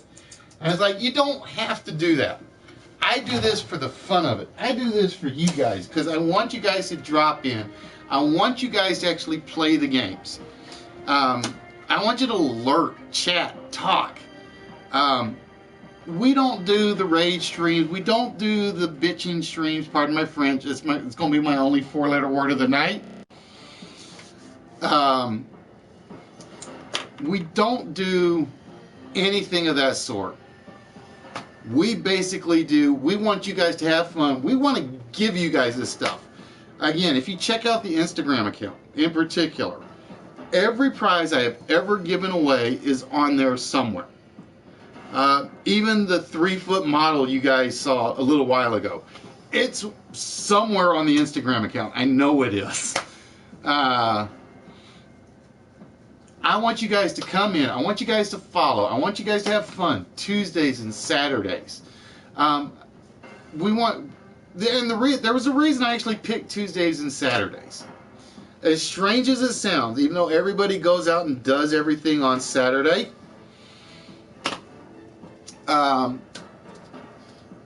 it is basically Saturday's the weekend. The Saturdays are, I want you to have fun. I want you to enjoy yourself. If you're not out having fun on the town, come in here, sit down on your TV with your family and enjoy it.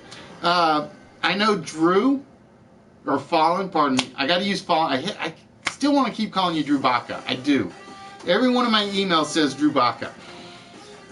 Fallen put up an Instagram photo of, I guess it was his daughter or his niece, I'm not sure which, I can't remember, with the Listwish shirt on in front of the camera. That's what I want this show to be. This is all I've ever wanted this show to be. I don't want the drama. There is no family entertainment. Hey, Spaceman, how we doing, my friend? There is no, other than 2 or 3 streamers.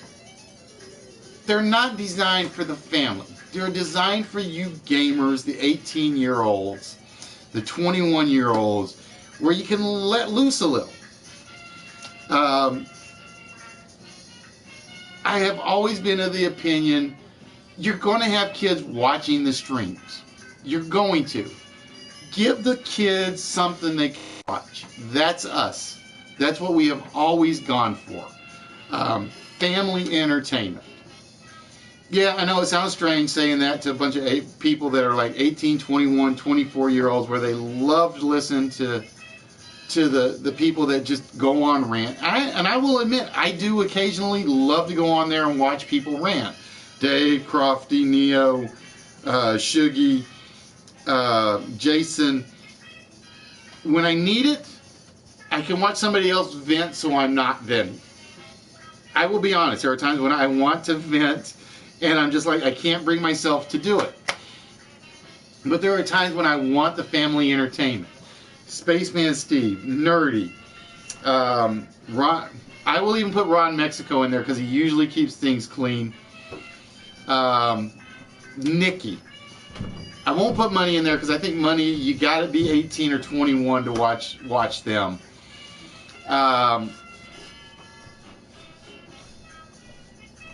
I can't put Sister Barbara on there. Sorry, Spaceman. I can't put Sister Barbara on because she's more the adult-oriented compared to Spaceman Steve. I'm trying to think of who else I'm forgetting off the top of my head. Fuzzy and Pooh. They can be very family-friendly or they can be very adult. A lot of these guys always say 18 plus. And it's like, I get it, I understand it, it is perfect. But there are some that are a little more family friendly. There's questionable and then there's obvious. Spaceman. There's questionable and then there's obvious. I put Barbara as the obvious. Spaceman Steve I put as the questionable one because there have been episodes that Spaceman has done. Somebody I can't even remember what the bot tag. Oh yeah, I do. Pack 66. Somebody give me a Pack 66 hashtag. Where it's like if I had a kid, I could have them sit down and watch Spaceman Steve for an entire episode. Then I've had episodes where it's like, okay, if I had a kid, he'd have to plug his ears for about 2 or 3 minutes, so on and so forth.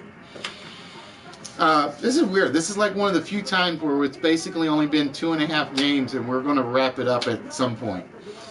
No, PAC, PAC. There you go. Public Access Channel 66. But that's why it's public access, because you never know what you're going to get. GQ Smooth. There we go. There's another one. Family friendly 99.99999% of the times. Those are the people that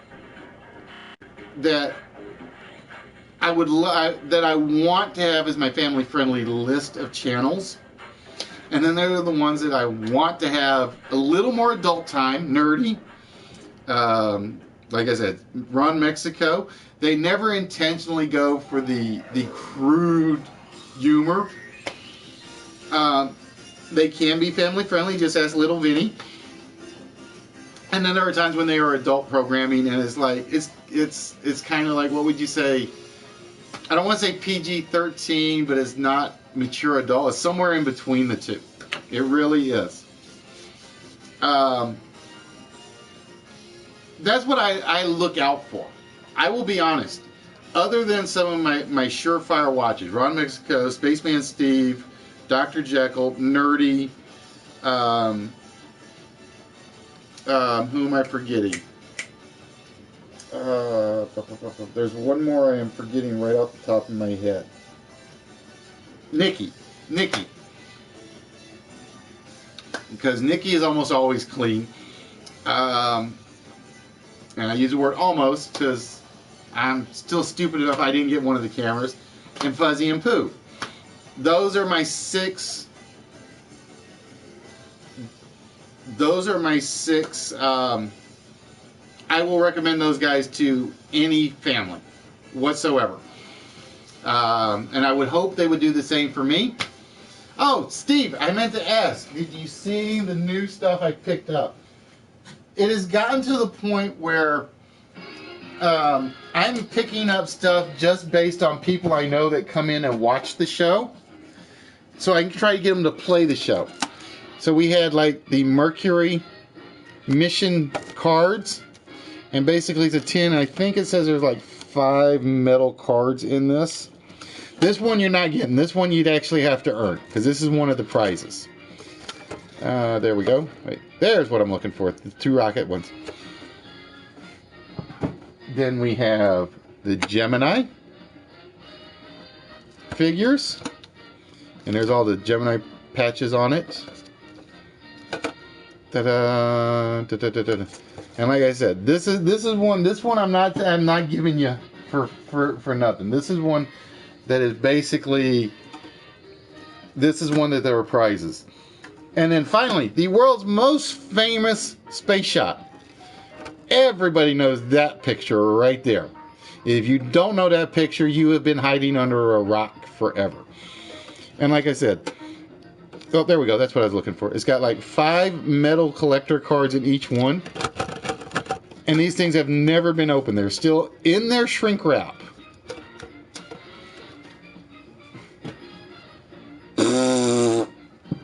It was not a fake. But that's a whole different story. That's a whole different argument. Yeah, bros, I think we're going to wrap that one up tonight. Because like I said, tonight was a little special, a little different. And we are already at 11:30. So we're going to do some timeline changes. Like I said, folks, we will be back on Tuesday. Tuesday, we're dropping one of the lists. So it's basically, we're going to try to get that back down to 2.5 hours. We're going to try to get the Saturday shows back to 4.5 to 5 hours max. No more of this up till 1 o'clock. Just to make sure we get those going. See, the weird thing is, I had a whole bunch of stuff lined up just in case I needed them. Let's see, we still had the mini game, the 5 minutes to a fortune game sitting out there. We had a closed game, the 3 possible closed game. We didn't even get the countdown tonight, which is saying something. And what else did we not do? I think that's it. We did not do countdown tonight. We didn't do the mini game, and we didn't do the closed game. So, wow. So he knows it's true. That's a fake. That's true, because he hasn't found. He's already said he hasn't found the American flag that was sitting up there. No 12 games of Easter. I am not pulling that one off ever again. Because officially the Christmas episode, officially we only got through 11. I think officially we only got through 11 for Christmas. I was hoping to get through 12, but I didn't quite make it. But with that, we're going to start to wrap things up. And just as a reminder, folks, it is now for the 8th of April. Tomorrow is the 9th. That means in 2 weeks, we will be doing the 2-year anniversary. The 16th is next Sunday. The 23rd, yeah, that was a Bubbles chuckle. The 23rd is our 2-year anniversary, which still means I'm going to give you guys a little. What I am looking for mainly are those of you guys that are paying attention and are streamers. We're going to open up Skype. Not next Sunday, but the Sunday after. We will be on YouTube. We will have the phone line. We're going to actually have the phone line border up and going. We will have the Skype available. So hopefully we'll get some video calls, some regular calls. We'll see what happens. Not this Saturday, or not this coming Sunday, but the following Sunday, so on the 23rd. Don't do that. That's the wrong V. If you've ever watched Red Dwarf, you know what that one's for. So, ladies and gentlemen, with that, I want to thank you guys for joining us. It has been a lot of fun. Like I said, we got the vault out, which so you guys can see it.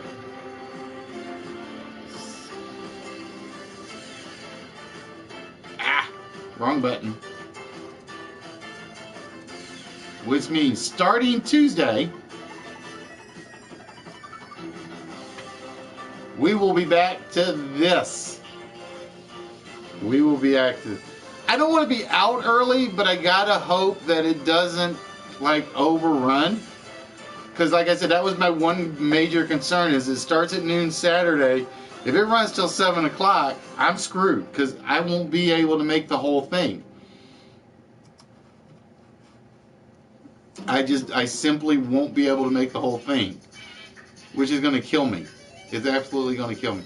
Actually, I think they're still upstairs. I got like the first couple of seasons of Red Dwarf on DVD. I think it's the first couple of seasons. It kind of went downhill a little later. How long does the vault stay up? It depends. I will be fair. It does depend. I have some games where it's basically you're not going to get any numbers off the vault or any bonus numbers off the vault. But if you think about it, let's go get the vault open real quick. If you think about it, okay, the 4-letter word will get 1 number off the vault if somebody gets it. So that's 2 opportunities per week. The countdown game on Saturday could get up to 4. So basically there are 32 numbers that come off. I'm trying to think. I want to say an average. It usually takes about 3 months to really narrow the vault combination down. But it does go. It could vary. And like I said, Fatality is the perfect example of that. We had basically 1 number come off the vault previously. And Fatality had won a game. And he basically got the right to take 4 numbers off the vault. So basically, and I'll just use this as an example at the moment. This is what Fatality had on the board. And he did not know that he was getting 4 numbers off the vault. So he picked his 4 numbers to start with. And he picked some combination, and the combination at the time was like 2824 or something like, or 2834 or something like that. And he literally guessed the combination on the vault. But before we could take his guess, we had to stop him and say, before we can take your guess, Fatality, you got to pick 4 rows to remove incorrect numbers from. And what he did was he took the 4 numbers off, and then he changed his vault pick. And you don't know how hard it was for me to keep a straight face.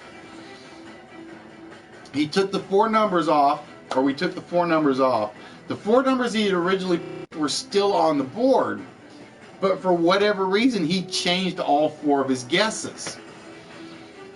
And it was like I had to literally sit down here and hide my face behind the camera so nobody could see me not cracking up, because it was hilariously. And then the funny thing was, after that, it did take to get the combination all the way down to the bottom. It did take somebody to get it all the way down to the final 4. And it was like, I was like, and Fatality was on the channel when they got it. And I basically said, fatality. Do those 4 numbers look familiar to you at all? At all. And he's like, it didn't click. And I basically said, go watch archive number 2 from whatever the vault period had started. And you will find out you originally picked those 4 numbers. And then you changed it. And it was like, he couldn't believe he had done that. But no, Fatality's lunchbox is actually already on the way out to him. I got to pick a new vault number before I forget here. No, you won't. Why not? Because I'm just picking one at random. I can do that. So, ladies and gentlemen, Walrus, again, make sure you get your address to me. It'll take me about 2 weeks to get that stuff out to you. Just to let you know. And with that, Mark and Walrus will be locked out for the next 3 games, whatever the next 3 big games we do are. That is my one rule I do normally enforce. Tonight was a little different because we were playing pretty much for the vault tonight, which we will do on random occasions. No, Bubbles is not picking it. I've already picked it. I've already put it in there. I have already picked my 4-digit combination.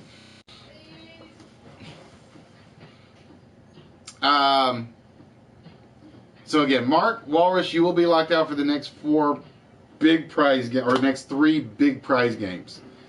It is basically the one rule I have is to basically give out as many prizes as possible to as many people as possible. So, ladies and gentlemen, with that, I got to go charge the tablet. I got to drink some more adult beverage. I got to go catch whoever's on late night tonight because it's the weekend and I like having fun on the weekend. And I have done a lot of talking without a game, which is pretty much scary. That is the other scary part. And like I said, I'm going to probably keep that message up. Mistakes are the most reliable proof that you are trying. I am going to get everybody off of Google when they play this game as much as I can.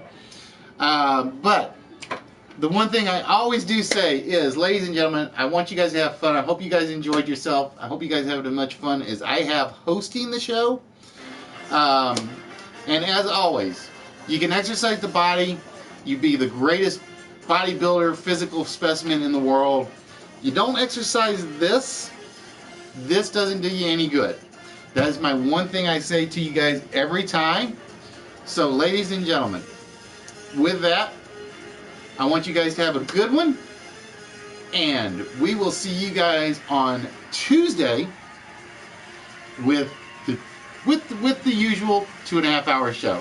So, ladies and gentlemen, as always, keep thinking, keep the gray cells working, because they're the best things you got. Until Tuesday, folks, be good. And if you can't be good, just be really, really, really bad. Have a good one. Text to speech on the